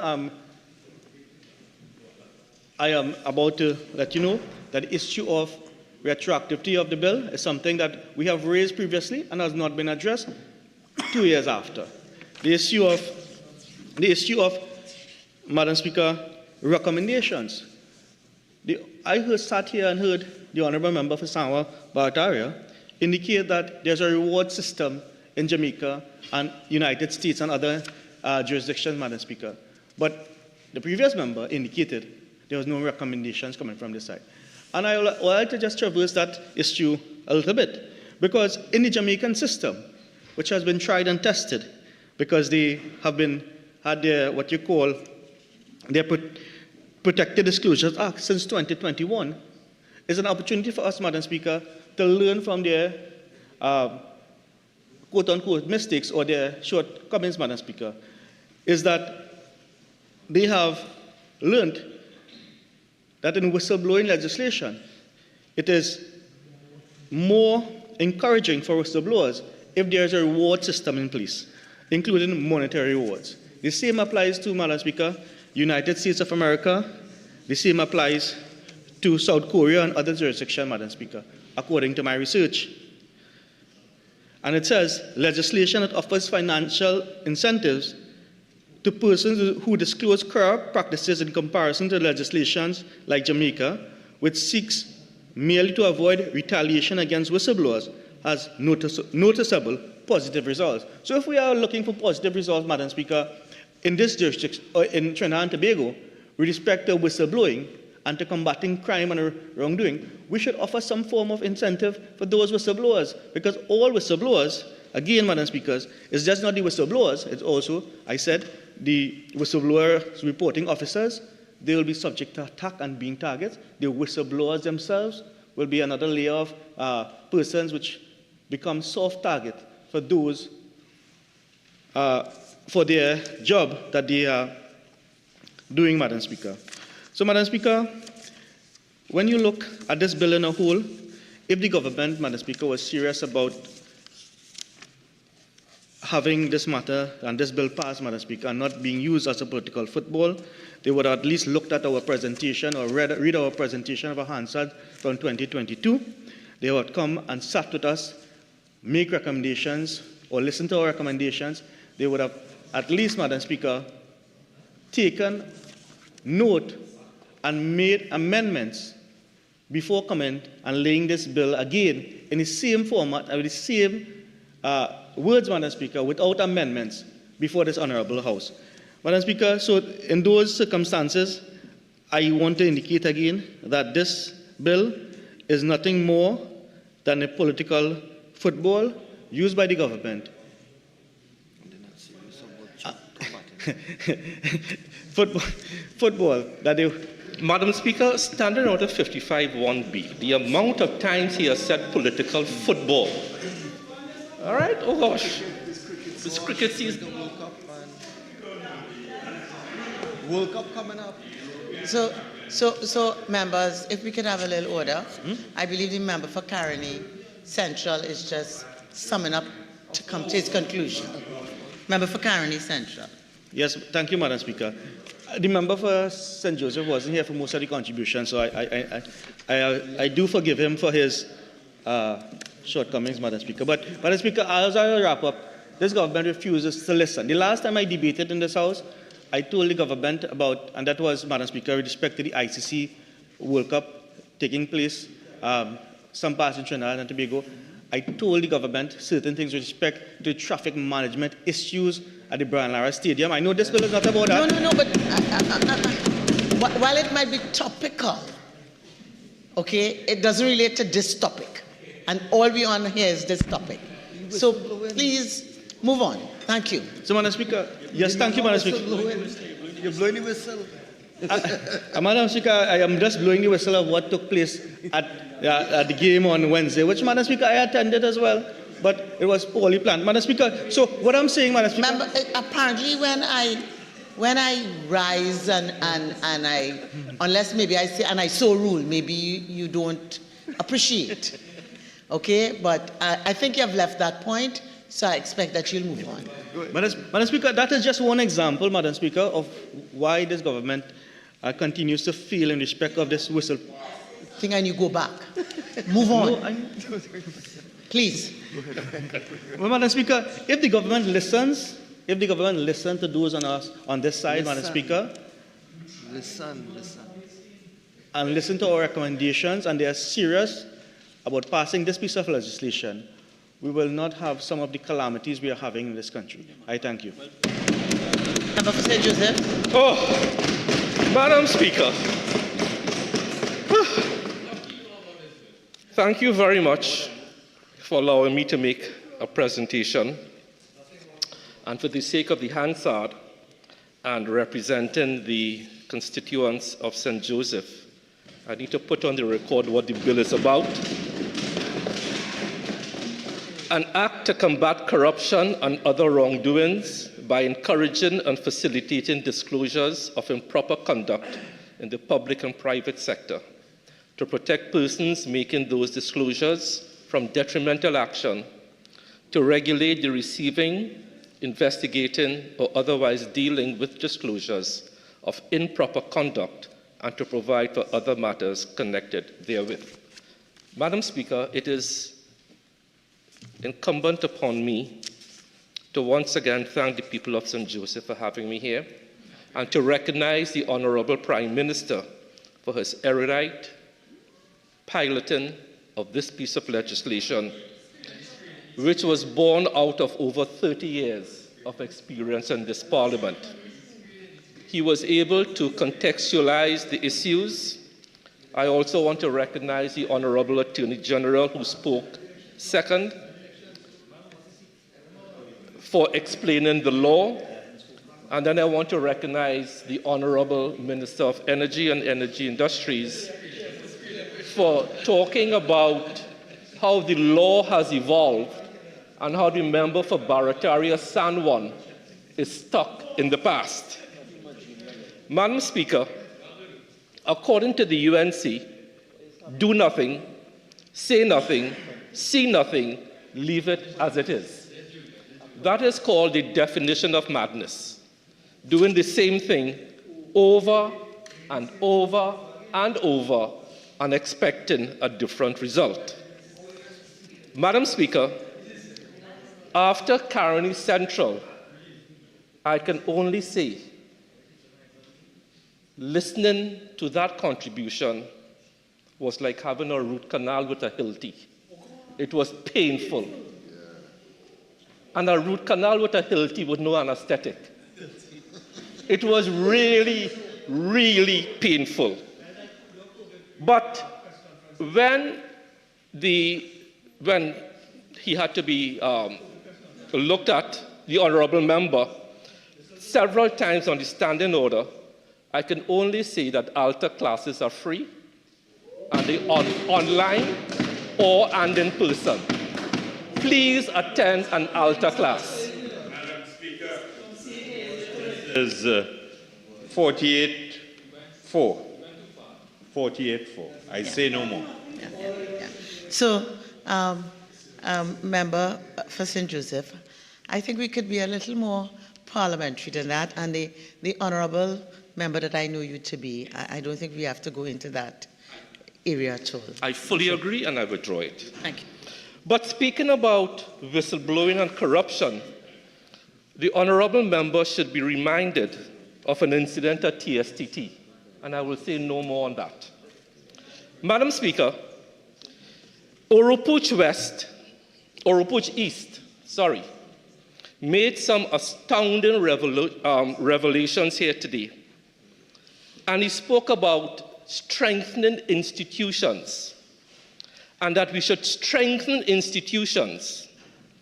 And I want to respond to that, because it is Oropouche West and the UNC, Oropouche East and the UNC, that is weakening institutions in Trinidad and Tobago. Madam Speaker, I have been a parliamentarian since October 2010, and all of us should be proud to be parliamentarians. I am now in this parliament from 2010 to 2024, that is over 11 years. And to hear Oropouche East talk about a PNM Joint Select Committee, the honourable member for Oropouche East, talk about a PNM Joint Select Committee, that statement, for the benefit of the public, cannot go unanswered. Because you see, when you weaken the Parliament like that, then the public has no respect for us. So with your leave, Madam Speaker, I want to defend the Parliament and explain to the Parliament that there is no such thing as a P&M Joint Select Committee. We are here because of the Constitution of Trinidad and Tobago. We are here performing a constitutional duty. We are here under the standing orders of this country.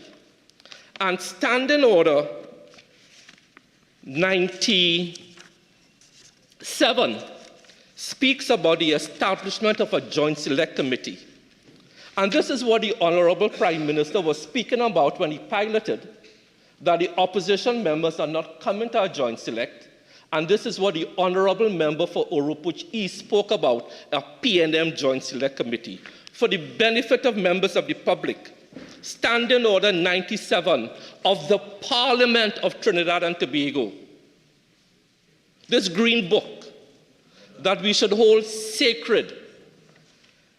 Section 1, a quorum of a Joint Select Committee shall be such fixed number of members as specified by the order of the Houses, or in the absence of such order, the committee may decide such quorum may only require that each house be represented.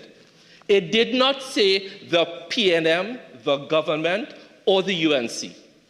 It just says each house. So if the House is represented, you have a Joint Select Committee that is functional and that is legal.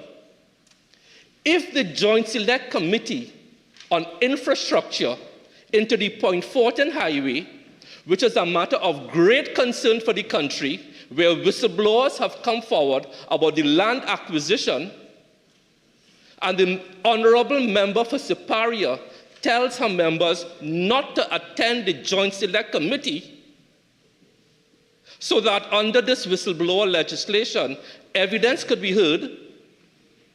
How is that a P&M Joint Select Committee? How on earth does the UNC and the Honorable Member for Oropuch East denigrate this Parliament like that?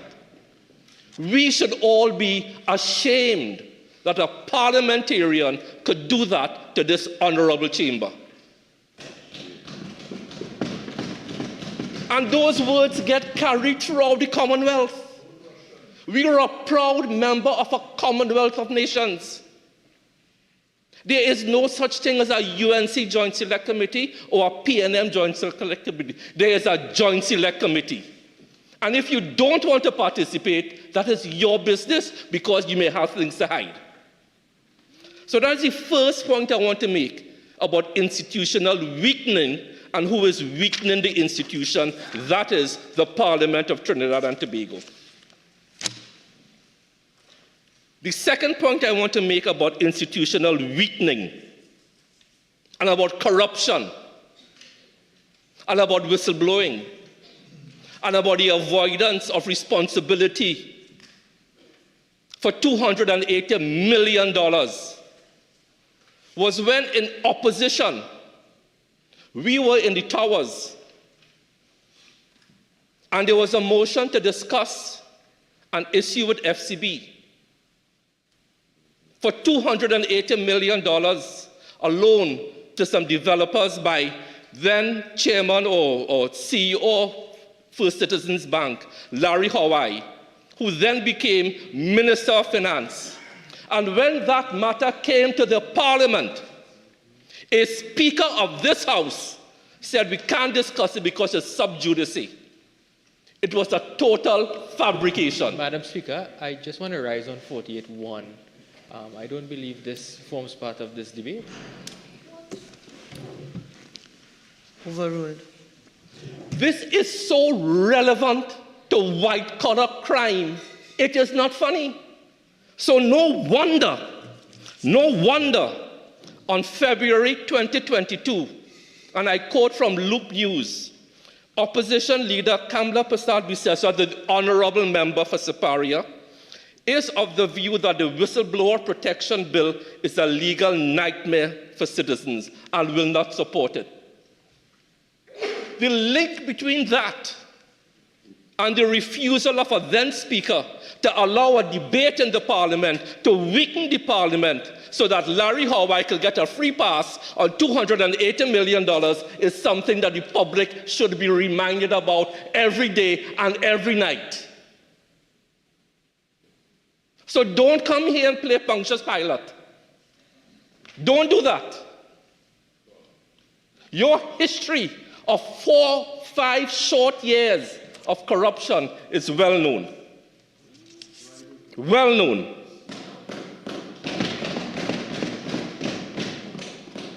Madam Speaker,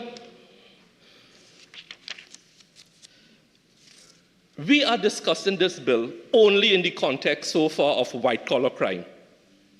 But as a member of Parliament, I attended, and I attend very often as much as I could, police town hall meetings.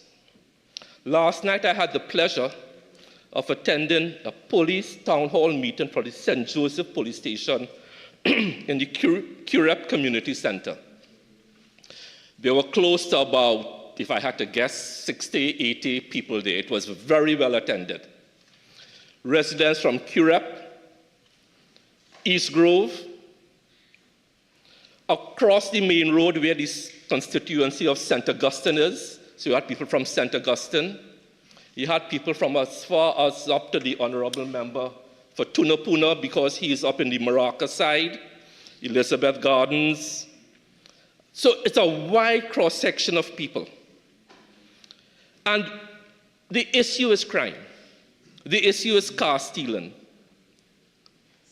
And under Clause 4 of this bill, a designated authority is the TTPS. Why would you not want to support the TTPS with this legislation to go after the rings that steal cars and that cause distress to constituents day in, day out? Why will you not give the TTPS the power, the authority to receive tips from whistleblowers? Because people in East Grove mentioned that. Why would you continue to hamstring the TTPS by not agreeing on anti-gang legislation so a whistleblower could come forward and say there's a gang there, where there's resistance gang, 7, 8, 9, 10, whatever? Why would you not do that? So I want to support the TTPS as a designated authority for receiving tips from whistleblowers. Because, as I started to say, the definition of madness is doing the same thing over and over and over, and the UNC's position is leave it so. But then they will go and complain that the government ain't doing nothing. And you know what? With the type of political discussion that goes around globally now, you say something that is untrue often enough, and people start to believe it.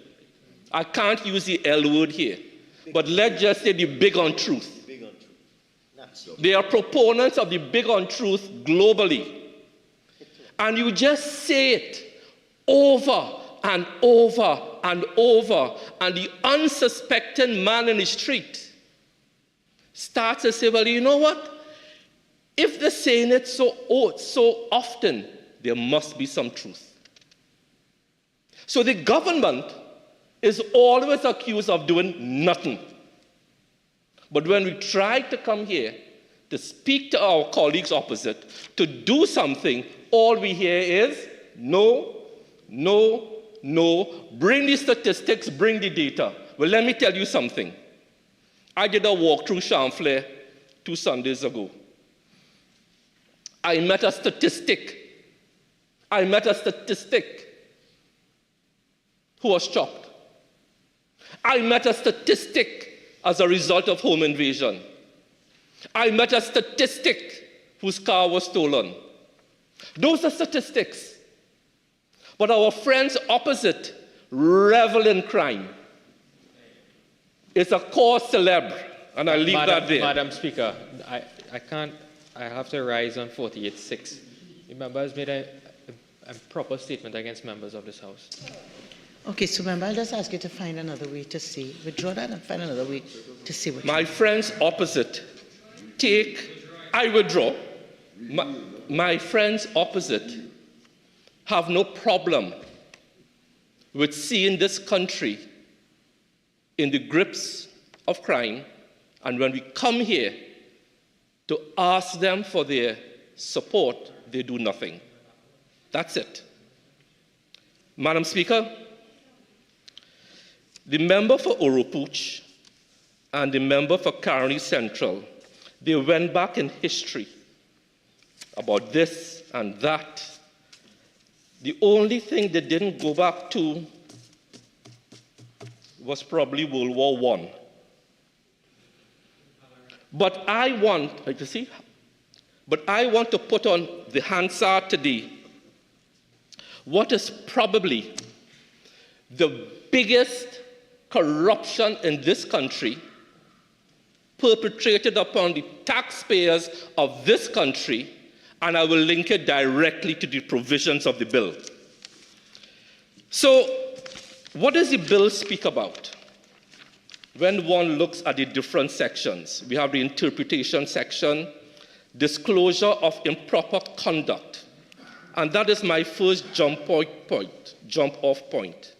Disclosure of improper conduct. There was a time in this country when a particular Minister of Works and Transport, and I will call his name because he's no longer here, Jack Warner, wanted to build a highway. The circumstances of those contracts are well known, but I wouldn't go there for now. Because you see, when you label the Joint Select Committee and speak about institutional weakening, what should have happened in that Joint Select Committee is to bring back before that Joint Select Committee the then Minister of Finance, who should explain to this country why he was threatened when the loan financing, which was non-existent for that highway, had to be built, and the Minister of Finance, then Minister of Finance, had to find $3 billion from the Consolidated Fund to start the highway. We need to know that. So it's not a PNM Joint Select Committee, as the Honourable Member for Oropuch said. It is the People's Joint Select Committee that want to hear why the then Minister of Finance agreed to being blackmailed, bullied. Sure, yes. Why the then Minister of Finance was being forced to go to the Consolidated Fund and not go with load financing. Because you see, there's an article here in June, forgot the year. Works and Transport Minister Jack Warner says, money is not the problem to complete the extension of the Solomon Ho-Choi Highway. Money is not the problem. But money was the problem. Because you went into your savings. It was the problem.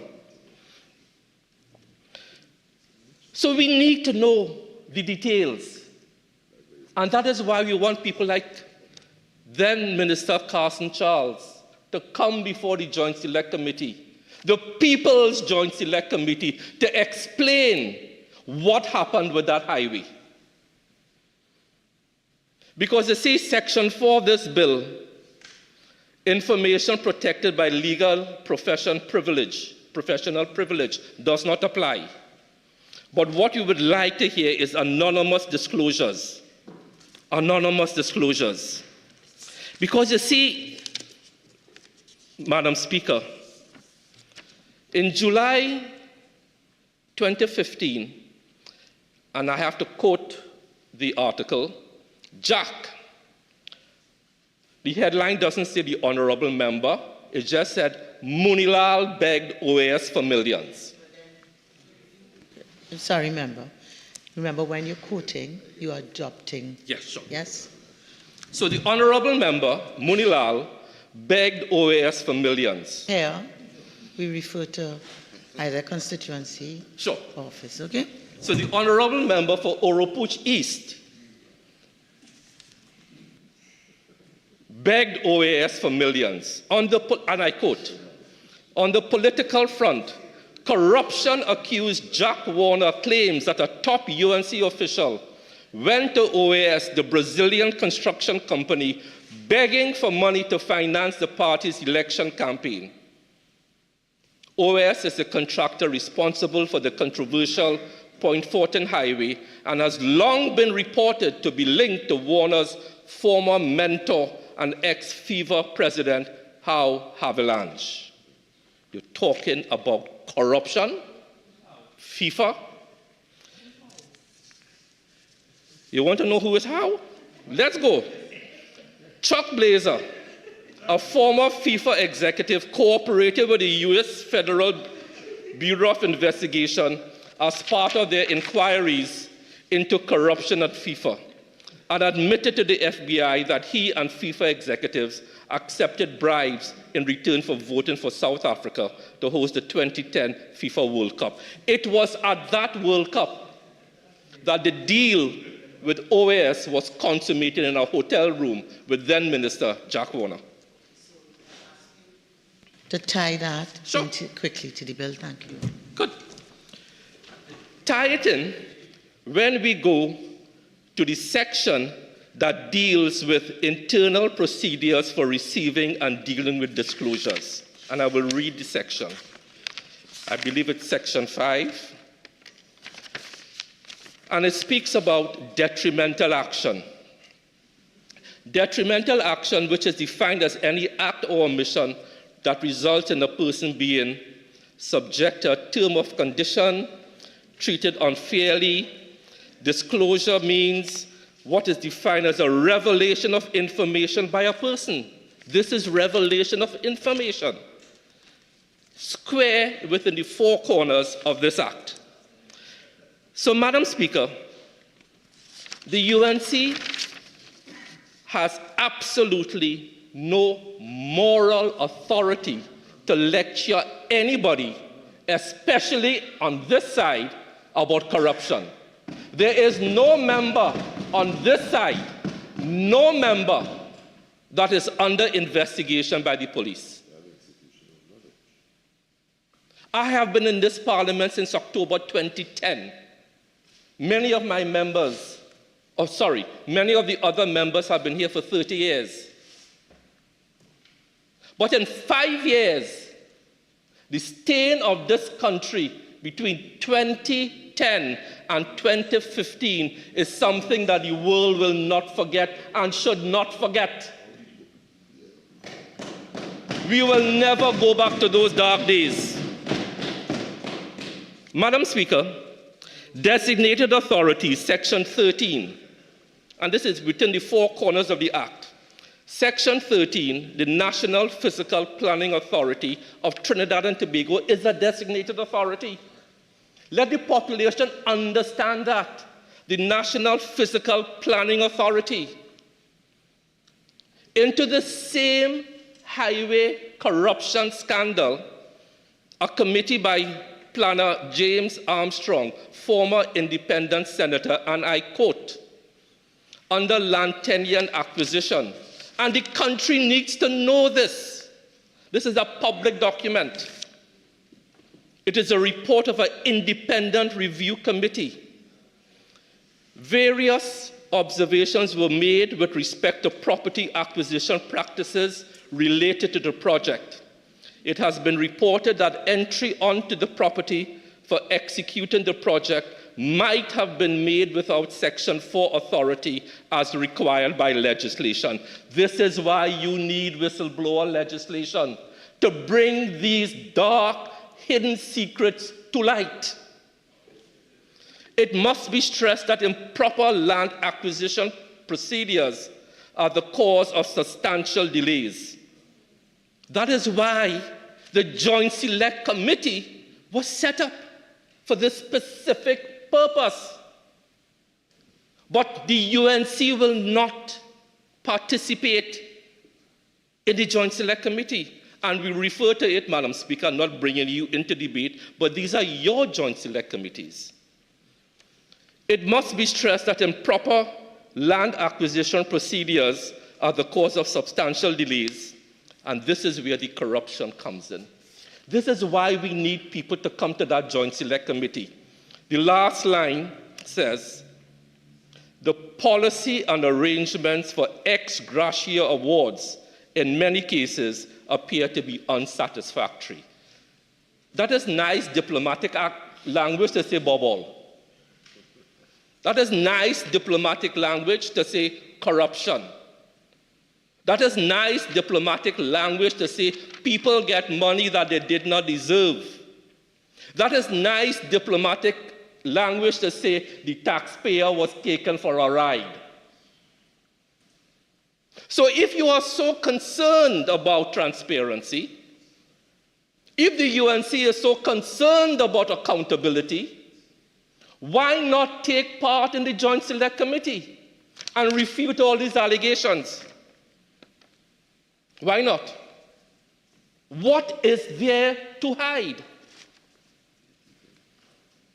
What it is that the honorable member for Siparia doesn't want to come to light? Ex gratia awards? What is that in the context of paying people inflated prices for lands? But you know, what is so funny about this? It is the same Jack Warner who was minister who brought this corruption scandal to Trinidad and Tobago, who, when he became Minister of National Security, you know what his first act was as Minister of National Security? To go down there and mash up the camp. That was his first action. Mash up the camp. Break up the people's religious artifacts. Could you imagine that? Anything is possible with the UNC. And you know what is so amusing? The people today who speak against this government are the same people, and I quote, Oilfield Workers Trade Union President General Ansel Roger and leader of the Movement for Social Justice, David Abdullah, who visited the site, condemned the action and called for Warner's removal as National Security Minister. It is these same two gentlemen today who are lockstep with the honorable member for Siparia and those opposite. According to Mr. former Prime Minister Basdev Pandey, politics really does have a morality of its own, but it's UNC politics, not PNM politics.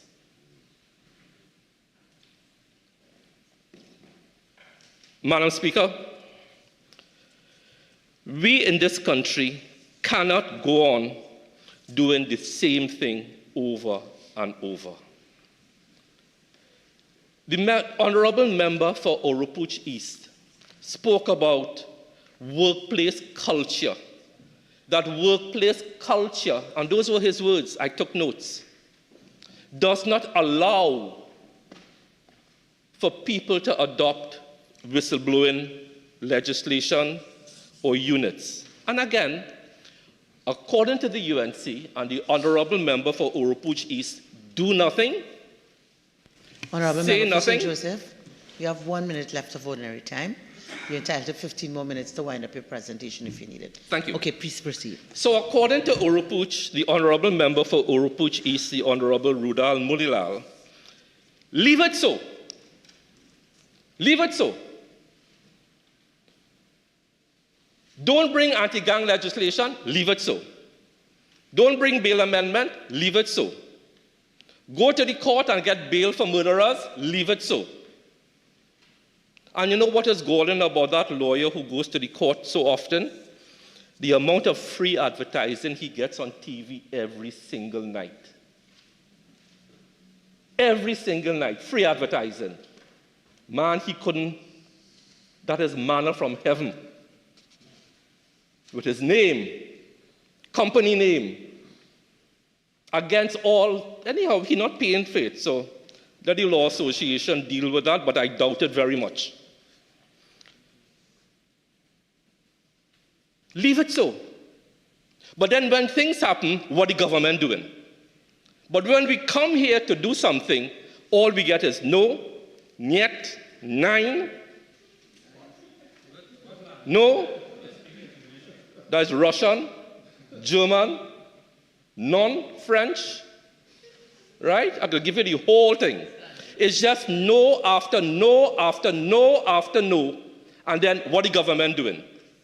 And this is the big untruth, because people on the ground start to believe it. The government ain't doing nothing. So, Madam Speaker, I want to give one more example about a designated authority and why we cannot trust anybody there opposite. One of the designated authorities is the Board of Inland Revenue. Now, I want to recommend that all the legislation the former Attorney General passed, follow your money, the NPOs, the real estate, everything that we tried to do. When we came to this House to tackle the issue of corruption with property by having people pay their little pittance of property tax, the opposition objected. But the real reason is not property tax, you know. The real reason is people who are hiding their corrupt practices by buying properties and putting them in trust and putting them in businesses and shell companies that will now be revealed. And that is what this legislation is about, by giving the Board of Inland Revenue the authority to be called a designated authority.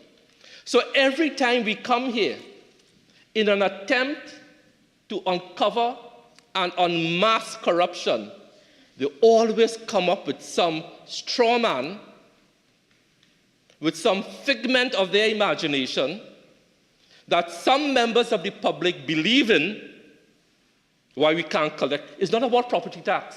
It's about unmasking the billions of dollars that people have in property that they can't explain, that they can't account for. So our tax base is eroded. Another way that we want to deal with corruption is the Trinidad and Tobago Revenue Authority, so that taxes due legitimately to the poor people of Trinidad and Tobago, to pay old age pension, to buy medicine for the hospital. We are not taxing people more than they are taxed, you know. We want to collect the tax that is legally due to the public of Trinidad and Tobago. Legally due. There was a headline in the Express recently, I won't call their names. One company, $94 million. Another one, $37 million.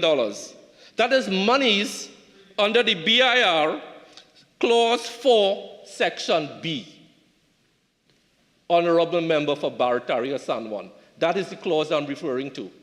You are asking sote voce, what clause? Interpretation. Clause 4 of the bill defines terms used in the bill, included designated authority, which is defined as the office or body listed in the schedule. The 21 bodies listed in the schedule are as follows. So I'll call out all for you now. 1, Auditor General's Department. 2, Board of Inland Revenue. 3, you want? Bureau of Standards of Trinidad and Tobago. Central Bank of Trinidad and Tobago. Children's Authority of Trinidad and Tobago. Customs and Excise Division. Elections and Boundaries Commission. Environmental Management Authority.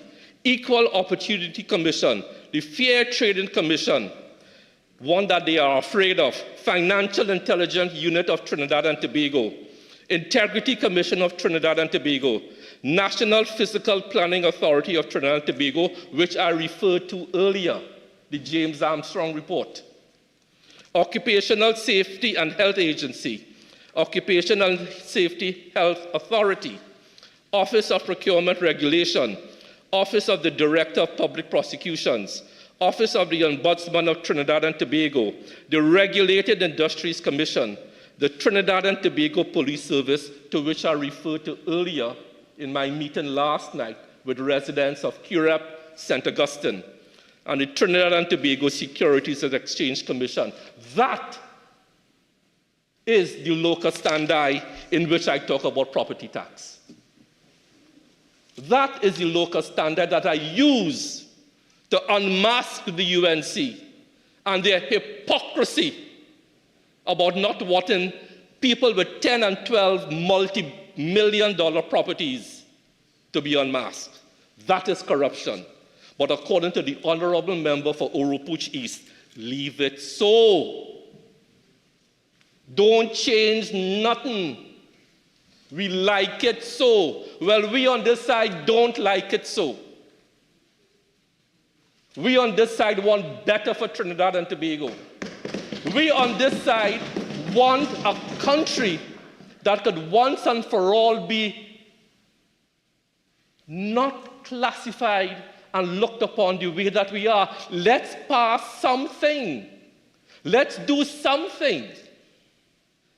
But to come outright and say no tells me that the honorable member for Siparia has absolutely no interest in addressing the issues of corruption.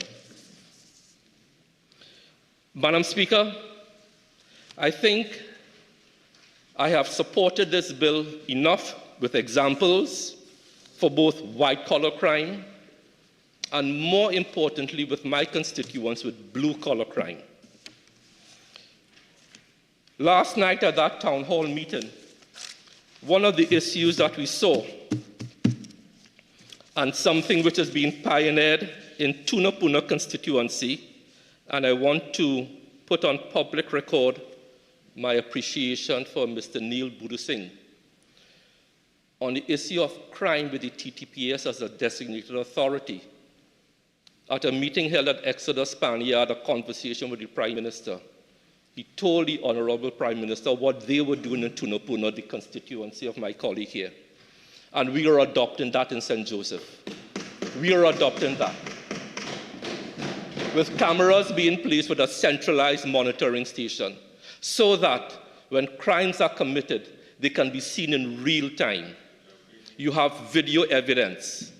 And I want to recommend to the UNC, the time for the posturing is over. The time for being obstructionist is over. The country has seen through your facade. And I want to welcome from next week the new leader of the opposition, the member from Mayaro, who will continue to be the leader of the opposition for many more years to come. And Madam Speaker, with those few words, I thank you. South. Thank you very much, Madam Speaker. As I join this debate here this evening, and immediately I want to tell the honourable member for St. Joseph, fowl have no place in cockroach business. And I will advise you, as a member of the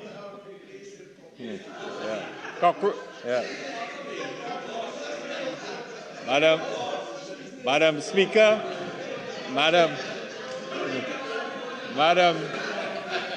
Speaker. Okay. Order. Order.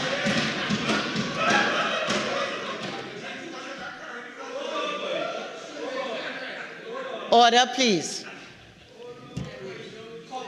Madam Speaker, immediately I want to tell the member for St. Joseph, if they seem to be obsessed with the politics of the United National Congress. They are so obsessed with who will be the leader of the United National Congress.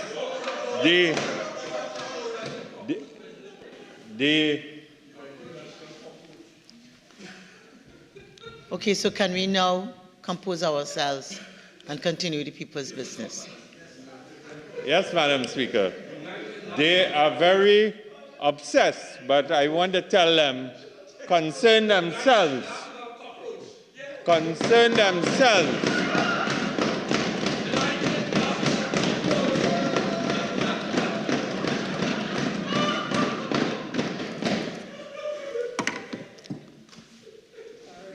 All right, so members, it's time we get on with people's business. We've had a little moment of levity. Let's get back to it. Member for? Yes, Madam Speaker. You see, that is a childish approach as it relates to the very serious business in the Parliament. And remember, I've asked that we leave children out of our negative references, please. Okay? Just remember. Yes, Madam Speaker, I'm guided. But the most important thing I want to focus them on is that in terms of the internal election results in the UNC, the member for Siparia will be the leader of the opposition and political leader of the party come Sunday, the 16th of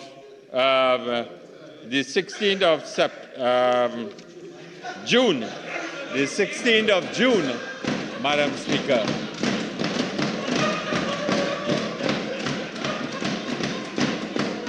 But more importantly, you see, the member for St. Joseph really has not said anything substantial here this evening because he said, and he ended his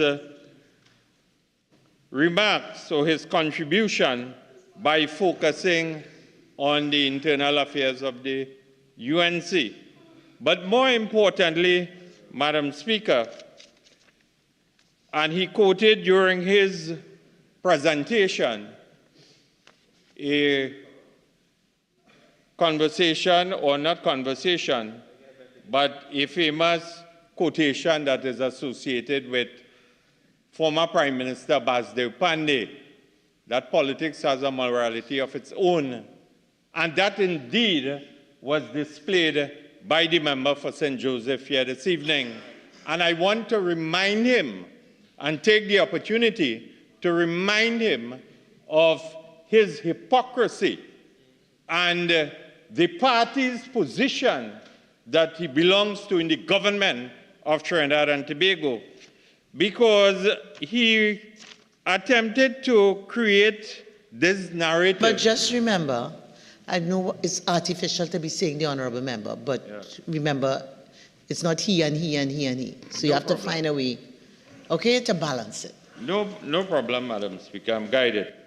The honorable member attempted to berate those on this side for its responsibility as it relates to the Constitution and the standing orders and the parliamentary process of this country. And the member said that my colleague Arapuch East and members of the opposition have been contributing to institutional weakening. Institutional weakening, and I want to demonstrate again what I said in relation to hypocrisy on the part of members on the government side. Because, Madam Speaker, I want to ask the member, the honorable member, what kind of responsibility was displayed by the PNM as it relates to the Joint Select Committee that was established in relation to the procurement bill before it became the Procurement Act.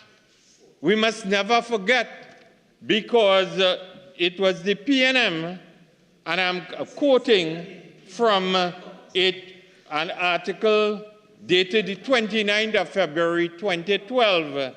The headline in the Newsday's newspaper was PNM blanks the Joint Select Committee. What was the where was the sense of responsibility to the Constitution, to the standing orders, and the parliamentary process at that point in time? So St. Joseph, the member for St. Joseph, has absolutely no sense of moral authority to speak about commitment to standing orders and adherence to the Constitution and understanding our role and responsibility within the parliamentary process.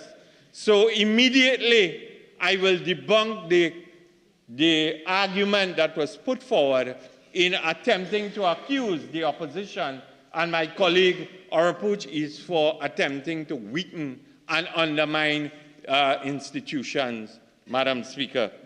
And Madam Speaker, in addition to that, the member stated that the definition of madness is doing the same thing over and over and expecting the same result. Madam Speaker,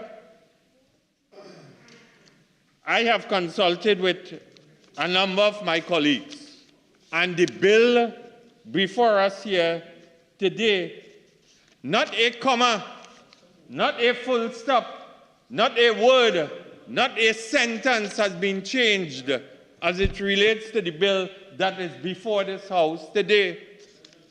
So what is the end result here? I want to ask the member for St. Joseph.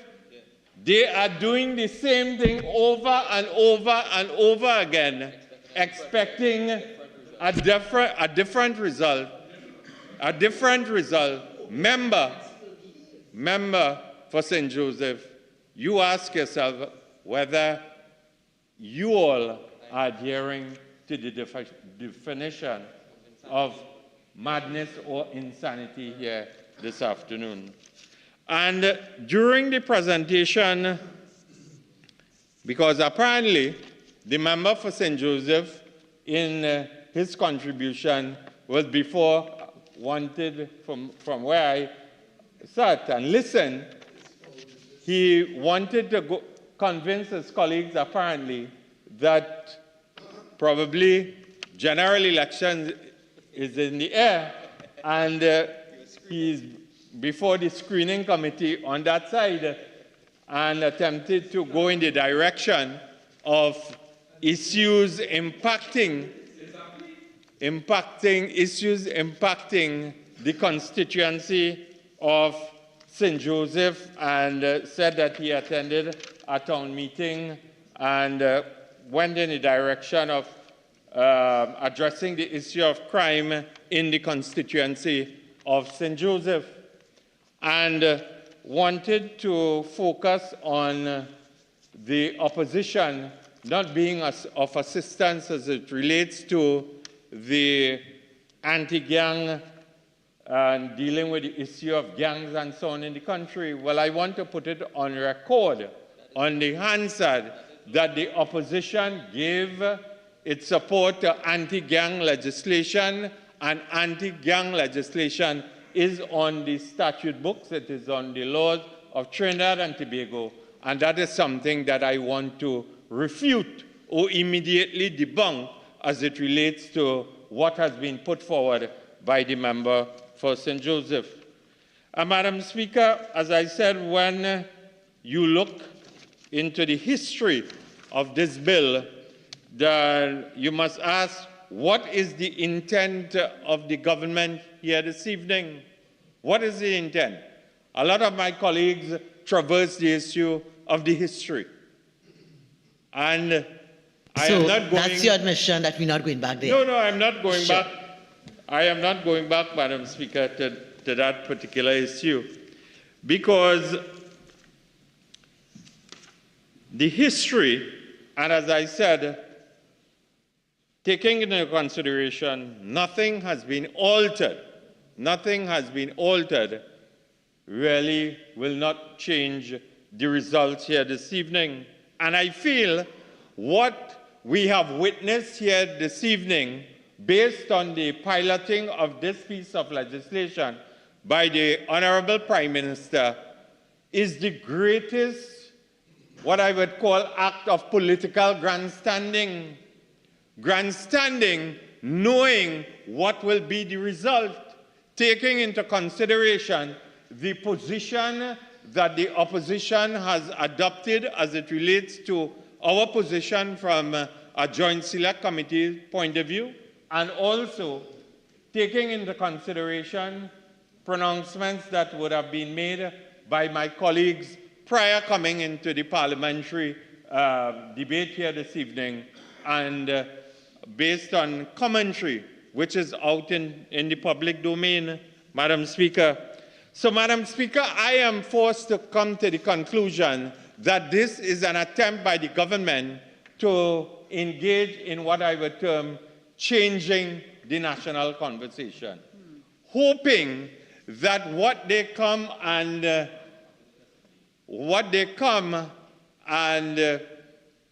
engage in through their narrative, through their propaganda and so on, they will attempt to convince the population that, you see, it is this government is fulfilling the commitment that they made as it relates to this piece of legislation, whistleblowing, and it is the opposition that does not want to give their support, their tangible support.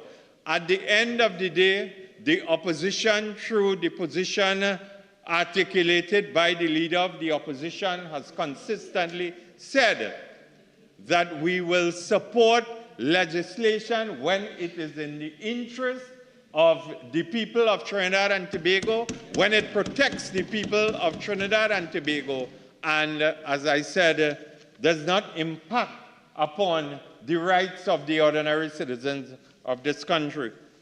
And this is why I have to take the opportunity here this evening again to put on the record, Madam Speaker, that because the Prime Minister said that he was in public life for 40 years and he was concerned about the level of corruption within Trinidad and Tobago and so on, all that is fine.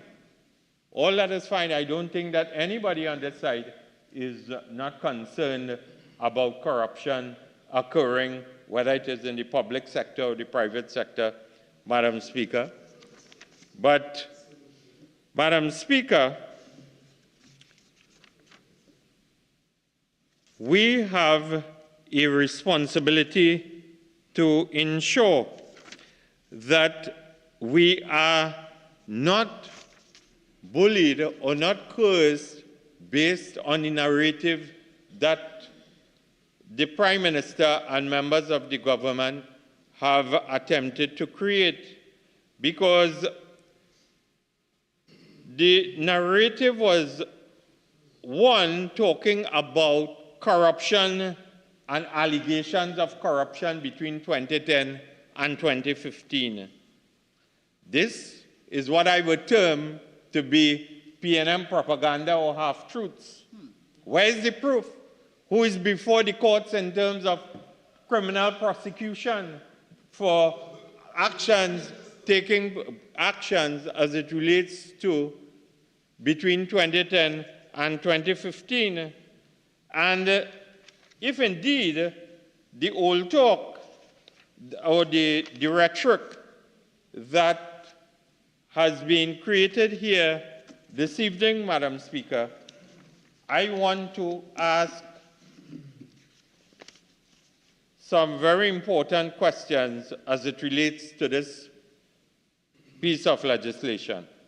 Because in the interpretation section 4, it speaks to designated authority, and it means the schedule, means the office of the body listed, and what is detrimental action and so on, and also harass, intimidated, or victimize. And Madam Speaker, the Prime Minister during his presentation spoke about the need for things to be done to protect the victims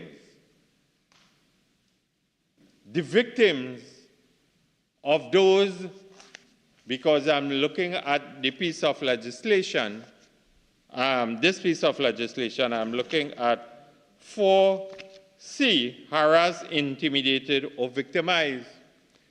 Madam Speaker, probably the Prime Minister in his wind-up may be able to tell the country what did he do, what did the government do as it relates to when an employee at the Ministry of Sport was allegedly harassed, intimidated, or victimized. Why did the government allow $150,000 of taxpayers' money to be used as it relates to what I would only conclude as hush money and non-disclosure agreement of an alleged victim? Yes. Who spoke from that side earlier, it was addressed then and is being attempted again. So, member, could you tie that in to what the bill is? I know you referred to a section, but still I'm not seeing the link between that section, that definition, and what you're doing here. Madam Speaker, all I'm saying that I'm hoping that this legislation, or which is this bill which is before the Parliament, and we are attempting to give protection to whistleblowers, and at that said ministry, there was a whistleblower. What you've said into the bill. And as I said, Madam Speaker, that it is important that in the context of understanding our history and what transpired within our society, that we must ensure that whatever is in this proposed piece of legislation is upheld in a manner that we will not allow victims who stood their ground or attempted to air their grievances, allow it to be suppressed, Madam Speaker. Because, Madam Speaker, at the end of the day, this piece of legislation attempts to focus on an act to combat corruption and other wrongdoings by encouraging and facilitating disclosures of improper conduct in the public and private sector, Madam Speaker. And Madam Speaker, I am forced, because we are all employees, whether you're in the public sector or you're in the private sector, you are an employee. And I could remember a situation which unfolded at Massey Holdings, and a vice president, and where that individual was a whistleblower, and it became the headlines in the national newspapers and so on. And she was left with nothing, the individual, because I think that based on what transpired out there, and the Minister of Energy is attempting to make a light situation of that data speak to the dead and so on. This is very serious in the context of offering, if this piece of legislation is to be on our statute books, it must be placed in a manner or find itself in a manner that will offer protection to those in the private sector and in the public sector. That is the point. Because at the end of the day, Madam Speaker, you see, it is important that we understand that in this legislation, in Part 1, it establishes very clearly what an employee, the definition of an employee means any person who works or work for another person and received or is entitled to receive any remuneration for work done. And it also goes on to speak about whether it is in relation to any person who is or was engaged or contracted under a contract for services to do work for another person or any agent. And Madam Speaker, it goes on to give a definition as it relates to an employer. And what an employer means, any person who employs or employed another person to carry out work or provide services and who remunerated or expressly undertakes to remunerate that other person for the work carried out or services provided for, Madam Speaker. And as I said, this based on what is in the legislation really creates what I would call, it has tremendous consequences for the work environment in the public and private sector. And that forces me to ask or go to the Part 2 of the legislation, which speaks to protected disclosure. And Madam Speaker, 7A, 7.2a, and B and C, and D speaks to, although the employee is not able to identify a particular person to whom the disclosure relates, B, although the improper conduct occurred before coming into force of this act, C, in respect of information acquired by the employee while he was employed in the organization, and D, of any improper conduct of a person while that person was employed in the organization. And Madam Speaker, I'm forced to ask, what is the real intention? And you see, I am concerned if this can be used to set up, to manipulate persons and so on in the work environment and hold them at ransom without any protection and what I would call real protection, because in the real world, you can easily go and make the disclosure, whether orally or in a written form. But what protection does it offer to in billion-dollar enterprises when people leave the work environment and so on to them and their respective families? I know my colleague, Caroni Central, dealt with this issue about witness protection and the level of crime, so I wouldn't go into it too deep. I'm just skirting the issue. But I'm forced to ask, what kind of protection are we offering in the work environment, and especially in the private sector, Madam Speaker? And in that regard, I am further forced to ask, because I want to go to the issue of the schedule of this piece of legislation. And I know the member for St. Joseph went in the direction of calling out and reading out the 21 designated authorities.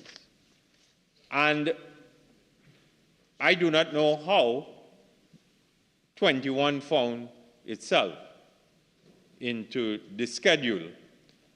But given the angle of dealing with public disclosures or whistleblowing in the private sector and the public sector, there may be an avenue of protection for workers more so in the state sector because most of them fall under the remit of a recognized majority union. But in the context of the majority of the workforce that does not have the protection of a recognized majority union in the workplace, Madam Speaker, and someone decides to blow the whistle. Persons have come to me, I've said it in this House, and I will keep championing it, that they are working, they are in a non-unionized environment. Deductions are being made from their salaries. But when they go and they request an annual readout from the National Insurance Board of Trinidad and Tobago, there is no evidence of that worker having made a contribution. And the individual is traumatized. They want to know who to turn to.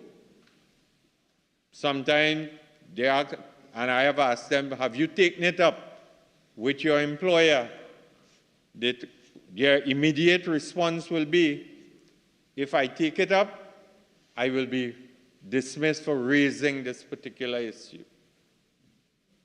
And we have pointed to the direction that, from a private sector point of view, Madam Speaker, that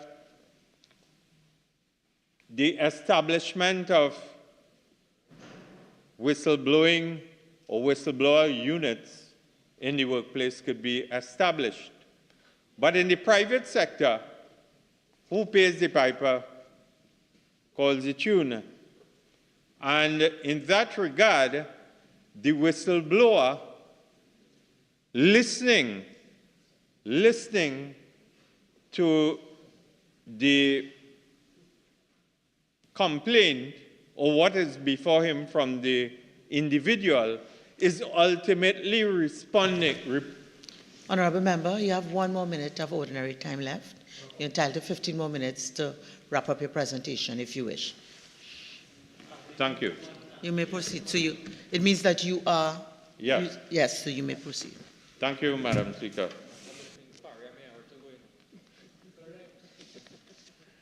Thank you, Madam Speaker.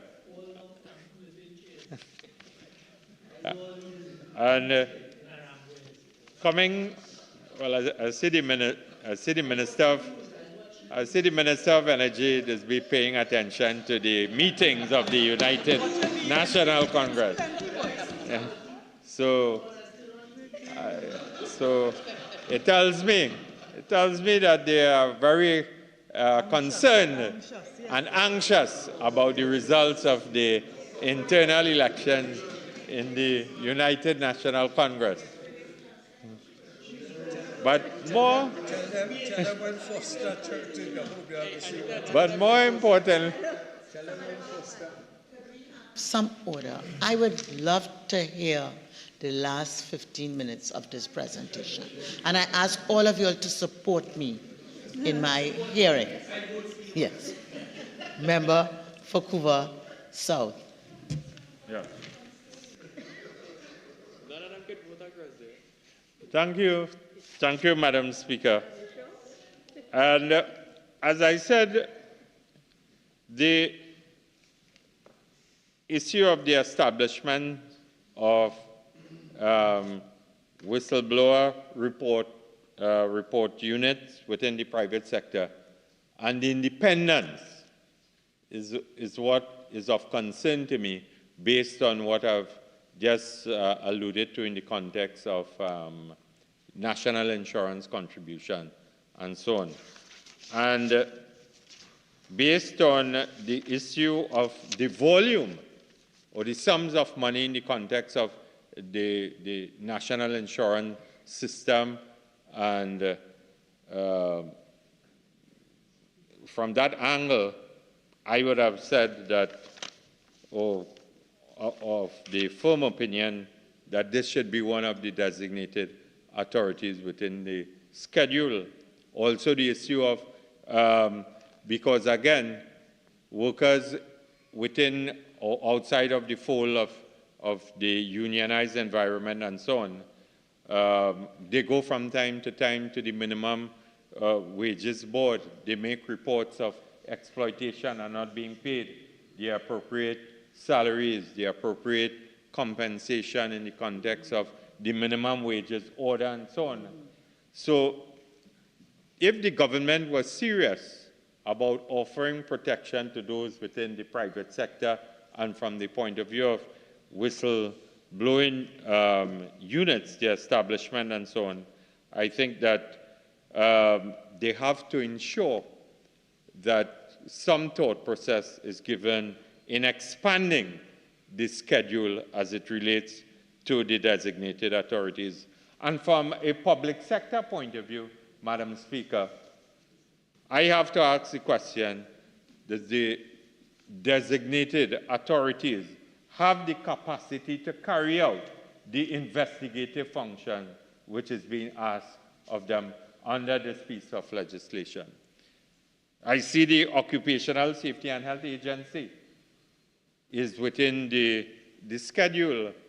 We know, and when I say members of the opposition, we have the knowledge about what is currently occurring in terms of the number of vacancies, contract position, and when you are in contract position, the security of independence, and not security, but the issue of independence and being able to function in a manner that will give you the opportunity to have trust and confidence that is needed in the context of whistleblowing. And I think that that is the fundamental issue that the government has to answer in addressing this piece of legislation, because the member for Diego Martin Central, you have to understand, legislation is one, operationalization of the legislation and giving hope to people and making them feel that they could go to organizations that have whistleblowing units that will help them in the process to deal with the issues of corruption and shortcomings in the system and so on, is what is needed. This is what is needed, Madam Speaker, because at the end of the day, we are concerned about giving protection to our citizens at the end of the day from a holistic point of view. And Madam Speaker, the legislation which is before us, we have done a comparative analysis as it relates to other pieces of legislation from a global point of view. This legislation is based on or drafted in accordance with the whistleblowing laws of New Zealand, Alberta in Canada, Malaysia, the United Kingdom, and Jamaica.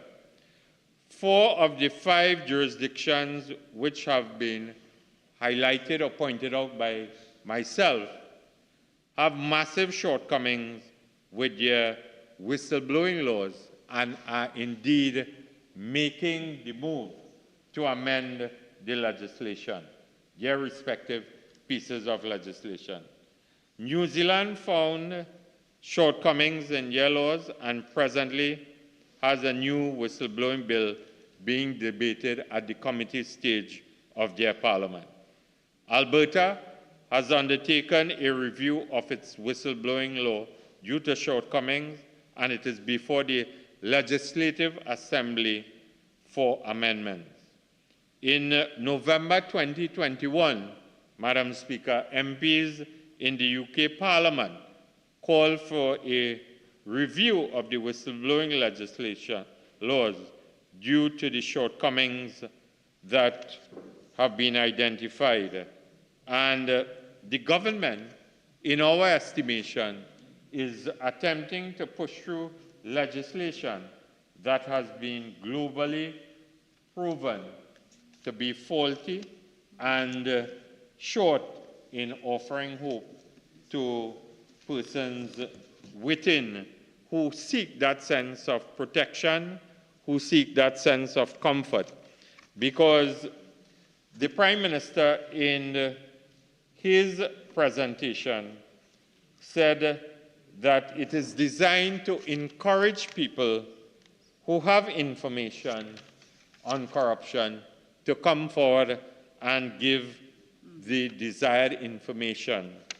Madam Speaker, from where we sit, we have observed the shortcomings in this piece of legislation. We have made it very clear that we will not be part of a process that is not in the interest of the citizens of Trinidad and Tobago. And as I said in my opening remarks, that this, for me, is one of the greatest acts of political grandstanding that I have witnessed in the Parliament of this country.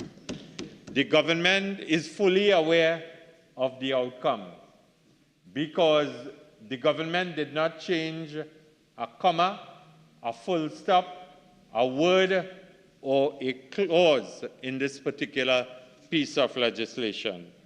And the Prime Minister already signaled in his piloting of this legislation that they know it needs a 3/5 majority.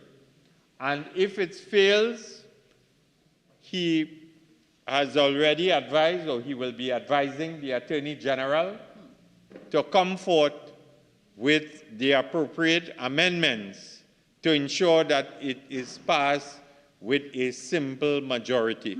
And that has been the modus operandi of this government. It is a dangerous government. That is why the opposition will continue to tell the citizens of Trinidad and Tobago, you cannot trust this government. You cannot trust this government because what is their true intent? What is their true intent? And all I could conclude is this is not about the people of Trinidad and Tobago and the persons who may want to display that sense of commitment to country from a public sector and a private sector point of view. This is designed because the clause, and my colleague from Sawa Barataria dealt with it, on the issue of retroactivity. The issue of retroactivity is very dangerous, and I could only conclude that the sole purpose and intent of this bill is to embark on a political witch hunt to score political points and hope that they may use the opportunity to persecute their political opponents and even those who continue to speak out against the government, whether it is trade unionists, and in recent times. So, member, if you can withdraw that and find another way to say it. Thank you, Madam Speaker. Because within recent time, yes, Madam Speaker, I withdraw. Within recent times, Madam Speaker, everybody who is not in agreement with this government, they are coming under the attack of all and sundry. Recently, the Minister of Finance attempted to attack columnists and commentators in the respective newspapers and so on for their bringing out the reality of the 9 years of mismanagement and corruption and a lack of...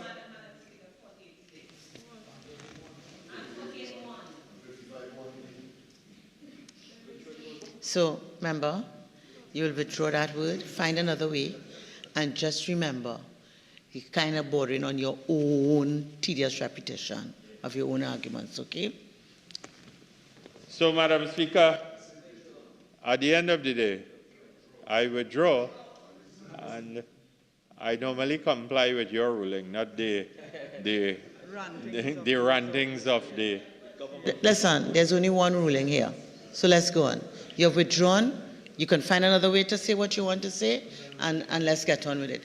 Be careful of tedious repetition. Thank you, Madam Speaker. This proposed bill is not in the interest of the citizens of Trinidad and Tobago, whether they are in the private sector or the public sector, and we will have none of it. I thank you. San Fernando West. Madam Speaker, my dear friend, my colleague from Couva South had us on an emotional roller coaster. I have never paused to reflect upon a submission as this, but that was a ride in stretch, bramble, and confusion, most respectfully. It actually happened when the honourable member said, perhaps most poignantly, to the member for St. Joseph, that fowl have no place in cockroach business. And then somehow the term United National Cockroach came out of somebody's mouth here, and that just fell apart. But Madam Speaker, permit me to go very directly, I'm coming late in the batting order, to a number of inconsistencies and contradictions, Madam Speaker. Madam Speaker, my learned friend Couva South stands up and says, quite in a plumb tone, there's no explanation for the inclusion of section of number 21 in the schedule, designated authorities. It's out of place. Trinidad and Tobago Securities and Exchange Commission, that was out of place for the honourable member. The honourable member got to 21 after reading Board of Inland Revenue at 2, after reading Central Bank at number 4, but then went on an exercise of talking about NIS and how people in the private sector want to report their employers, but that they're afraid to report their employers because of what the honourable member ultimately said was detrimental or improper conduct on the part of employers who would persecute people, making the argument, the proper argument for whistleblowing protection.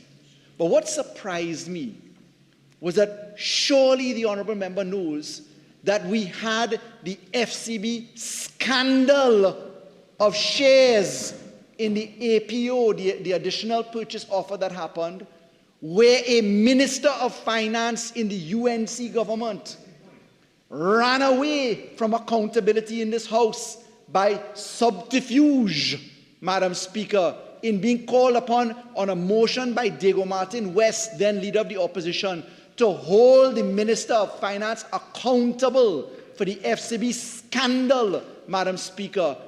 That was one of the reasons for the inclusion of the Trinidad and Tobago Securities and Exchange Commission, because in the concluded case, now on the record, there being no further litigation on the matter, the Securities Exchange was informed of the breaches by persons inside of FCB, Madam Speaker. And that was a reportable breach of the Securities and Exchange Commission. So I couldn't understand if the honourable member was coming or going or just forgetting or wondering if my arrow is still here and what's going to happen to the election tomorrow and that the patriotic voices are being silenced in this parliament. I don't know. But Madam Speaker, maybe that's why fowl have no place in cockroach business. So, Madam Speaker, let's get to this law very quickly. Madam Speaker, it was the date was November 13th, 2015, when I, as Attorney General, introduced the Whistleblowing Protection Bill 2015. The law came back again 2016, 2018, 2019, 2022. And the Honourable Member for Couva South says, nothing is different, not a comma has changed from the 2020 version of the legislation. Why are we bringing it back now, the 2022 version in 2024? But Madam Speaker, a lot has changed. So permit me to direct my response to that particular submission firstly. What has changed? Madam Speaker, as Attorney General and Minister of Legal Affairs then in 2015, one of the decisions that this government took in being faced with a lack of a special majority was the resolute decision to pass law in accordance with the Constitution, Section 53, for the peace, order, and good governance of the country. I remember vividly the first law that we stripped of special majority. It was the abolition of child marriage, where the opposition refused to support the abolition of child marriage, and we were called upon to strip the law. Now, how is this relevant to this particular debate? Because on the issue of special majority, the question has been asked by Couva South, what is different as affects Clause 3 of the bill, that the Act is inconsistent with the Constitution? The record of the Parliament will show, in the next 600 laws passed under my hand, under this government's hand, that we have consistently relied upon the case of Surat then, Baroness Hale, on the issue of proportionality. We were threatened every single debate with the members opposite saying, they're going to court, they're going to court, they're going to court. And in fact, they did go to court.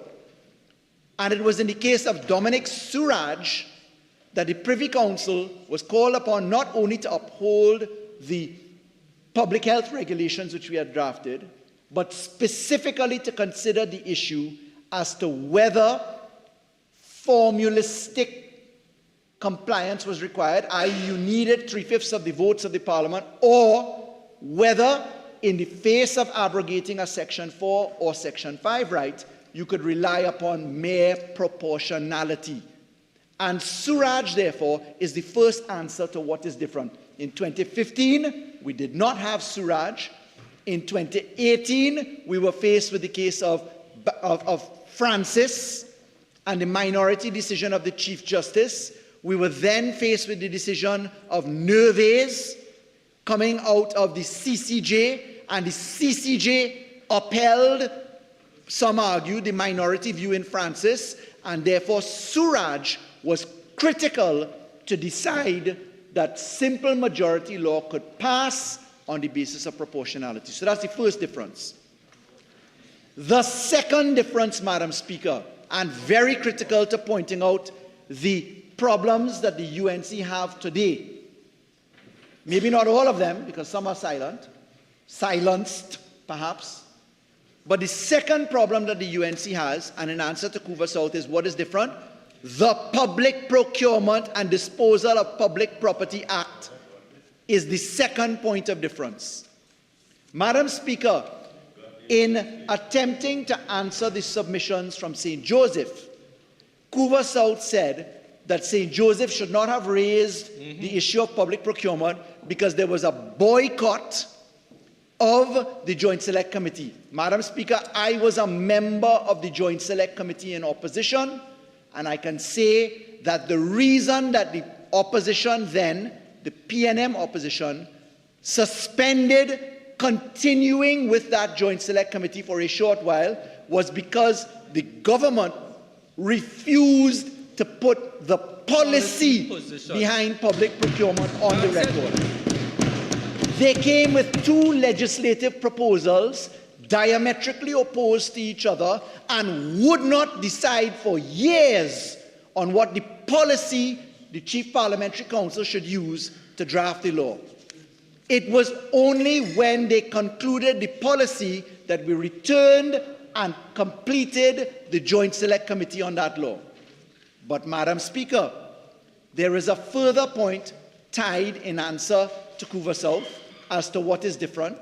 Madam Speaker, the opposition says today that they will not support whistleblowing protection. They've said that plainly. But, Madam Speaker, they hold up the public procurement law as an answer. Madam Speaker, how can we take them seriously when the public procurement law itself deals with whistleblowing protection? Madam Speaker, I refer you to the Public Procurement Act. I refer you to Section 40 of the Public Procurement Act. A person shall not be dismissed, suspended, demoted, disciplined, harassed, denied a benefit, or otherwise negatively affected because he, acting in good faith and on the basis of reasonable belief, has notified the Director of Public Prosecutions, the police, the Integrity Commission, or the office, that is the Public Procurement Office, that his employer or any other person has contravened or is about to contravene this act. B, done or stated the intention of doing anything that is required to be done in order to avoid having any person contravene this act, or refused to do or stated the intention of refusing to do anything that is in contravention of this act, or his employer or any other person believes that he will do something described at paragraph A. Listen to Section 41 under investigation and enforcement of the Public Procurement Act that they are holding up as good law that they supposedly passed in 2015, and today saying no to whistleblowing law. Here's Section 41. The office may, on its own initiative, or shall as a result of a complaint made under this act, consider, inquire to investigate any alleged breach of this act. A person who wishes to allege or make a complaint that bid rigging or other forms of collusion between all or any of the interested parties to procurement proceedings has occurred, or an irregularity in procurement proceedings or breach of the act has occurred, may do so in writing. And listen to this one. Notwithstanding any other written law where a person has a reasonable belief that bid rigging or other forms of collusion between all or any of the interested parties to procurement proceedings has occurred, that person shall report to the office in writing. A person who knowingly and mischievously makes or causes to be made a false report or misleads, false information, etc., liable on offense on conviction. Here now, Section 45 and Section 47, in proof of the inconsistency of the opposition. Where after the conduct of an investigation, this is Section 45, the office is satisfied there are reasonable grounds for suspecting that an offense has been committed, it shall make a report to the Director of Public Prosecutions. 47, listen to Section 47.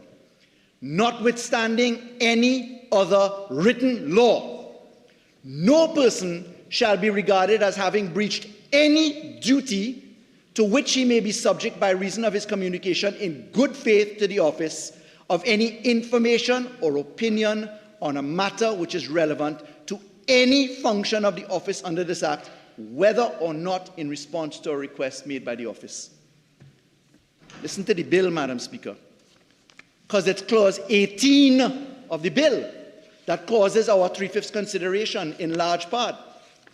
And clause 18 of the bill says, you've just heard the public procurement law, subject to the exceptions provided for this act, despite any prohibition of or restriction on the disclosure of information under any written law, rule of law, contract, oath, or practice, a whistleblower shall not be subjected to detrimental action on account of his having made a protected disclosure. Madam Speaker, how do you with a serious face say that you will not support clause 18 when we have passed into law sections 41, 45, 47 of the Public Procurement Act? How do you do that?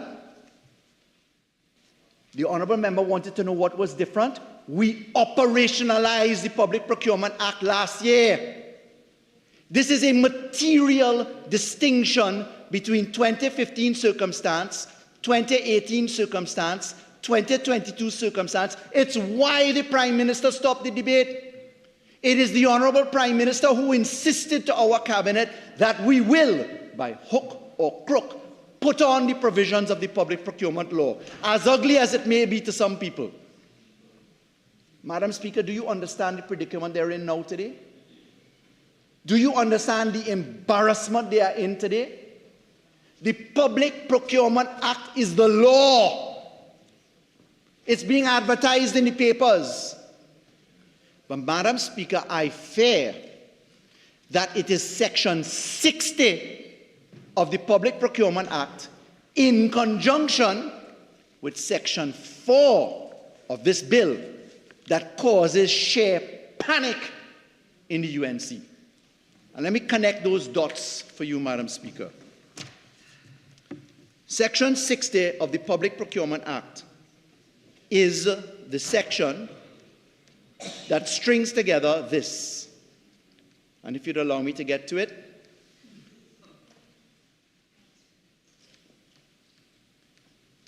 It's after disposal of public lands. It's in the miscellaneous provisions. Section 60.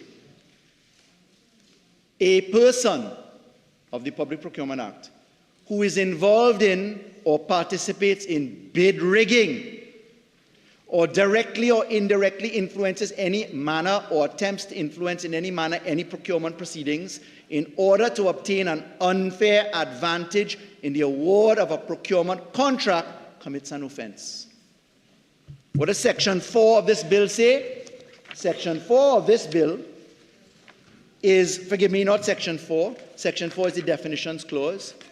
It is the fact that this law supposedly has retrospectivity, which is offensive. It's clause 5 of the bill.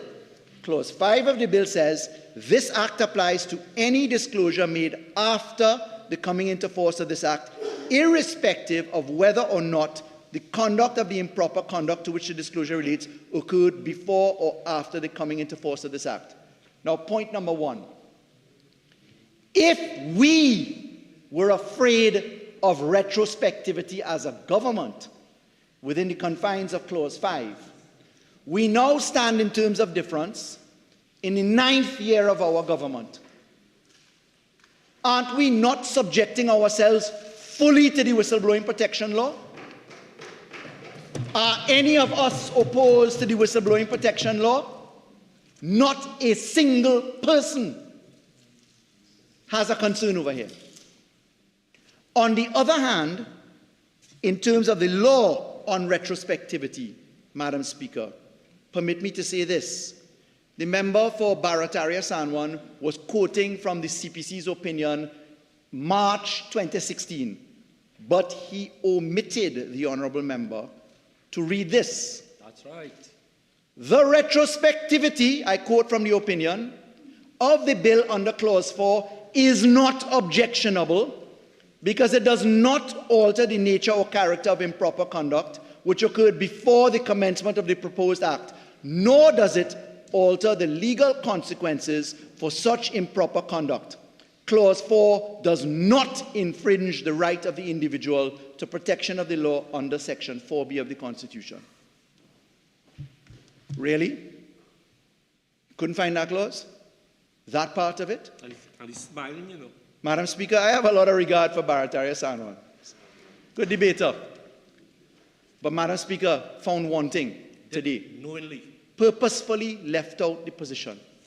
The member for Rapuchis, now gone, stood up here to bust mark the Secondary Roads Company is involved in some bacchanal day before a joint select committee, allegations that the board was fired. Madam Speaker, a decision of the cabinet was taken to wind up the company after a decision to put it in the Ministry of Works and Transport over a year ago was taken, because the decision of the cabinet was put the two ministries, put the one Ministry of Works and Transport to manage both aspects of roads. It will be reviewed, and if the review shows that the economies of scale are better to have one company, then so be it. Since when does the winding up of a company equal to something to hide, Madam Speaker? Since when?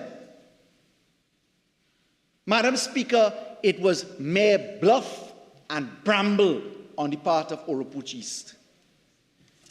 Madam Speaker, the honourable member for Oropouche East said with aplomb, and he noted that I had objections at that point. He said, I can't see one single law that the government has passed to deal with white-collar crime. I nearly fell off my chair. The tagline of the Attorney General's office under my tenure was bringing the pieces together. We went behind companies, we went behind land, we followed the money, we went behind all of the provisions to deal with the tracing of assets. So I had to go and take a little look at the following laws passed that I piloted, Madam Speaker, with my colleagues as well. Anti-Terrorism Act and its amendment. Miscellaneous Provisions Proceeds of Crime Act. Base Erosion and Profit Shifting Inclusive, etc. Act. Tax Information Exchange Agreements, United States of America. Tax Information Exchange Bill, now Act 2016. Tax Information Exchange Act 2018. Miscellaneous Provisions FATF Compliance. Miscellaneous Provisions Trustee Exchequer Audit. Mutual Assistance in Criminal Matters Amendment. Gaming, Gambling and Betting Control. The Income Tax Amendment, Madam Speaker. The Miscellaneous Provisions Financial Institutions. Miscellaneous Provisions Mutual Assistance in Criminal Matters Proceeds of Crime, FIU legislation. Companies Amendment.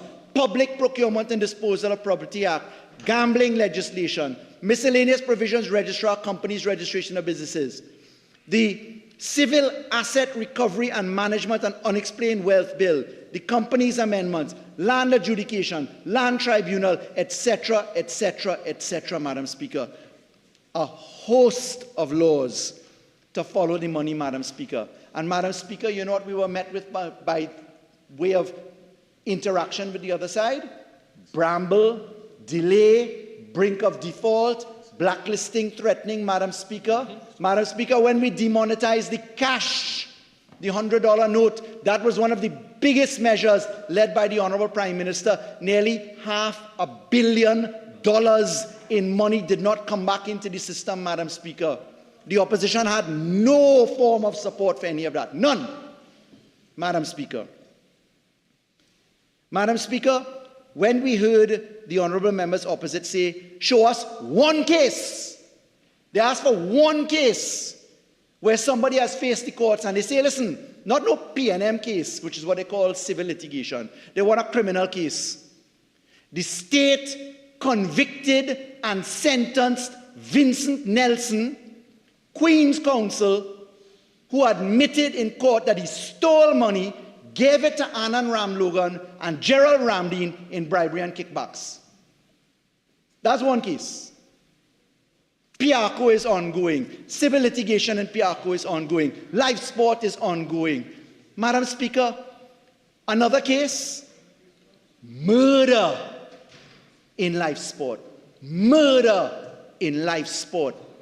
State witnesses in protective custody outside or inside, wherever they may be, of this country, Madam Speaker, where whistleblowers came forward, and it was the leader of the opposition then, the Honourable Member for Diego Martin West, who led the charge against life sport at public risk. I remember the meeting well. We were on the promenade when the Honourable Prime Minister was reading out the abuses of public funds, Madam Speaker, from whistleblowers. And then the leader of the opposition, now Prime Minister of this country, gave a solemn commitment to the people of this country that we will bring whistleblowing law, Madam Speaker. We went to a joint select committee. We had 12 meetings. We looked at the law of Malta, of Malaysia, of Jamaica, of Canada, of New Zealand, of Trinidad and Tobago, Madam Speaker.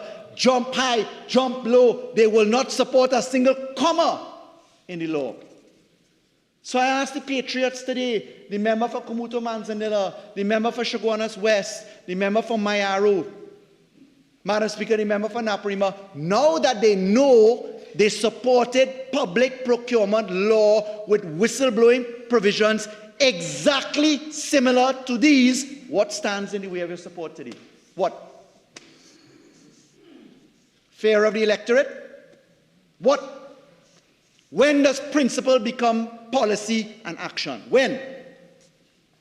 I know Because I've seen Diego Martin West, the Honorable Prime Minister, exercise that without fear or favor every single time when it was unpopular to do.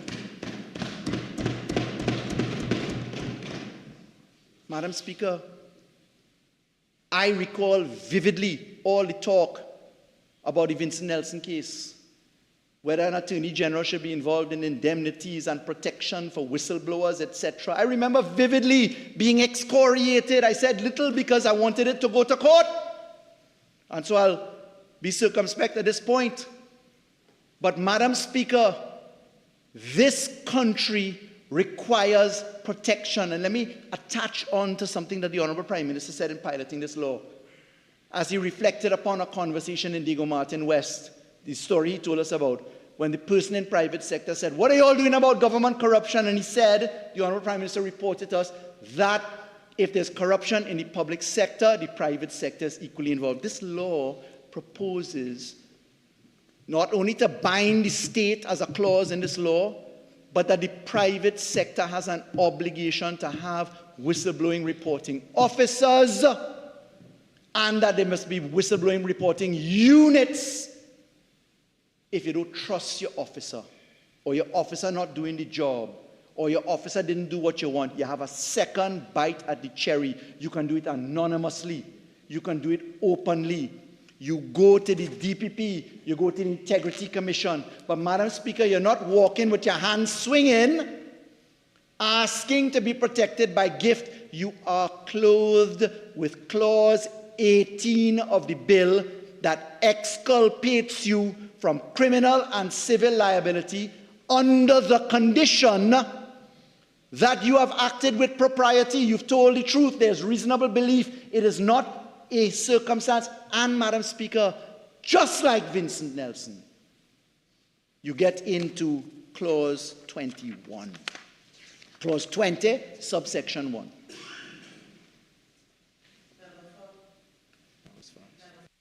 Member for San Fernando West, you have 4 more minutes of ordinary speaking time available to you, and if you wish, you have 15 additional minutes. Are you going to exercise that? Should it please you? All right, we'll take the motion now.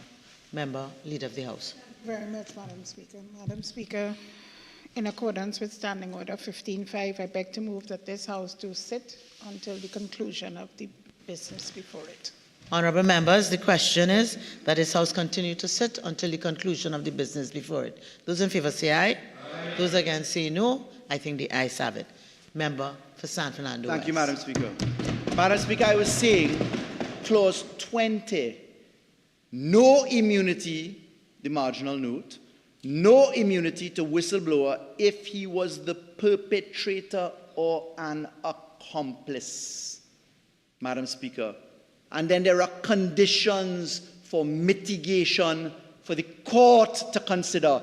This is where due process comes in, within the meaning of Surat, within the meaning of Suraj, granting proportionality to allow for simple majority consideration, subject to a few other amendments, Madam Speaker. But what has the Honourable Prime Minister, the mover of this bill, said today?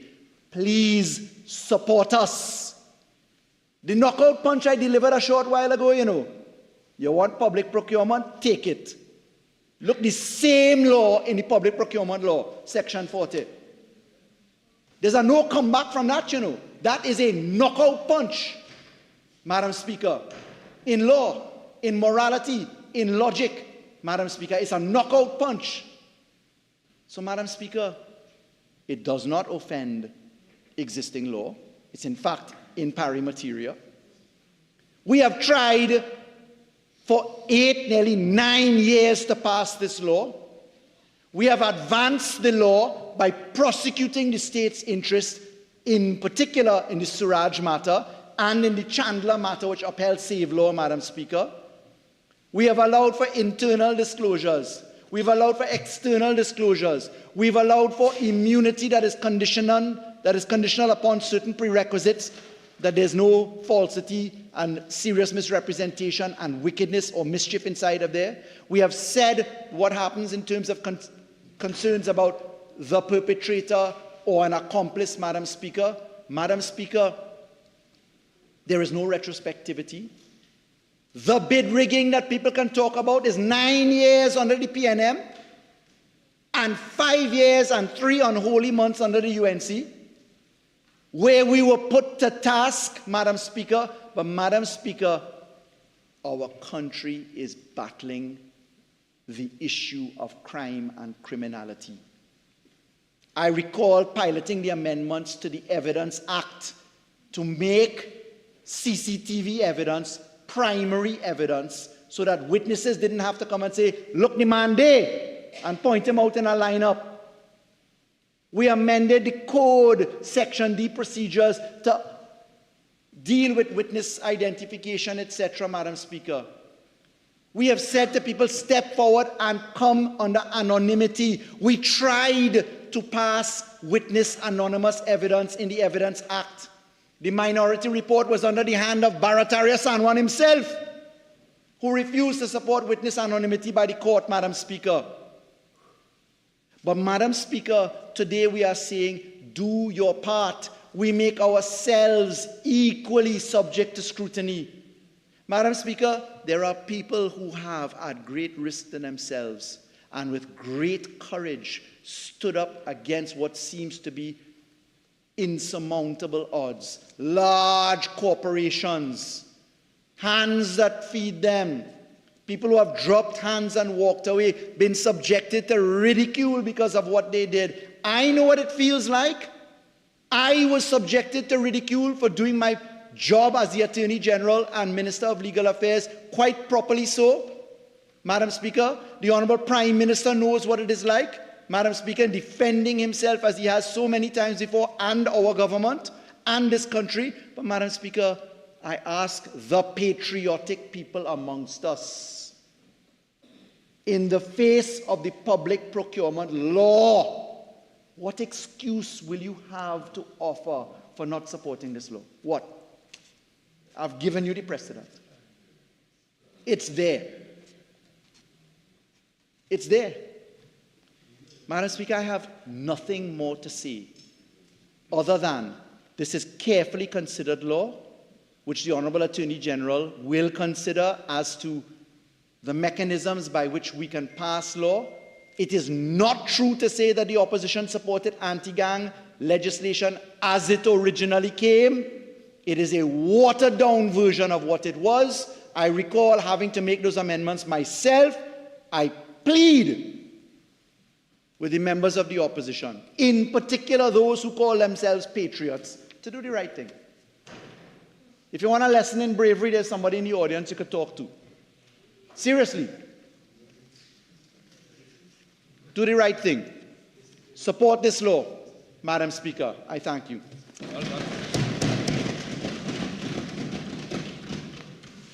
Prime Minister.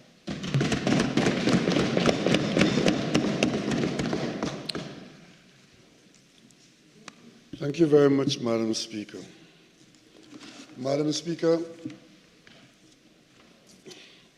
I would like to thank my colleagues on this side for clarifying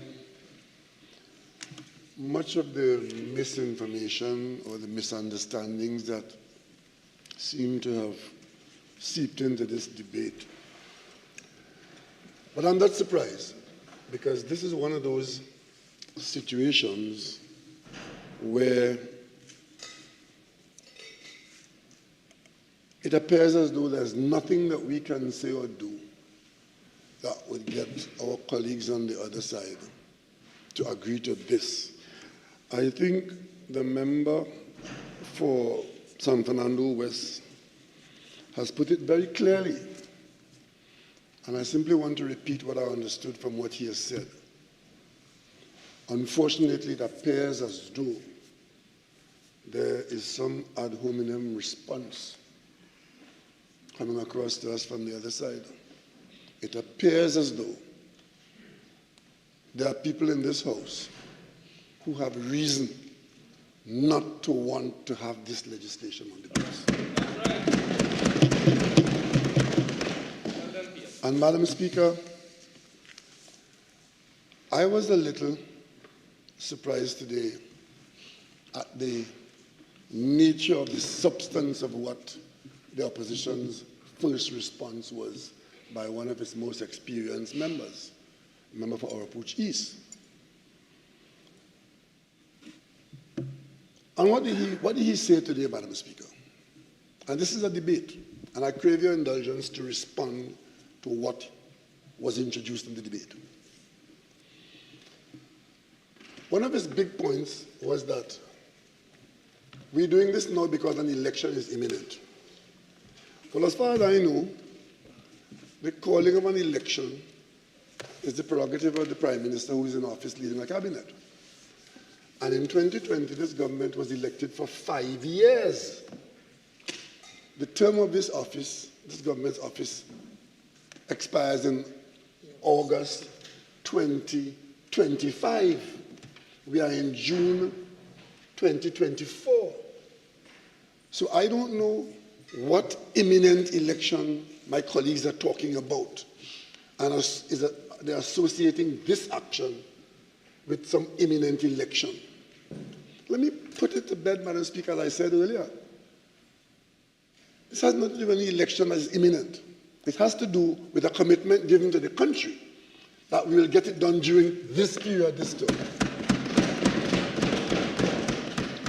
And before the recess is coming up in 2 or 3 weeks, and that's what we're doing here. But the history of this event should tell you, Madam Speaker, something. When this matter went to the Joint Select Committee, there were a number of meetings involving members on my side. I'm told that there were 12 meetings. And during those proceedings, members of the opposition made it abundantly clear in the proceedings that they will have nothing to do with it. And they did that against a background of not identifying any particular objectionable clause or proceedings that the law will bring about or exposure. They just wanted to have nothing to do with it. That was in the 11th Parliament, Madam Speaker, which ended in 2020. We worked and tried to impress them for 12 meetings in committee until the Parliament was prorogued. And you know, Madam Speaker, when the Parliament is prorogued, the business before the Parliament, like a bill, will die. And the committee work died unless it was protected by some other means. But there was no position put to us which warranted us changing any of the content of the bill in the 12th Parliament. The bill failed for lack of support and lack of persuasion. And therefore, when the 12th Parliament began, and we reintroduced it, Madam Speaker, as they observed today, there was no change in the text. All the clauses were the same. It meant that we are trying again in the 12th Parliament. Which is why when I started out today, I asked my colleagues, I hope you would have seen it. I hope you would have seen it fit in the intervening period to change your attitude, to change your mind. But clearly, Madam Speaker, that hasn't happened. The same position they took in 2016 is the same position they have now. And the argument today, Madam Speaker, is that there is whistleblowing taking place. So a lot of the attempt to bust mark here today and talk a lot of undescribables, they call themselves whistleblowers. Coming here and trying to create something out of nothing is not whistleblowing, Madam Speaker. That is playing politics and trying to fool people. This law is to protect people who really are whistleblowers and who otherwise would not talk. Who without this protection would not assist the nation by telling the nation what they know. You coming here and jumping up and down and talking about what you know and what you don't know and what you don't know and you are the great. That is not whistleblowing. That is ramage. That is ramage. And what they must tell this country, what is the real reason why you do not want protection for whistleblowers? And Madam Speaker, having said that, The member for Orapooch East, supported by his colleagues who jump up and down like Jack in the Box telling you about 48-6. The member for Orapooch East, in talking to the population through you, Madam Speaker, introduced in the debate today his personal circumstance in a particular matter, which is before the court. And I crave your indulgence, Madam Speaker, to respond so as to allow the record to be accurate and balanced.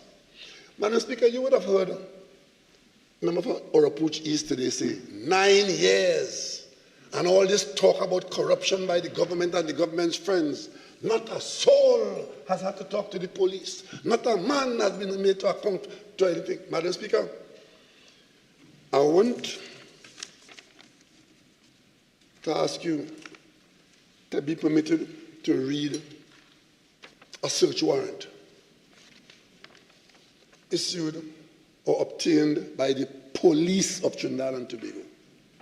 The Trinidad and Tobago Police Service, in conducting police business, obtained a search warrant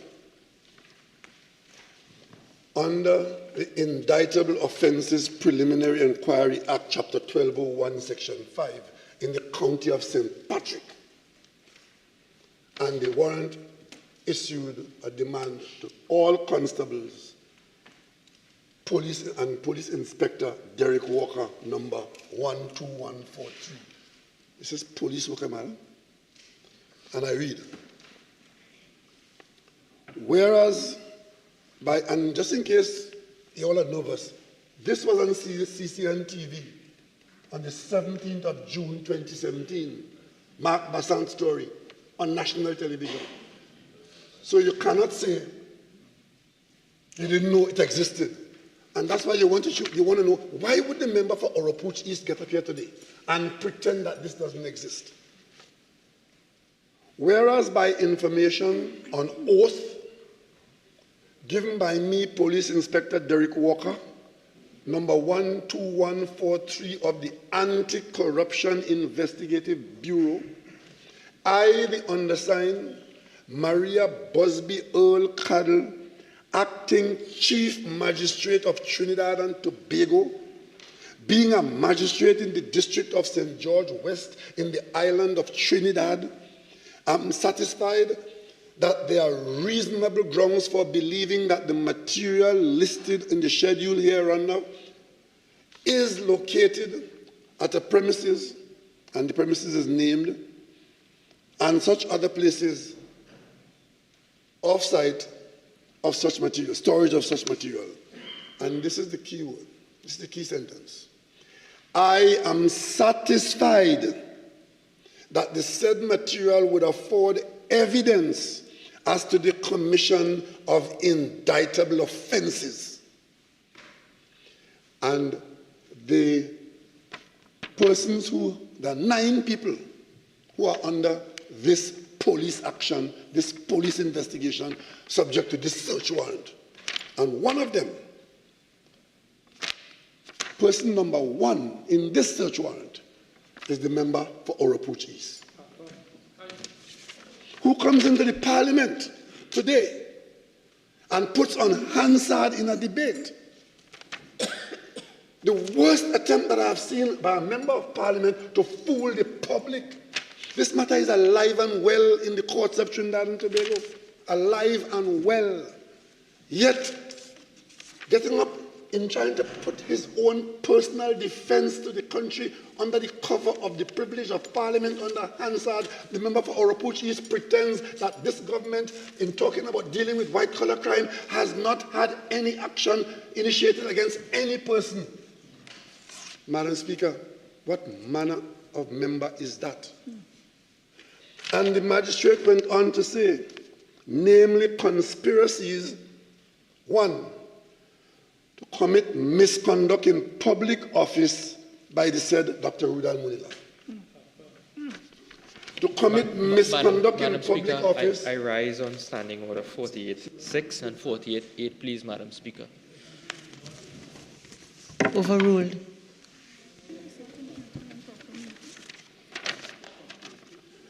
You will do well to keep your seat.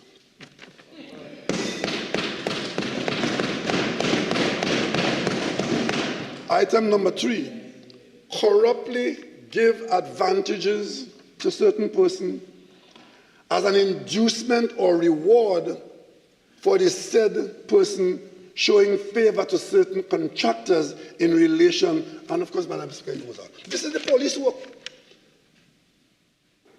And it went long past search warrant, it went to the court, it went to the appeal court, it's now at the Privy Council, alive and well, with the state succeeding at every step of the way.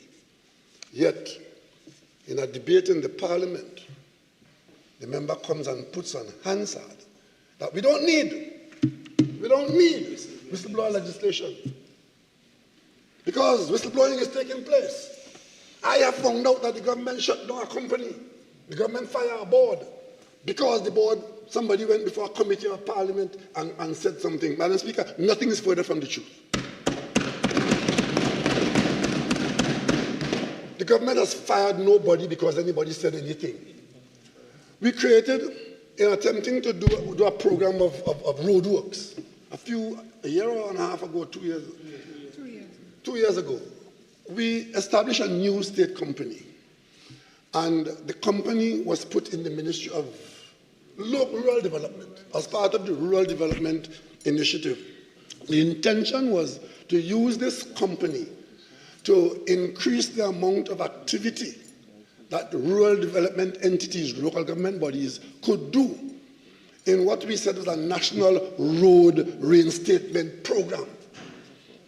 And having done that, Madam Speaker, we initiated, we gave the company a float of money for that year, and we put the company to work. We had some significant difficulties in getting certain materials from Lake Asphalt. We spent some time fixing that. And eventually, Madam Speaker, in looking at how it has been working, the cabinet, between the Ministry of the cabinet, took the company from rural development, that was the first change we made, from rural development into the Ministry of Works because we saw better synergies there. And the initial idea, given the changes that have been made, not to mention that we then decided that, look, maybe now that Lake Asphalt is functioning properly, we could do more through the Ministry of Works. And then the Ministry of Works started coming up with the idea that, look, well, okay, since we have the company now, and the company did not bring to us a charge of technical people, and we have the technical people in the Ministry of Works, maybe we should not proceed with having this company as a separate corporate body in the road industry. That went on for months until the cabinet was convinced, and then we agreed that what we'll do is not fire people, is wind up the company, take the company out of operation. Yeah? Or this is an organized action. And the cabinet didn't act yesterday because something happened in the Parliament last week. This went on in between the Ministry of Works and Local Government and the cabinet for months. Yesterday was the end of the process. So to come here and pretend that you found out something and have the press asking me if we fire any board, as a matter of fact, we didn't talk to the board. It is the company that we have shut down because we are operating differently, and the Ministry of Works is now working on a broader program in a different circumstance. And that is no secret, not a secret. But the real secret is, Madam Speaker, who else is afraid of whistleblowing? How could you manage to get a whole opposition of 19 people for 7 or 8 years to resolutely prevent this straightforward matter? And Madam Speaker, that member from Orapuch West didn't only have this warrant as part of his day's disturbance.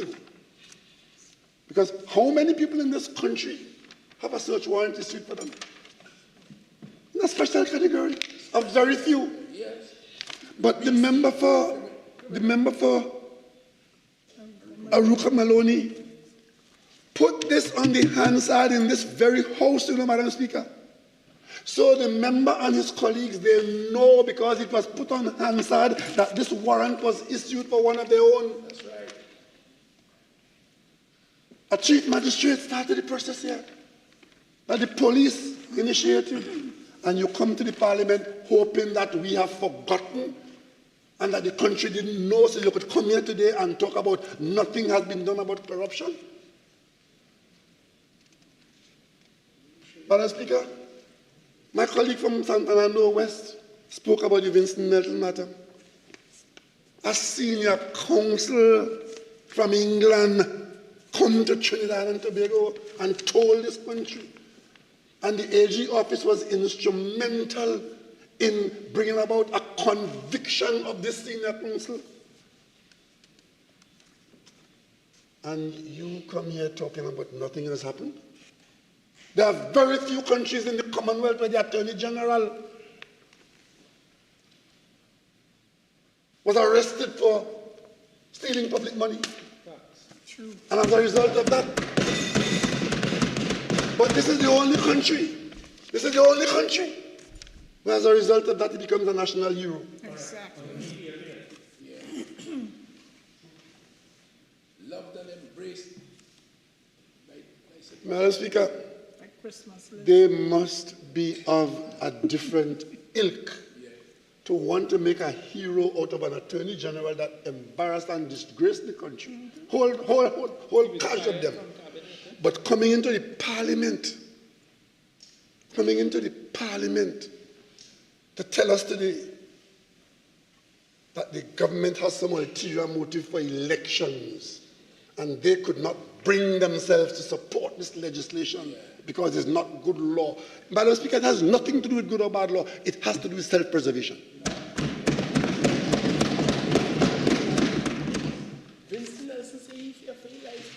Madam Speaker, I don't think that this is how the Parliament is meant to function. Today is probably one of the worst days I've had in this Parliament. Because I would like to believe that when I retire from this place and I hear their names, I could tell my grandchildren I served with them. I served with them. Madam Speaker, this is embarrassing to the Parliament and to the country.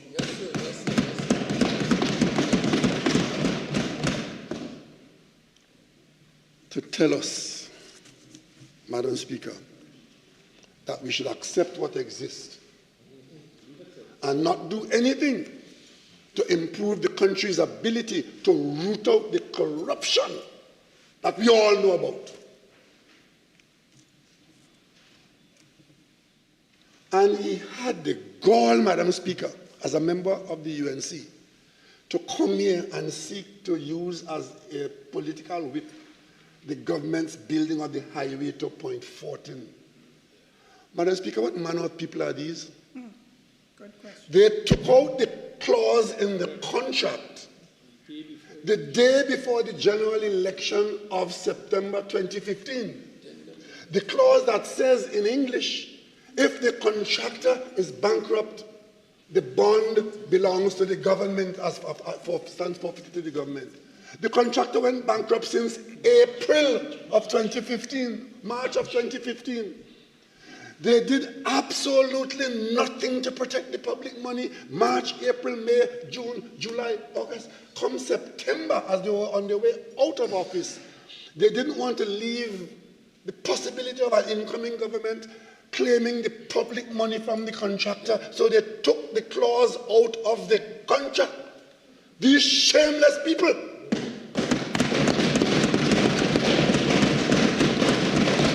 The population intervened and put the PNM in office, largely because of that kind of action. We came in, and once again I want to congratulate and thank Senior Counsel Stuart Young for the work he had done.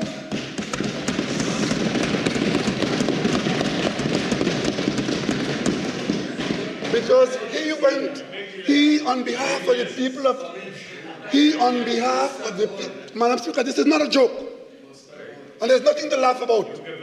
Madam Speaker, no, I don't give to them. 1 minute, Prime Minister. So I'd ask members to desist from the crosstalk and let's continue with the business. And Prime Minister, I just want to remind you, every member of this House is referred to either by their constituency or their portfolio. Madam Speaker, thank you for that guidance, but sometimes they don't deserve it. But my colleagues, Madam Speaker, we had to go to court around the world to fight, and we are still in that fight. I want you all to think. We had a meeting in San Grande, 2 local government elections ago, and my colleague, the Minister of Works and Transport, wanted to show the people of this country what $1 million in a cartoon box, right? One of the cartoon boxes that hold, I think, 24 carats. One of those boxes can hold $1 million. My colleague brought a number of boxes to show the people physically how much money is $100 million. So if one cartoon box is $1 million, then 100 cartoon boxes would be $100 million. That picture 100 cartoon boxes in this room, multiplied by 9, almost 10 times. That is the amount of money that these people gave to OS to go away and say, go with it, by simply removing a clause. And you know, Madam Speaker, there's a question that follows that. Who did that? We know why, but who did that? Up to this day, this country is not getting an answer from them. So it's before the Parliament now, as a parliamentary inquiry. And you know what they did, Madam Speaker? They took a decision as a party not to take part in the proceedings. And then he comes here today, trying to give the impression that this government that recovered the money, we have done something wrong. And trying to make a joke about it, telling people about if you want to go somewhere, you do something. Nonsense. And that there's no highway to point 14. Madam Speaker, get into your vehicle and drive all the way from here to point 14. And when you pass San Fernando, you will be on the path that we built with the money we recovered. Madam Speaker, there's something that is radically wrong with our colleagues on the other side. And it is an absence of a dose of patriotism. This is not about self. This is not about self. It's about the people of Trinidad and Tobago who you profess to want to serve. And coming here, Madam Speaker, under police watch, in the court, in criminal matters, and saying it's a joke, that is Balize House. Police, you know, Madam Speaker, and saying that the matters before the court, where he is involved, is civil matter. I didn't know that indictable offences were civil. Maybe that's not taught in the law school, huh? That indictable offences are civil matters.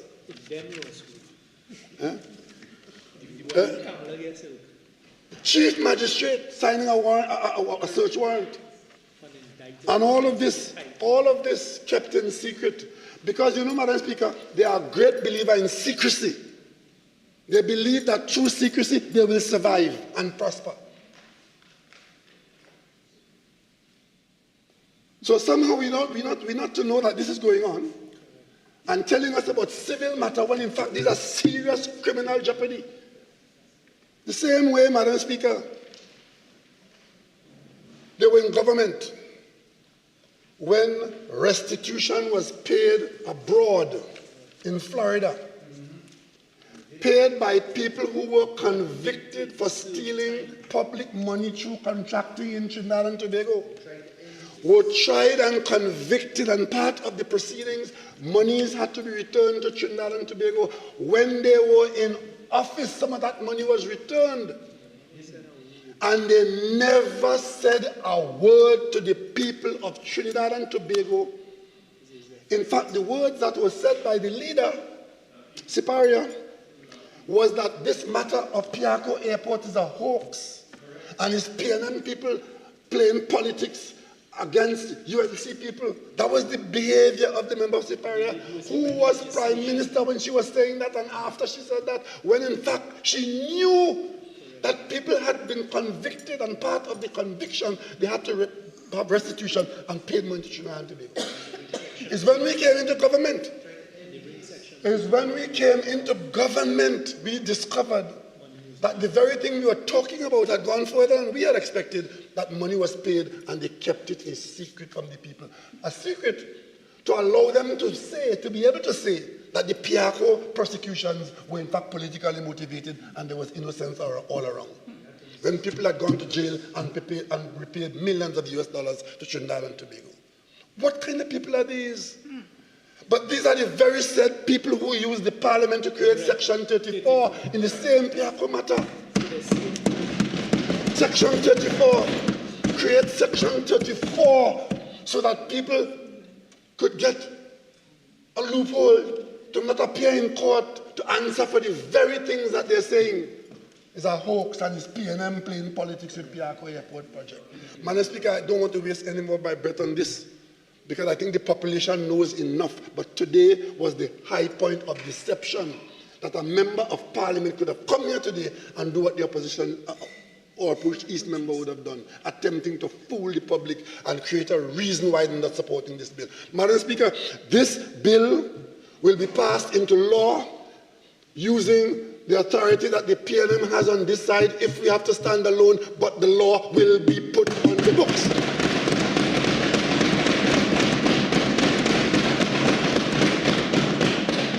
Like most other things, if we have to walk alone, Madam Speaker, we'll walk alone and we'll walk triumphantly.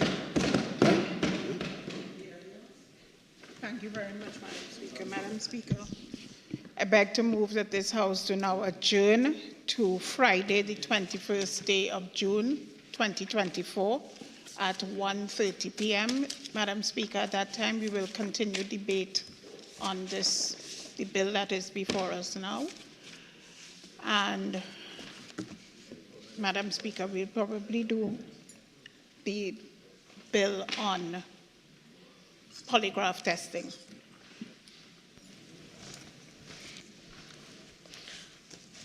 Honorable members, our twin island nation will celebrate Labor Day on Wednesday, June 19, 2024.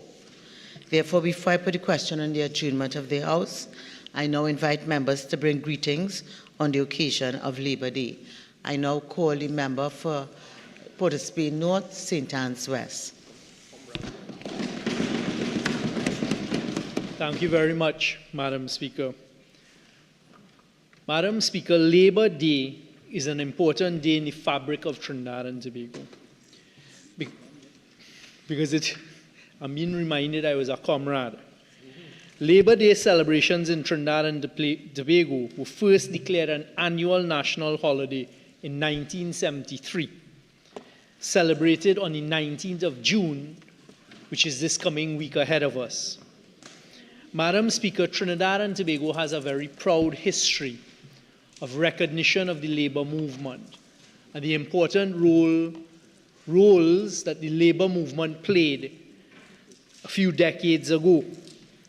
Because you see, prior to 1973, there were ongoing tensions in Trinidad and Tobago between workers and employers in many sectors of society. These were characterized by situations of worker abuse, underpayment for labor, racism, economic depression, and a considerable fall in the living standards of the working class. And Madam Speaker, it was a PNM government that recognized the importance of recording and giving a special day to the labor movement and declaring it a national holiday in 1973. And lest people try to rewrite history, it was not the actions of the then PNM government in the 1970s that led to this unrest. It was what was going on unfairly in private sector workplaces, by and large. And to go back a little bit in history, prior to our independence, between 1934 and 1937, workers became more influenced by a need for change, resulting in strikes and riots on the sugar plantations and in the oil fields. And in September 1937, the Oilfield Workers Trade Union, OWTU, had become the first registered trade union in the country, representing the rights of those in the petroleum industry. The social unrest then extended throughout the Caribbean and gave rise to several prominent labor leaders in Trinidad and Tobago, such as Tubal Uriah Buzz Butler, Captain Andrew Arthur Cipriani, George Weeks, Albert Maria Gomes, Adrian Cola Rienzi, Elmer Francois, and CLR James, names that are recorded now in our history as great leaders of the labor movement during those times. I actually was in the chambers of that great leader who assisted them during the movement, Alan Alexander Senior Council, subsequently taken over by Douglas Mendez, and we continued the tradition of representing many trade unions. During a labor dispute on the Port of Spain wharves in 1919, Captain Andrew Arthur Cipriani called on the workers to withhold their labor, and this resulted in their first important industrial strike in Trinidad. George Weeks was another well-known trade unionist who possessed a powerful political leadership style which moved people towards a confidence to stand for what was just and right. He gave them a vision that planted seeds of liberation to move beyond salaries and working conditions along the road of self, worldview, economics, and government. Adrian Cola Rienzi served as mayor of San Fernando in November 1939 and administered the borough for 3 consecutive terms until November 1942. He was a member of the Franchise Committee, which was appointed in 1941, and strongly advocated universal adult suffrage. Regarded as one of the most celebrated thinkers of Trinidad and Tobago and the whole Commonwealth Caribbean was CLR James, who was against colonialism, against racial prejudice in all its forms, and he began to formulate his thoughts on a just and classless society. Apart from his contributions to politics, his passion for poetry and literature rewarded him with the nation's highest decoration then, the Trinity Cross. Uriah Buzz Butler, a Grenadian immigrant who worked in the oil field, was instrumental in the development of the labor union movement, which emphasized the importance of collective unionism in treating worker discontent and the abuses they faced by their employers. Butler was also awarded this country's highest honor, the Trinity Cross. So, Madam Speaker, it is today with a degree of humility and a sense of great pride and privilege on behalf of this government, a government that over time has recognized the importance of the labor movement.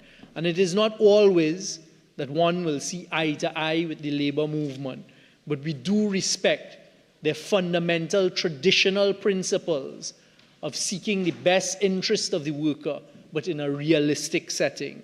And on behalf of the government, this PNM government, I take this opportunity through you, Madam Speaker, to extend our congratulations and our celebration on June 19th of the recognition of the labor movement and the fabric that they have woven in Trinidad and Tobago.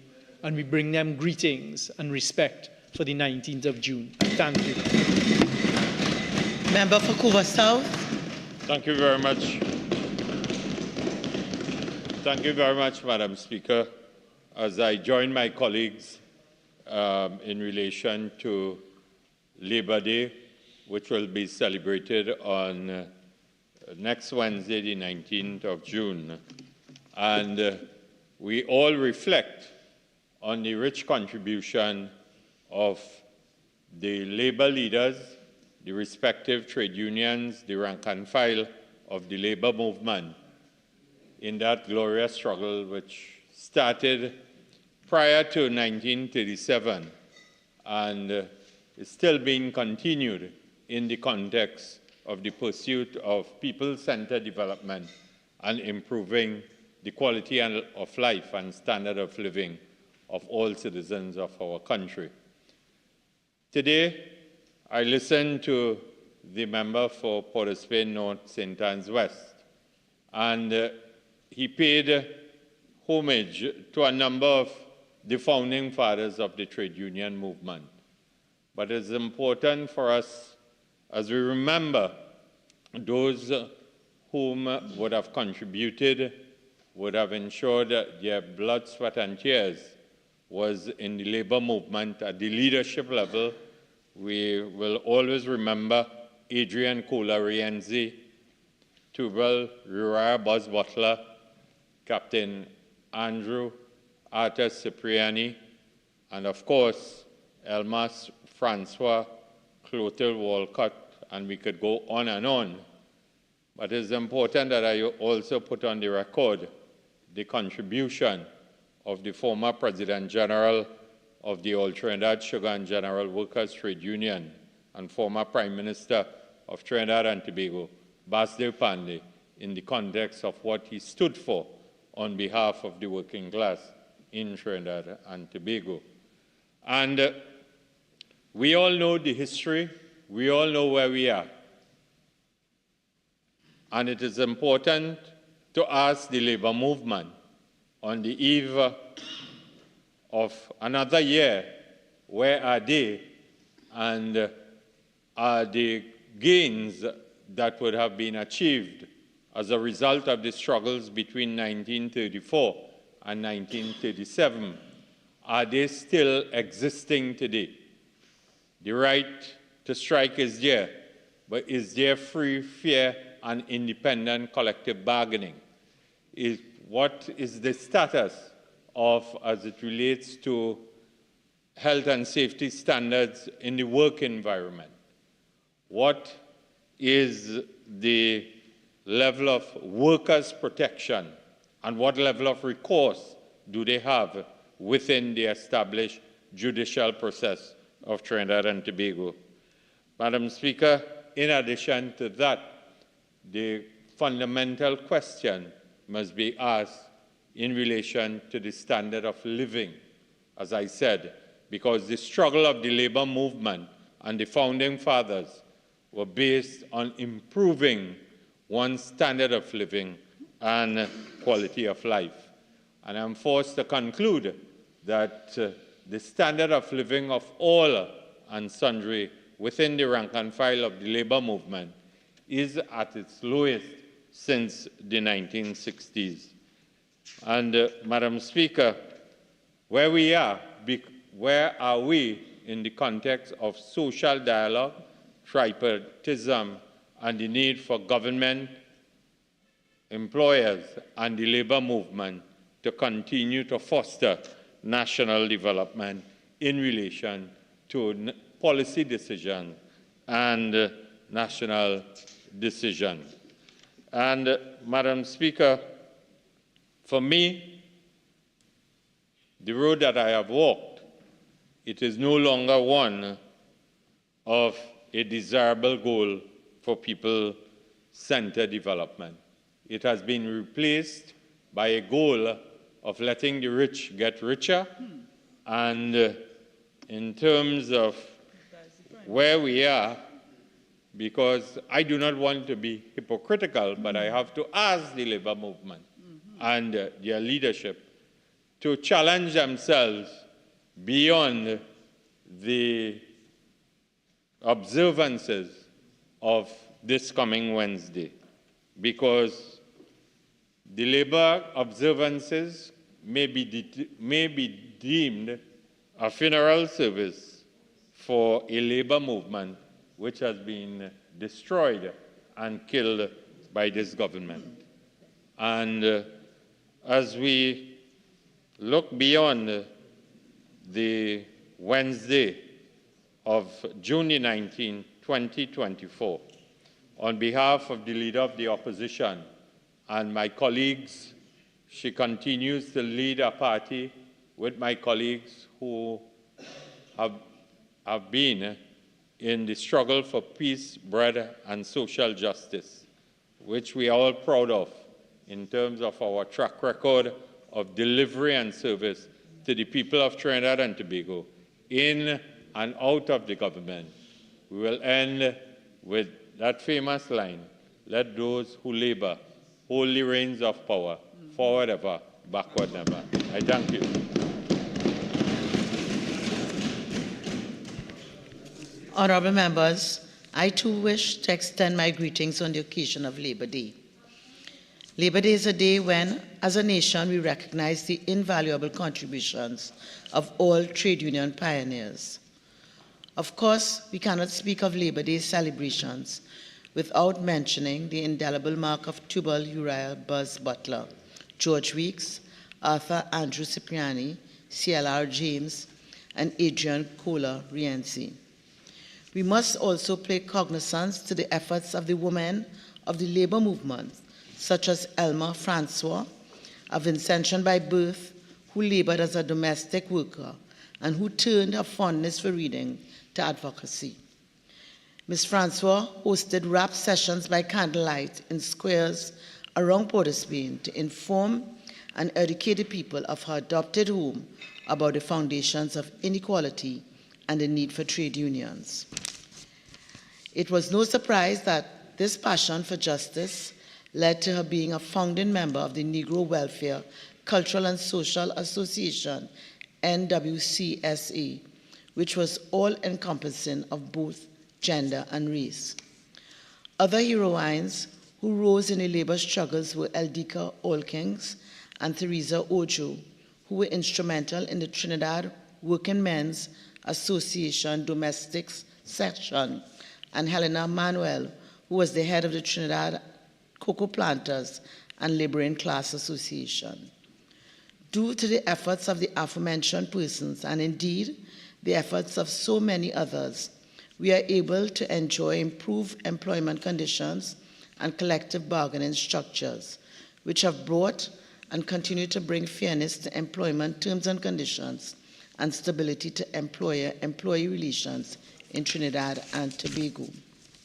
It is also important to recall the positive effects of the Industrial Stabilization Act and the reliance on labor conciliation and mediation mechanisms in promoting a healthy industrial relations environment. We, as a people, can also boast of having the protection and benefits of legislation to address retrenchment and severance benefits, maternity protection, minimum wage, occupational safety and health issues well before other jurisdictions. But having said all that, honourable members, by no means am I oblivious to the fact that we are not in a utopia, and there shall always be struggles and frustrations as we evolve as a society.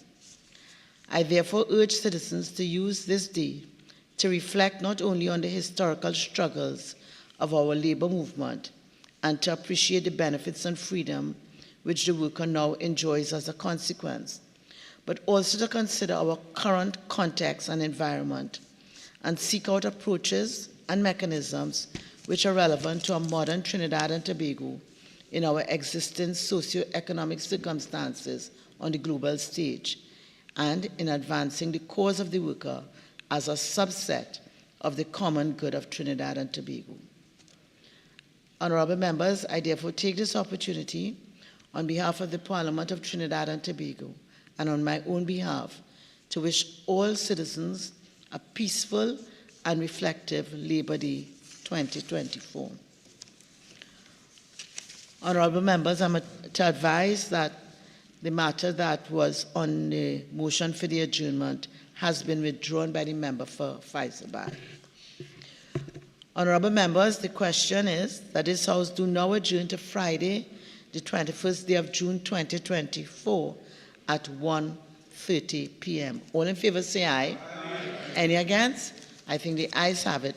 This House now stands adjourned to Friday, the 21st day of June 2024 at 1:30 p.m.